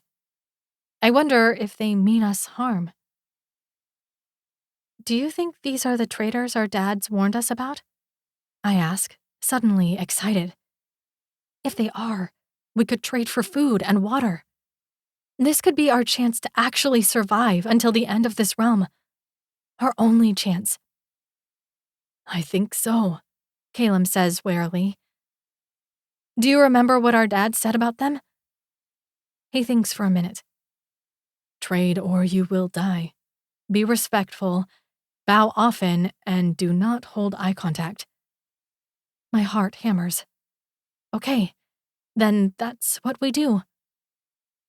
As they approach, I start to bow. Callum does the same beside me. I'm not sure how much bowing is the custom, but we do it every minute or so, trying to convey that we're not a danger to them, that we're open for trading. They stop a few feet from the path. Hello, Callum greets. We'd like to trade, if that's possible. My gaze meets one of their dark eyes, and I dart my glance away, not wanting to cause trouble. All we know about these creatures is what our dads told us, so we better listen to their warnings really well. It might be the only way we survive this. The creatures set into motion, laying a metallic-looking piece of leather over the ground, then setting up things all over it. In one area, they have items that shimmer and shine, things that look like gems and gold. I've never seen anything as beautiful as some of the things they have. But the thing is, we're not here for gems. They set out other items, things that look like tools that I imagine are very useful here. But we don't know what they are, or how to use them. So they're not useful to us. Finally, they set out glass jars that seem to be filled with water, along with different foods they unwrap to show us. None of the food looks particularly good, since it appears to be dead snails and pieces of meat wrapped with brown leaves. But it's what we need. Stay here, Callum whispers to me. I tense, but I do as he says. He leaves the path and kneels down, taking his backpack off. The first thing he does is take the chest of goldarium off the backpack and set it down. I tense. The goldarium is what we can part with the most. We don't need it for survival, and yet, when we reach our destination, we intend to use it to build our farm. So we can't give away too much. The small men seem very excited about the goldarium, luckily. They start whispering between each other and then point to each of their piles. Callum points to the food and water, and they pull out more food and water. When they seem to have it all out, they point to the Goldarium and start to show the size of it that they want. To my surprise, Callum negotiates, decreasing the size with his fingers, going back and forth with them, but eventually they agree upon a size. Callum opens the Goldarium and pulls out a part of it, melding it like putty between his hands before he gets a ball the size of what they want. When they see the size, they suddenly get angry. Swords come out so fast I can barely follow them, and Callum is surrounded on his knees. Callum bows to them several times. It's okay. Everything is okay. Give them more Goldarium, I tell Callum softly. When the creatures look in my direction, I bow, not looking them in the eyes. I do my best to convey to them that I'm not a threat, and that Callum isn't trying to screw them over. Callum slowly pulls more of the Goldarium from the crystal chest and reforms the ball so that it's bigger. The swords drop, the tension decreases, and Callum bows again. Holding my breath, I watch to see what will happen next. They put all the food and water in a backpack for Callum, hand it over to him, and then he hands them the Goldarium. All of them surround it, chittering in voices similar to those of small animals. Callum resecures the backpack and Goldarium, then puts the one with food and water in it on his front before heading back to the path. There are no waves goodbye, no acknowledgement at all. They just leave back the way they came, and Callum takes my hand. It's sweaty. Are you okay? I whisper. He nods. Let's just get a little distance and then get something to eat and drink. I release a slow breath. Okay. As much as the food and drink we traded for didn't look great, it's still something to eat and drink. I just hope it's enough to allow us to survive here. 19. Elora. Hunger burns through me, a painful pit in my stomach. We'd been in this hellish place for 11 fucking days, and there doesn't seem to be any end in sight. Callum and I have already made the hard decision that we would need to hunt and live off the land to survive, now that we'd gone through everything we got from trading. But it's proving more difficult than it sounds. The lava spider skitters past me as I strike out with my sword, but I narrowly miss it. Again. Callum is poised to strike just a few feet away, but he's gotten better. Having struck too early the last 2 times we'd tried, and failed, to get something to eat. He waits, and waits. Then he strikes. His sword tip goes through the center of the spider, and it makes a terrible crunching sound. The legs continue flailing around for several long minutes before it finally stops moving. Callum lifts the sword that the spider is impaled on and does a little dance. We got it! We got it! I laugh. I just hope this is better than the snails. The snails were hard to find, usually living in the brown bushes, but easy to catch. Unfortunately, eating them was like eating a giant booger that tastes like ash. I'd hurled after our last 2 meals, so Callum is desperate to catch something I can keep down. We return to the path, then stare at each other. There's no way to cook it, Callum says. I nod. Even the brown trees can't be burned. We'd tried. So we just eat it? He asks. My stomach growls and rolls at the same time. If the baby didn't want snails, the baby sure as hell doesn't want spider guts. But we have to eat or die. No one ever said being a goldkeeper was easy, or that being a mom who is trying to do everything to care for her baby is fun. I guess so. Do you want a leg? He asks and shudders. I reluctantly nod. He reaches forward and takes a leg, twisting it until it snaps off the body. Then he hands it to me. I stare at whatever is dripping out of the leg, then the hard surface. It's crab, I say. Just a crab leg. Callum twists off his own leg, then lifts it toward me.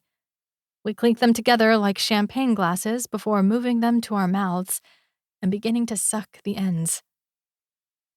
My stomach doesn't immediately revolt against the taste. It's like a mixture of ground beef and crab. It's not entirely appetizing, but better than the ashy booger. I definitely don't want to eat this every day, but I think I can keep it down. What does Little Bean think? He asks, studying me carefully. I smile. Little Bean finds it tolerable, I think. He grins. Then I'll become the best spider hunter you've ever seen. Yay, I say, but I sound tired, even to my own ears. He moves our packs away and shifts behind me so I can lean on him, then continues to break legs off the spider as we eat. This is pretty romantic, I say. Oh yeah? I know how to treat a lady, he teases. I look back at him.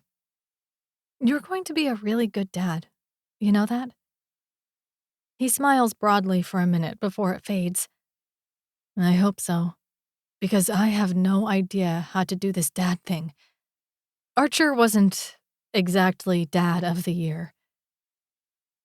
Thinking about the cruel way he spoke to Callum, I understand. He was always so angry. He wanted a life different from the one he had. He didn't like being married to my mother.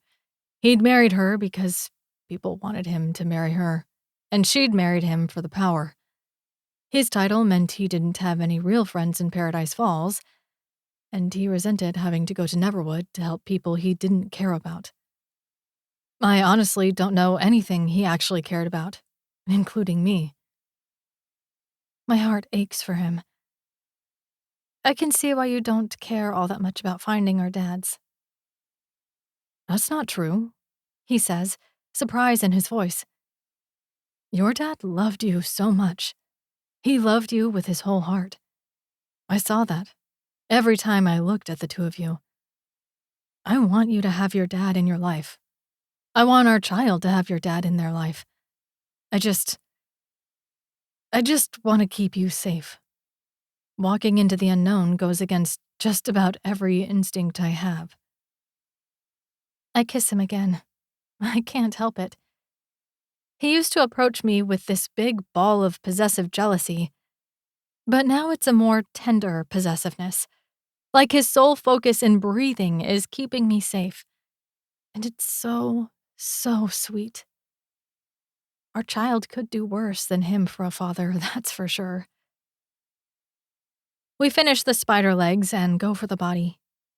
The stuff inside it isn't nearly as tasty, but we finish it and actually feel full for the first time in a while.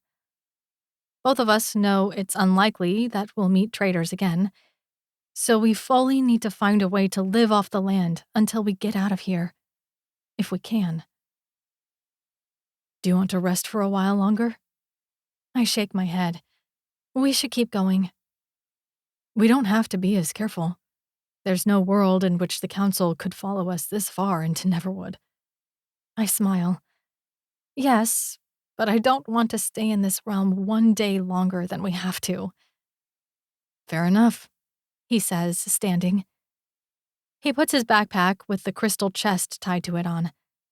He'd abandoned the one the traders had given him once it was empty. Then he offers me his hand. I take it and try to pretend that I'm not as exhausted as I feel. We just have to keep going. We have to keep hoping we'll get out of here soon. I just wish there was a cabin, Callum says. One night sleeping in a real bed with a roof over our heads would be amazing. Agreed, I say, suddenly daydreaming of a cabin in this lava world. But I bet the lava would burn down a real cabin. He winces. Probably.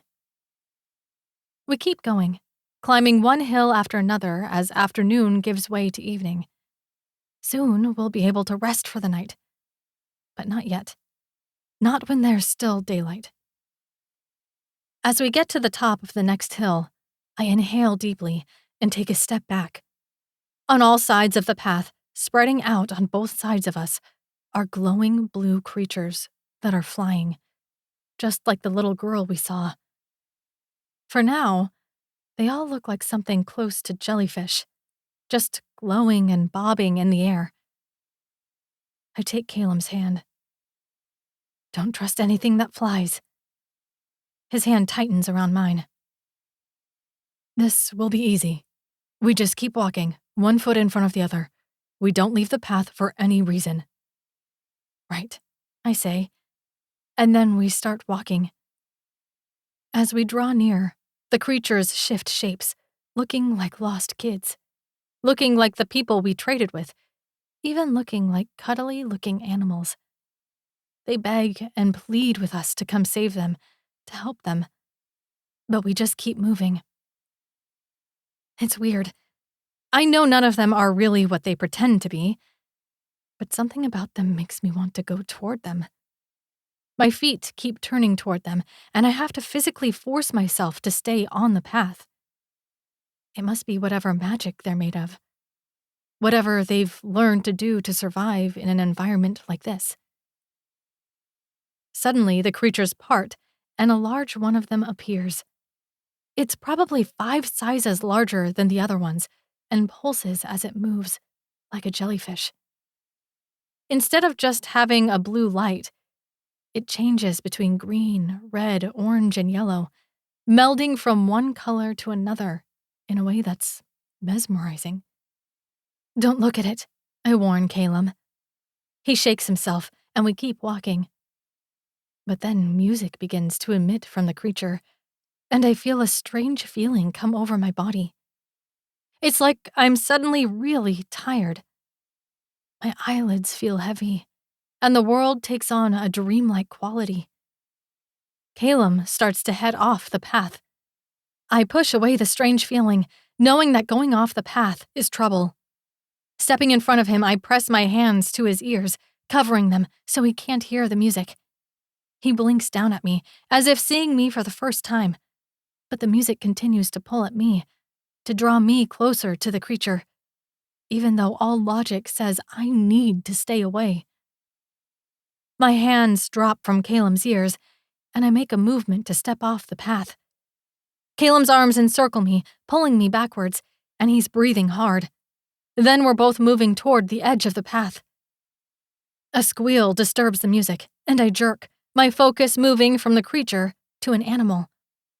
It's one of the donkey-like animals that the traders had had. It runs straight for the big creature, seeming caught up in its music. When the donkey thing reaches the creature, the floating being stops playing music and leaps down onto the donkey-like animal, covering the animal in its translucent body. The animal begins to scream and wail as we watch its skin being peeled from its body. All the creatures descend on it, and it screams and screams as they fight over it. Blood flies everywhere, flesh scatters around, and the creatures race around, consuming the splattered flesh. I look at Callum with horror in my eyes. Plug our ears and run? He nods. We plug our ears and start running, and we don't stop running, even when the flying creatures are far behind us. Even when we're sure the music can no longer reach our ears. We run and run, until we crest a hill and spot a cabin along the path down below. What's more, the entrance to the next ecosystem is just beyond it. Finally, we stop running. We stand together on the path, breathing hard. We've reached the end. We've finally reached the end of this horrible place. Callum picks me up and throws me in the air. I laugh, and then we're hugging and spinning. Whatever comes next, it has to be better than this place. It has to be. What should we do? Callum asks, grinning. Escape or rest? I let my mind work. We don't know what we're going to face in the next ecosystem.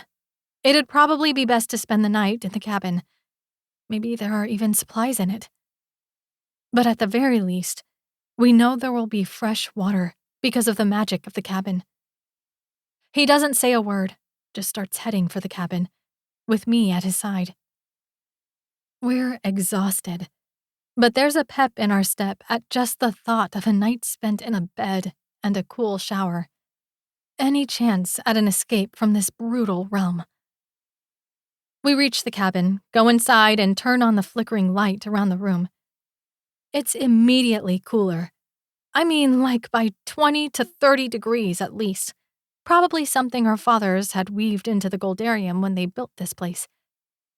We throw our stuff on the floor and don't have to say a word before we're both stripping and heading for the shower.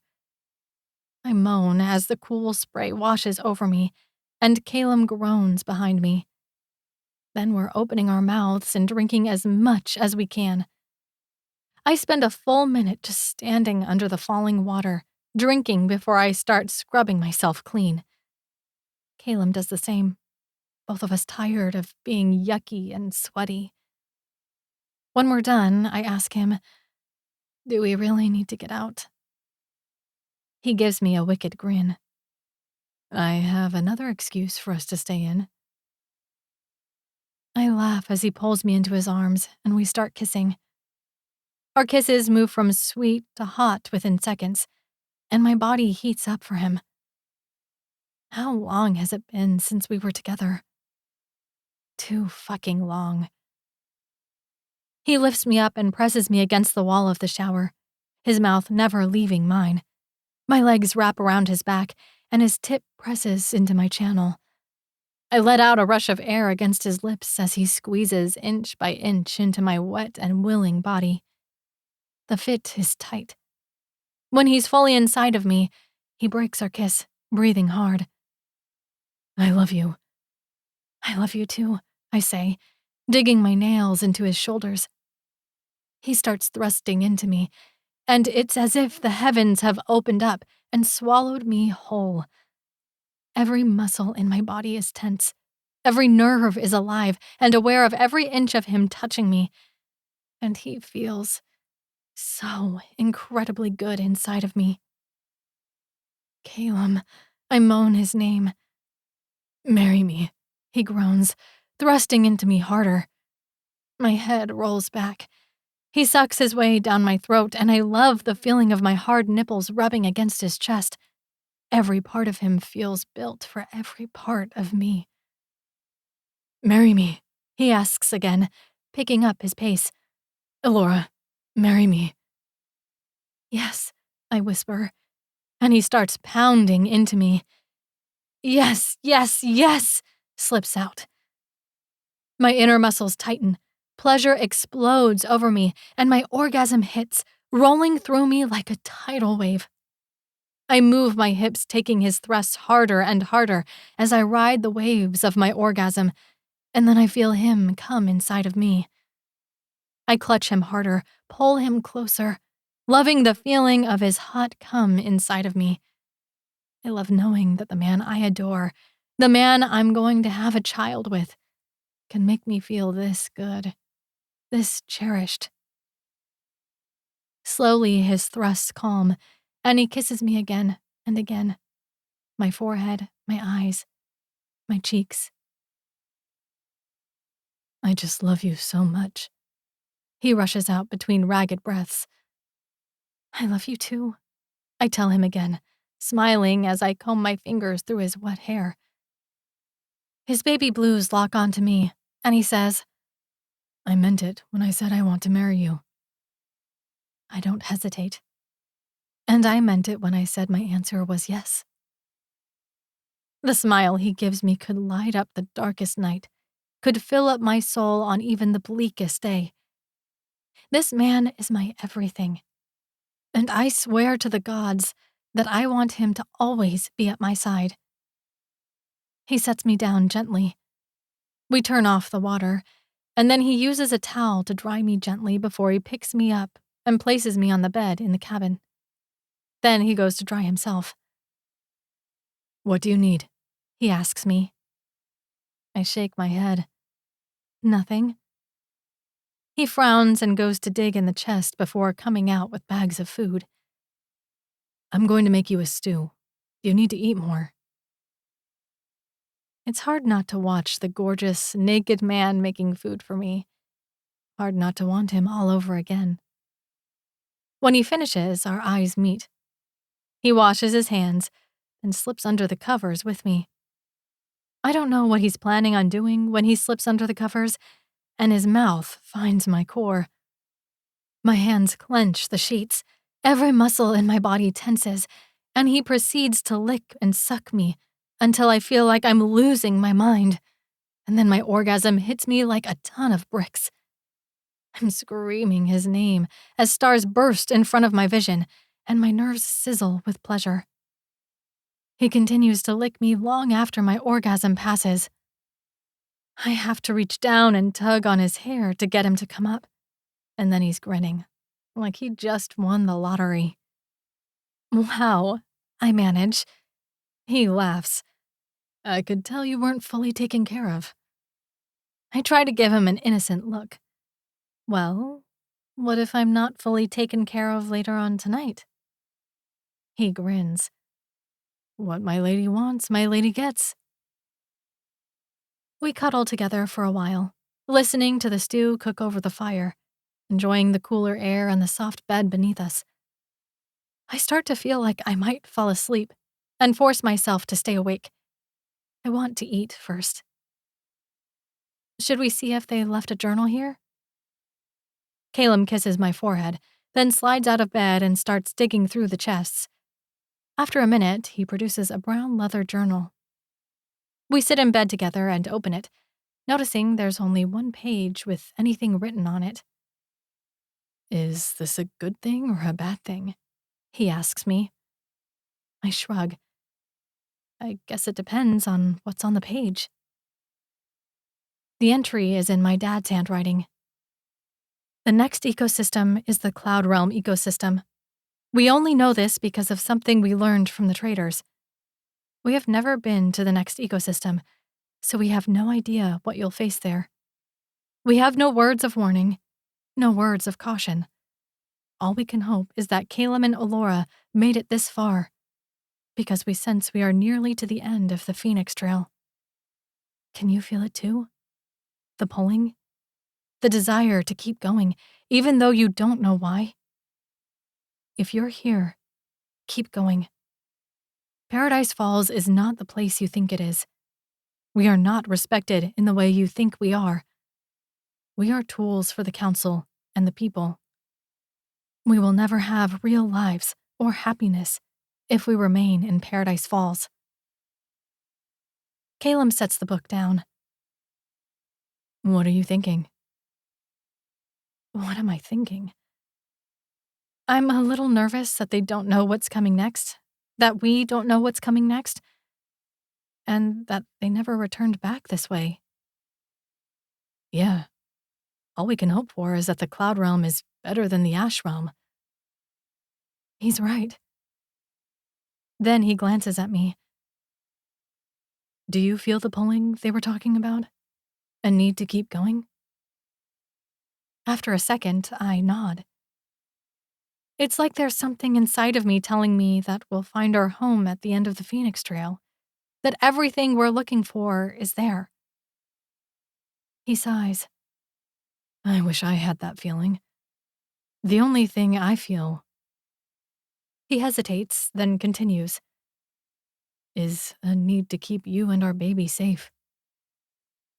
I smile and kiss him. Your dad instincts are just dominating everything.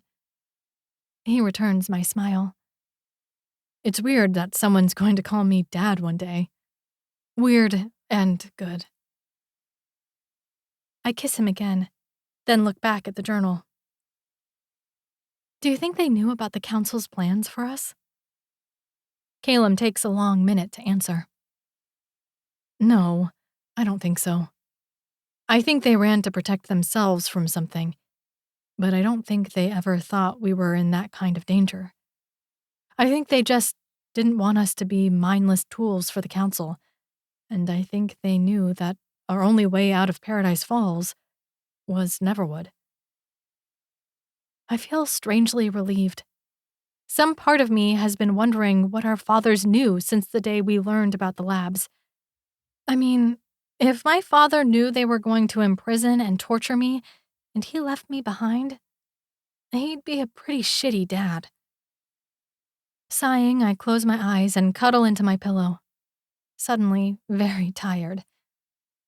Callum kisses my forehead. I'll wake you when the stew is ready. Uh-huh, I murmur, and then everything goes dark. 20. Callum. We hold hands as we stare at the barrier into the cloud realm. Horrible images flash through my mind of what we might find there, but I grit my teeth and offer Alora a smile, since I can feel her nervousness. Taking her hand, I bring it to my mouth and kiss it, which makes her smile and shake her head. Gods, I'd do anything to see her smile. We hold hands, give each other a nod, and then step through. The pulling and bending feeling only lasts a minute, and then we come into the new world. Immediately, the temperature changes to one that's not only bearable, but perfect. Like, easily the most perfect temperature I've ever felt in my life. And we lived in Paradise Falls. The world around me is also beautiful. Unexpectedly so. There are clouds that peek out from the foliage all around us, but also lots of trees, plants, and rivers. I even see little animals running around the woods, looking happy and content. Above us, the sky is a brilliant blue color, the likes of which I've never seen before. A rainbow is the only thing that interrupts the sea of blue, and the colors, red, green, blue, yellow, and orange, stand out so boldly. It's as if some child drew the rainbow with their crayon. Wow, I say. Wow is right, Alora says beside me. But a world this perfect has to be secretly dangerous, right? Yeah, definitely. I bet the rivers are filled with poison, and these little critters are all thirsting for blood. I'm half teasing and half not. Everything in Neverwood is dangerous, no matter how safe it seems. We make sure we stay on the tiny path and slowly continue into the cloud realm. I can tell Alora is equally as blown away as I am by how lovely everything is. She just keeps staring and staring, as if she's not sure she can believe her eyes. After a while of walking, I spot some fruit trees just off the path. They have triangle-shaped yellow fruits that look especially good after the disgusting stuff we ate throughout the ash realm. And there are plenty of birds in the trees eating the fruits, so I imagine they're safe. Why don't I get us some of those? I suggest, pointing. We can both go, she says. I give her a look. If I tell her I don't want her to go because she's pregnant, and the most precious thing in my world, she'll want to come anyway. We don't know anything about this world. You stay here where you can give me help if I need it. Okay, she says reluctantly. I creep off the path. Something that looks like a cross between a squirrel and a bunny stops to watch me as I carefully walk to the trees. Putting my hand on my sword, I try to look big and threatening as I stare down at it, but it just looks up at me with big eyes. I step around a cloud, unsure if it can hold me, and make it to the tree and pluck one of the fruits off. Staring at it, I don't see any peel or shell, so glancing at Alora, I bite into it. And oh, holy hell, it's good. It reminds me of some cross between a star fruit and a dragon fruit. There aren't even any seeds in it. I eat a whole fruit, then pack a bunch in my bag and use my shirt to put even more of the fruits in. Then I carefully make my way back to Alora. A creature that looks like a cross between a puppy and a kitten darts across my path, stares at me in fear, then takes off. I keep going, wondering which of these innocent-looking creatures is going to kill me. When I reach Alora safely on the path, I release a slow breath. The fruit is good. She smiles and we sit down to devour the fruit on the path. I watch her every step of the way, out of the corner of my eye, hoping the baby likes the new fruit. The little bean seems to, which makes my day. There's nothing worse than seeing Alora desperately in need of nutrition and hurling it back up. We finish, and I say, "Should we keep going?" She nods eagerly, and I help her to her feet. We spend several hours walking along the small path through the cloud realm, and I think both of us are wondering what the catch is.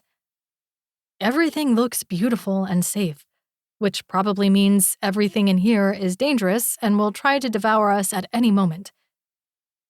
The cloud part seems secure, Alora says. I nod as we step on another cloud. It feels soft, like a hard dough, but we don't sink through it. Do you think the ground here is just made of clouds? Or do you think we're in the sky? She looks at me with wide eyes. You think we could be in the sky? I chuckle. Probably not. None of this would be able to grow if there wasn't some earth somewhere, right? Plants and trees need ground to grow in. Her expression calms a little. Right. We hear the sound of a river and continue forward until we see a river heading in our direction, before its path takes it back into the trees. Should we refill our water skins? They're pretty full. We just left the cabin, but it's never wise to turn down water when we can get it. There are a lot of things we can do without while traveling. Water isn't one of those things. Let's at least try and see if it tastes fresh, she says. We cautiously head off the path and reach the side of the river. To my shock, it looks to be made of gold. I kneel down and reach inside when a familiar tugging comes over me. I scoop the bottom of the river and find goldarium twisting and turning in my hand. What the hell? Alora says, completely shocked. I look at her. Goldarium seems to be lining the entire river. How is that possible? Should we take some? She asks. I shrug. If goldarium lines all the rivers, we probably don't need to. She opens her mouth, but then silver fish begin swimming through the water. Flashes of light flicker against the gold. Alora kneels down, looking thoughtful as she stares at the river. Between the fish, little creatures are playing. They're no bigger than my thumb, and they have wings. And they're riding on the fish? One turns, looks in my direction, and smiles. She looks entirely like a tiny human being. What is that? I ask. No idea, but it seems friendly. Everything seems friendly here, I say, which troubles me. The other shoe is bound to drop soon, and I don't want Alora hurt when it does. Everything about this place seems to be set up to make us feel safe and at ease, which means we shouldn't be, right? Or have I gone totally crazy? The fish disappear, and I try the water. It tastes fresh, cool, and crisp, I tell her. She smiles and kneels down and fills up her own water bottle, while I scoop fresh water into my mouth, trying to make sure I'm fully hydrated. Then she drinks until she seems to be content, and we both head back to the path. Her hand slides into mine. I like the cloud realm so far. I do too, which makes me not trust it. She laughs. But wouldn't it be nice if this is really what it's like? I consider that for the first time. If the cloud realm is really this nice, if it's really a place that's safe, with an abundance of food and water, we absolutely should settle down here. We shouldn't keep going and hoping we can find a better place. But I can't say that to Alora yet. Her heart is set on finding our dads and finding the source of the goldarium. Besides, I still don't know enough about this realm to trust it. As we continue, Alora points to a tree near our path. Is that more Goldarium? We come closer, and sure enough, it's Goldarium.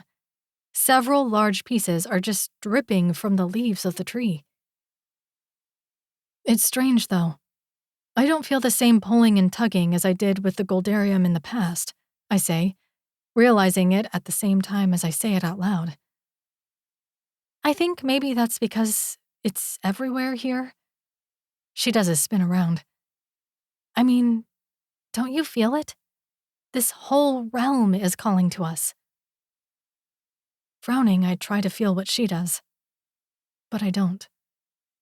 I just feel an overwhelming need to keep Alora and our baby safe and happy. I'm on alert for anything that might hurt her. I don't have it in me to feel some deep yearning for something I don't understand. Could this be the place we've been looking for? I suggest, even though I'm not sure. Alora thinks for a minute. No, not yet. But we're close. The "we're close" calms me a little. We need to stop chasing a dream. Instead, we should be settling down, building a home, learning to live off the land, and creating a safe place for a child. But the "not yet" means we're going to keep going.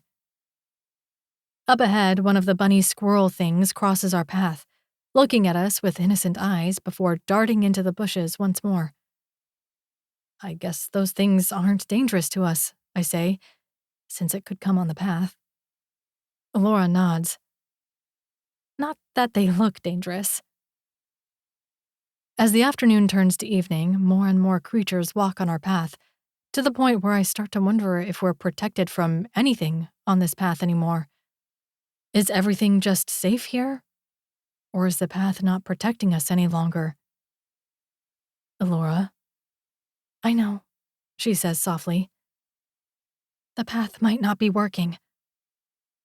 We hold hands, but my free hand is on my sword. If anything tries to hurt Alora, it'll regret it.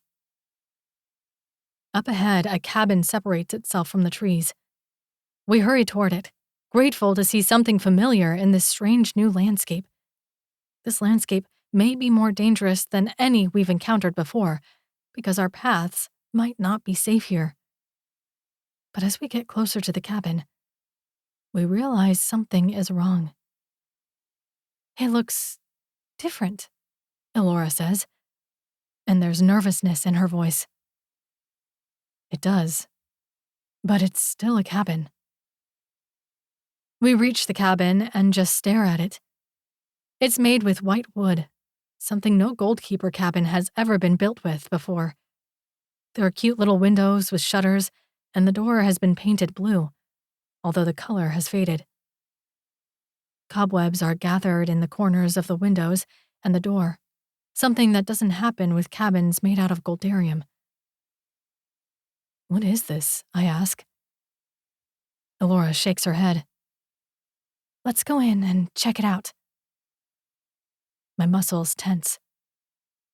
Maybe I should go in and check it out, and you should stay out here. She rolls her eyes, goes to the handle, and pushes it open. I'm by her side in an instant, my hand on the handle of my sword. We creep into the darkness and see a tiny house. It's different from a goldkeeper's cabin, with rooms in the back hidden by curtains that are partially open. One of the rooms was clearly a baby's room, with a little bassinet and a rocking chair. The other room has a large bed and nightstands. There's a 4-person table by the fire, a little kitchen, and it all seems to have been made by hand. What is this? She asks. I shake my head. Our dads didn't make this. They couldn't have. It would have taken months to build something like this. More than that, I don't know that they would have the skills to make a cabin by hand. Which means that there are other people in this realm. She turns to me with wide eyes. Do you think they're like the elves? Or Zareks? My stomach flips. 21. Ari. We've been traveling for weeks, following the maps we created that we believed would help us find the ancient trail leading out of Paradise Falls. But so far, we haven't seen anything to indicate that we're going the right way. The weather has grown colder. Varric and I walk side by side with Teth and Cyril trailing behind us. They've struggled to keep up with us each and every day, making an already miserable process even worse. I'd considered leaving them behind, but Varric had refused. I don't know what it is about him. After his father dying and mother going missing, he shouldn't care about the world. He shouldn't care about other people. I don't. But somehow, he still does. He slows our pace when it gets to be too much for them. He stops and gives them a break when their new, not-worn-in boots hurt their precious feet. When he catches game, he makes a fire and shares the food with all of us, even though the two men don't deserve it. We lead them to water. We find mushrooms and berries to eat, all while they stare around in fear. They're useless to us. Useless, and yet unless I want to carry on by myself, I have to tolerate them. I have to accept that they are here, dragging us down, even when this is a life-or-death situation. And I hate it. Isn't it enough that we've taken such a gamble to try to survive? I can't believe everyone in Paradise Falls is probably dead by now, Cyril says, sounding out of breath and sad. So many lives lost, Teth murmurs. To my surprise, Varric stops and looks back at them, and I know he's going to speak even before he does. Maybe not. Why do you say that? Cyril asks, looking confused. It takes Varric a minute to form the words. When everyone went to pack, I warned my old caretaker about what was going to happen and showed her the map. She said she had a phone tree, a way of getting in contact with a lot of people in town very quickly, and she was going to warn everyone she could. If she did it, there could be many more people following behind us. I'm shocked. You did that? He nods. Why? Those people are assholes. All they care about is themselves. He cocks his head. They didn't deserve to die. I fold my arms over my chest. And what if they catch up to us and cause problems? He shrugs, his green eyes holding mine, saying a million things his lips will never share. I wasn't just going to let them die. If I did, I wouldn't be any better than the council. When he keeps walking, I follow after, feeling uncertain. Varric is the only person who makes me feel this way, who makes me feel like he can see inside of me, to every tiny crack, and knows how to fix everything that's broken inside of me with just a word. Maybe it's because his words are so rare and precious. I don't know. Varric suddenly stops ahead of me. What's wrong? I ask, hurrying up to him. Just in front of us, there's a path lined by glowing flowers. They're golden and beautiful, unlike anything I've ever seen in my life. Nothing grows between the flowers, not even grass. It's just a perfectly formed path. What the hell is this? I ask. Cyril and Teth come to stand beside us, gaping. This feels unreal, like magic, like something that shouldn't exist in the world. It's the ancient path, Varric says softly, and the minute he says it, I know. We've found it. We've found the way out. I'm ecstatic. This doesn't mean our adventure is over. If anything, it means it's just begun. We have to take this path through the mountains and somehow come out to the outside. Then we have to find a way to survive in a dangerous new world we know nothing about. Varric surprises me by taking my hand. Our eyes lock, and that tension that's always between us sizzles in the air. I want to be closer to him. I want to press myself against his big body and maybe not be strong for just a minute. Maybe trust someone else for the first time in my adult life. But he turns to face the path, and we start walking. Somehow I expect the path to feel different, but it doesn't. We just continue on it, knowing for the first time that we're going in the right direction, that there's a way out of our nightmare. The hours tick away and the path stretches out before us.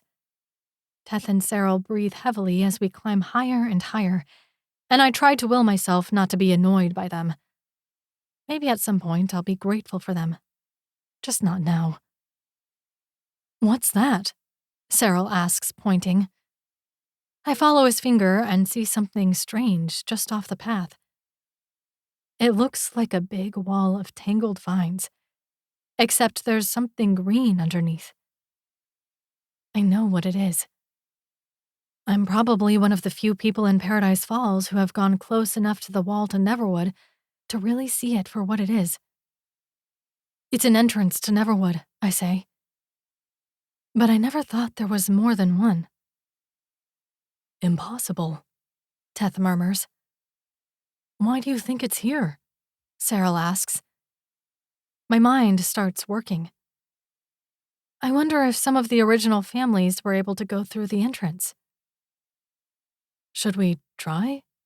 Cyril asks. Everyone looks at him in shock. "Only the two families can step through," I tell him. He gives me a strange look. Maybe, maybe not. We've never tried, so how do we know?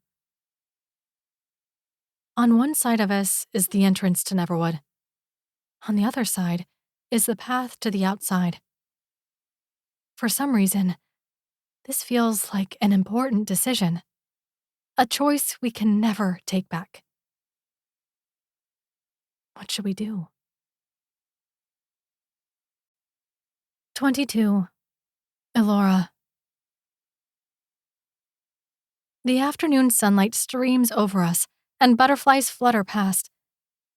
A field of flowers bend their heads in a breeze that sweeps through, and the trees drop their leaves. We walk together in a calm silence, just looking around. Each turn of the bend seems to reveal new and beautiful things. Maybe we should stay here. The nagging thought won't seem to leave me alone. I just keep wondering what the next realm will be like. How many more realms will we have to travel before we reach the end? Too many, probably. And yet some strange feeling keeps pulling me along, whispering that I'm not there yet. I'm close, but not yet. "I can't believe a place like this exists," Callum says. "Do you think it's real?" I ask. "Do you think it's really as safe as it seems?" We'd slowly begun to shake off the fear of being uncertain if the path is still protecting us. We've seen no big predators, no creatures that make us wary, nothing to indicate that there are secret dangers waiting for us in the shadows. He sighs. "Honestly, this place is growing on me. I can't imagine there will be a better place than this." I wait for him to say more. He doesn't, which I'm grateful for. I know Callum thinks we should stay here, and I'm wavering enough that if he tries to convince me, I might crumble. But then I'll be left with this nagging feeling I can't seem to escape. "What's that?" Callum asks, pointing. There's something up ahead. We walk a little faster and see that there is a break in the woods up ahead. A break where houses seem to be built. Slowing, we make our way closer until we see what appears to be an entire abandoned town. There are cobblestone streets, wooden buildings, even little shops. "What is this?" I ask. Callum looks at me, his eyes wide. This isn't one lone person like Zarex. This is evidence of a whole society of people. There are intelligent people in this realm. My mind starts working. So it all depends on whether they're like Zarex or the elves. Without a word, I know we're both thinking it. If these people are like the elves, we have a reason to be really afraid. More afraid than we have been in any other realm. But if they're like Zarex, possibilities are opening up in front of us. A possibility for us to have help in the future. A possibility for us to have other people in our life. People in our baby's life. But that's only if we stay here. And I don't think we should stay here. Yet. I glance at Callum, frowning. Should we check it out? He nods. Let's just be really careful. We cautiously leave the path and slowly make our way through the streets. It's clear the houses were once painted with bright colors. Shutters frame the windows of the little wooden cabins, and there are even light poles and an empty fountain in the middle of the town square. At the back of the town, we spot a large house set away from the others. We climb up the hill and come to the house to find a fence surrounding an overgrown garden. Behind it, there are fields filled with what looks to be different vegetables, and surrounding the field, various fruit trees are growing. Callum heads to the house and opens the door. Inside, it's dusty and full of cobwebs, but there's a lovely sitting room, a kitchen, and a dining room. We discover one bedroom, a child's room, a nursery, and 2 bathrooms. Everything is in good repair, considering how old it must be. I stop at a window that's made of stained glass with pictures of yellow flowers. This place is beautiful. Callum turns to me. I think we should stop here. We should stay here and make it our home. My heart aches, but the pulling inside of me continues. This place is amazing. But I think we should keep going. His gaze meets mine. How could we ever find a better place than this? I nibble my lip. Isn't it strange, though, how everyone is just gone? Where did the people go? He looks surprised. I hadn't thought about that. The disappointment in his expression hurts my heart. I hadn't really meant to imply this place was dangerous. I just don't feel like we should stop yet. What if we keep this place in mind? And if we don't find what we're looking for, we come back? He smiles. I think that would be good. Then he glances at the big bed. Maybe we should stay the night, though? Did you see the stream full of fish? And all the vegetables and fruits? We have no idea what's coming next. We might want to be well rested and well fed. I nod, not missing what he's saying. You think there is trouble ahead of us? His expression is regretful. Based on everything we've seen in Neverwood, yes. I think things will get far worse before they get better. It's hard to hear those words. Hard to think about pushing ourselves harder, being hungry again, being uncomfortable and miserable, especially with a baby coming in 6 or 7 months. But no matter how hard I try, I can't ignore the nagging feeling inside of me that this isn't where we're meant to build our home. That there's something more. Something better. Callum leans down and kisses me. We should catch some fish and gather some food. We'll have a feast tonight. I smile. A feast sounds perfect. But in the back of my mind, I'm just praying that I'm not taking us away from paradise, all because of my silly faith. 23. Elora. It's been 4 days since we left the perfect little house behind, and this realm seems to stretch on forever. Part of me is relieved we haven't had to go to some new, awful realm, but another part of me is losing faith. Did I make a mistake in coming here? Should we turn back? That nagging feeling inside me only grows stronger, whispering that it's just a little further, that I just have to keep going a little longer. But I'm not sure I can trust that feeling any longer. Callum, I say. He glances over at me. Should we go back? He frowns. I thought you said we need to see this thing through. That we needed to see the end of the Phoenix Trail. I bite my lip. I know I said that. I'm just starting to wonder. What if I'm wrong? He turns to me and takes my hands, his gaze locking onto mine. I don't know if I'm crazy, or if it's just because I love you so much.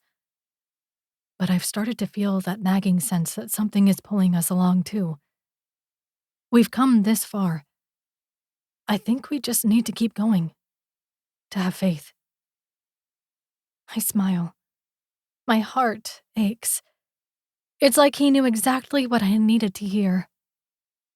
Leaning up onto my tiptoes, I kiss him, and he melts against me, holding me tightly against him, until I have to break our kiss to breathe. You always know what to say. He smiles. It's because we're made for each other. I return his smile, and we start walking again, hand in hand. We start climbing up a hill, and I slow. Climbing has become more difficult for me, for some reason. Callum slows to meet my pace, and I place my free hand on my stomach. This baby, surprised that it was, is our whole world now. We just need to find a safe and wonderful place to raise them. Nothing else matters. Reaching the top of the hill, we both freeze. My mouth drops open, and I stare. We've come to a large city of houses and shops that surround a stone castle. Below us, we can see people moving about the cobblestone streets, and the scent of cooking food comes to us. And at the entrance to the city, our trail ends. It seems we've reached our destination. Callum squeezes my hand. There's no more path after this. The trail ends here, I say, the words sounding strange and foreign in my mind. He turns to me and I look at him as he speaks slowly. Do we go to the town? My heart starts hammering. These people could be like the elves. We could be in danger if we go into the town. But this is what we were looking for. This is the end of the trail. We'd be fools not to explore the place we've nearly died several times to reach. We should go. Carefully, I say. He nods. The first sign of danger, we run. My legs feel tingly and wrong as we continue forward. We make our way closer and closer to the city, eyeing the large stone fence that encircles the city and its people. Every step of the way, my nerves wind tighter and tighter until we're approaching the gate. I see the flash of movement on the wall. I flinch, expecting an attack, maybe an arrow to our skull. But instead, the gate slowly opens in front of us. On the other side of the gate, one guard stands with his back straight. He looks exactly like us, except his skin is slightly tinged with gold. You must see the Queen, he says, his voice loud, but his tone respectful. Follow me.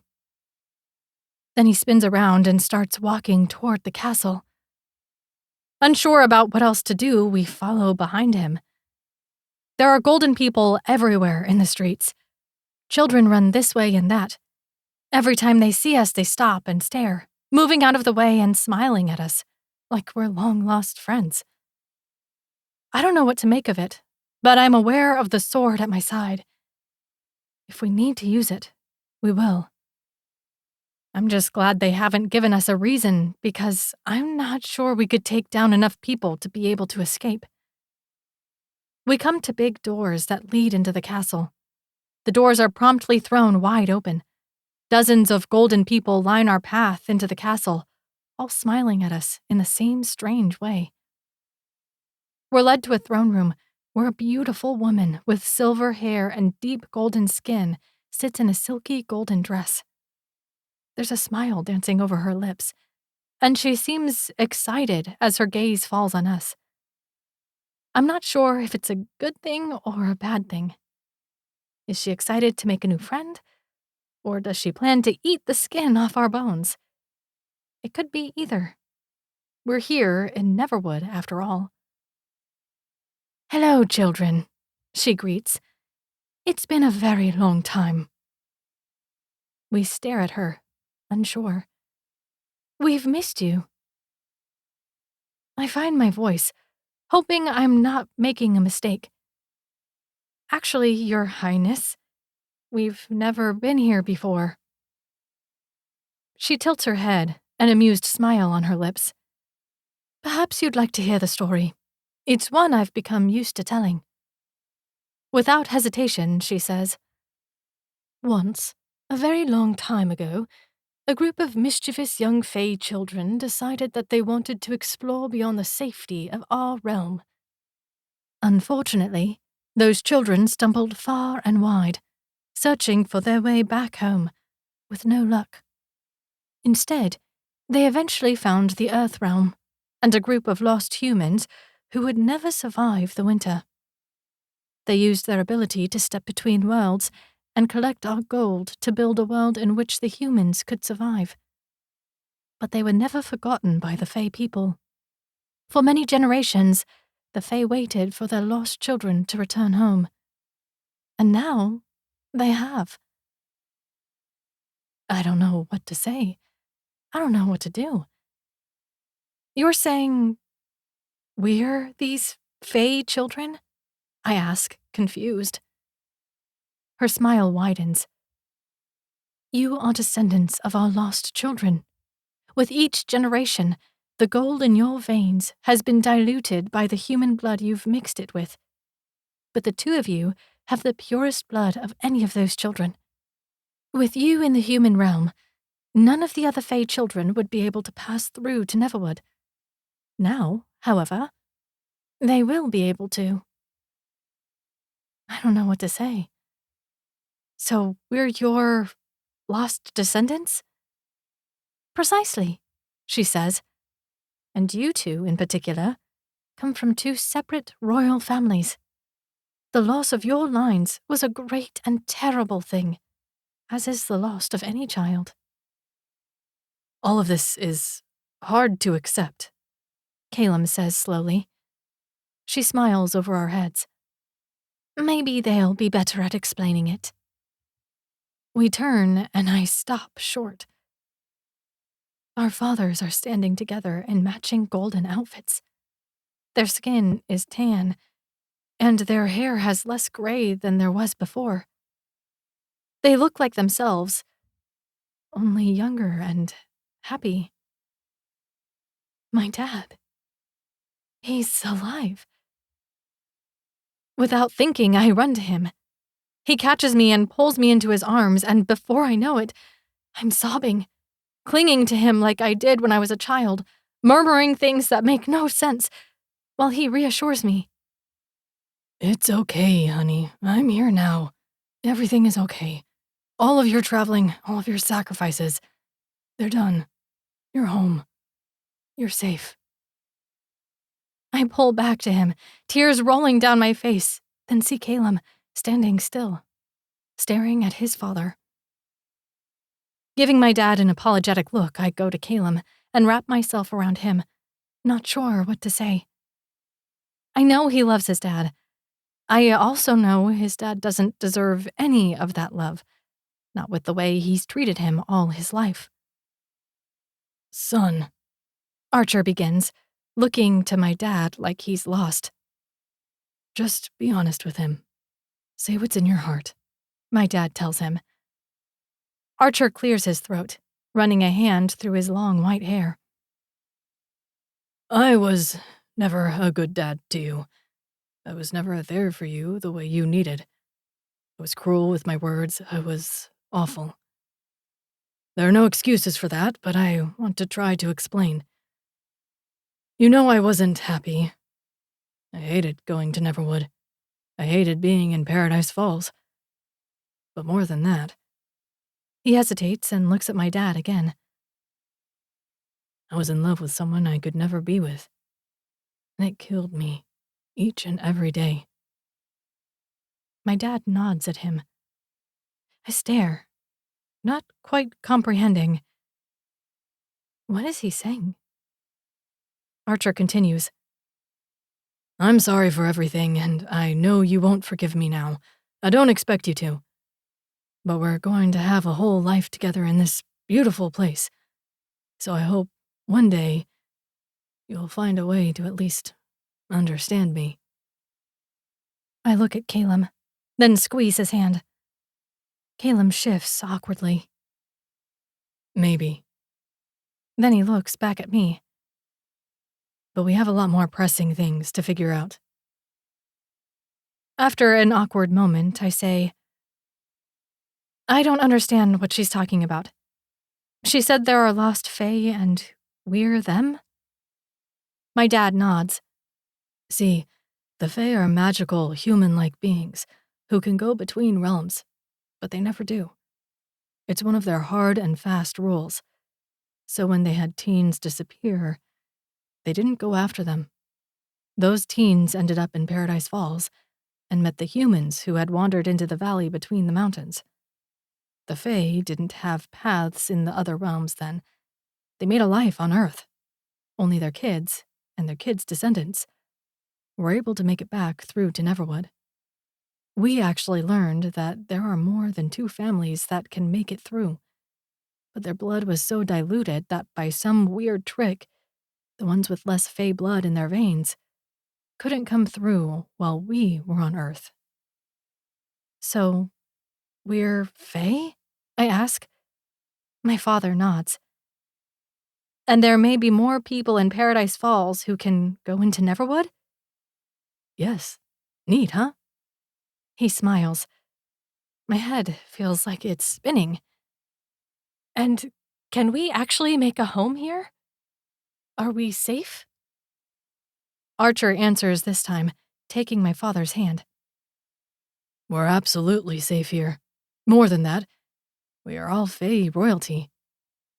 We'll be able to help to lead the fae, and our lives will be spent in this castle, comfortable and happy. I look at where they're holding hands. Why?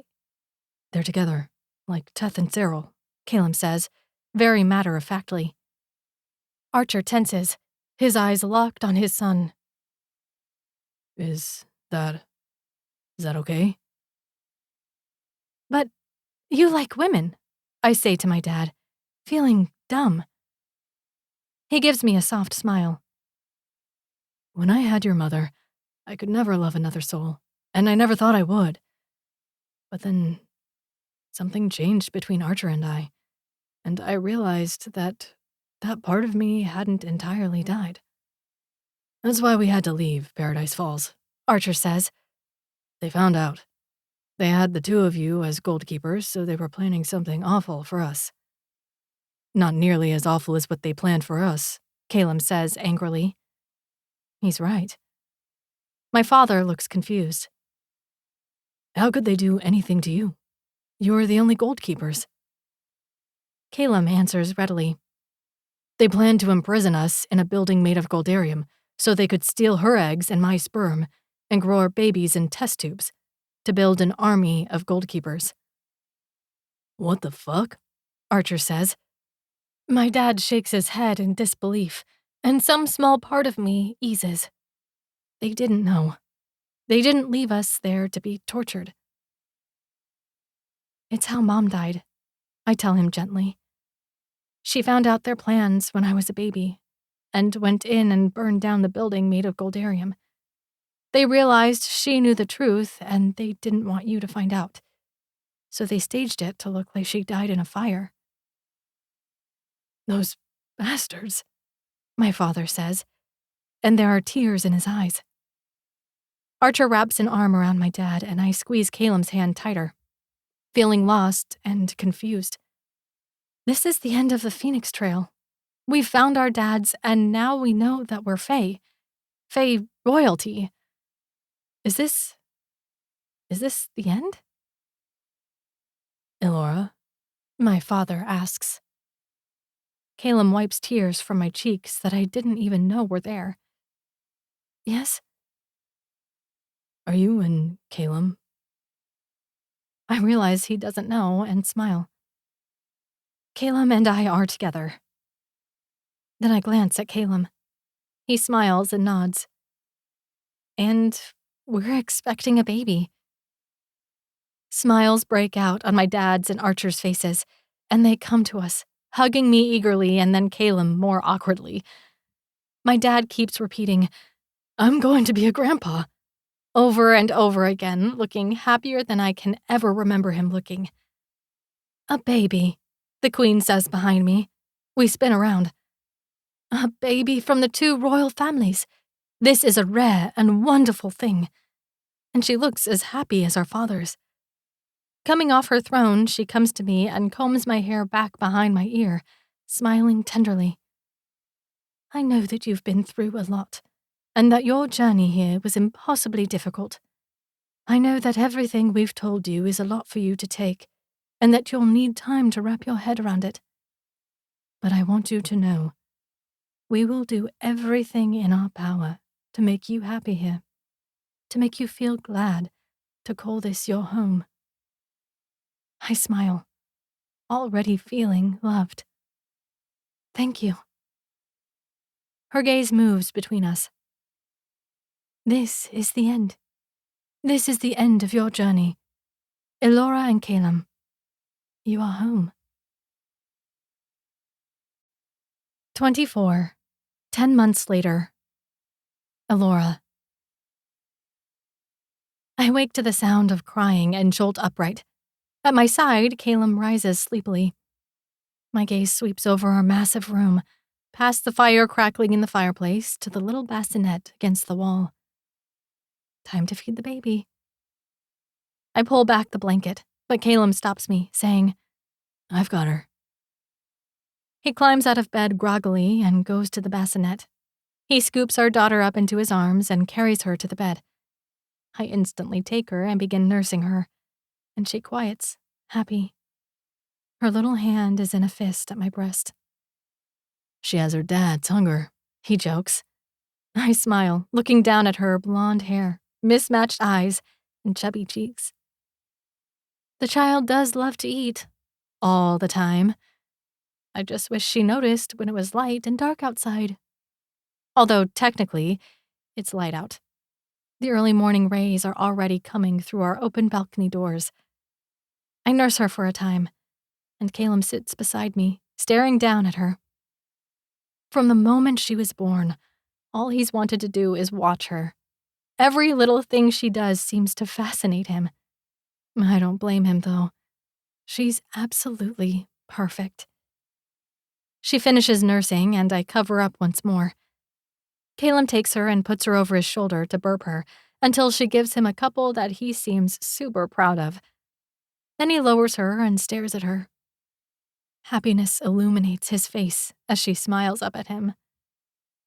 Best burper in the kingdom, he says. Our little princess. And she is. She plays with his hand, making little noises, then our little hands focus on the gold band on his finger. I have a similar ring, only it has a rainbow of stones on it. Callum had it made for me before officially proposing, and we'd married in front of the whole town just a short time later. There's a knock at our bedroom door. I know who it is before Callum tells them to come. Archer and Victor are there, smiling, looking happy as clams, probably because they'd already been fishing this morning. We heard her crying through the wall and thought we would take her out for a little walk, my dad says, not even trying to hide his love for our daughter. I laugh and look at Callum. He nods, a smile playing on his lips. It's like the entire kingdom is obsessed with our daughter.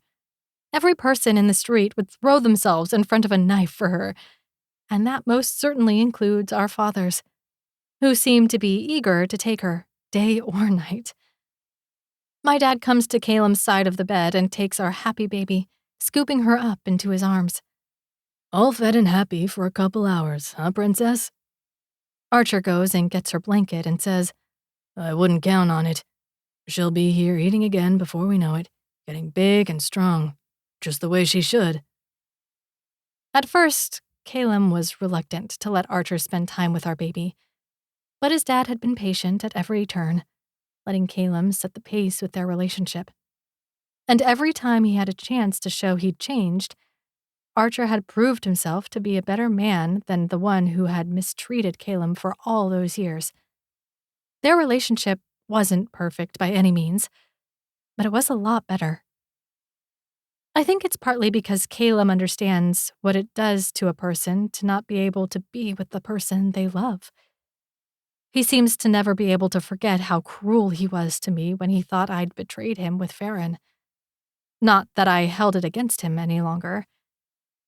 Time heals all wounds.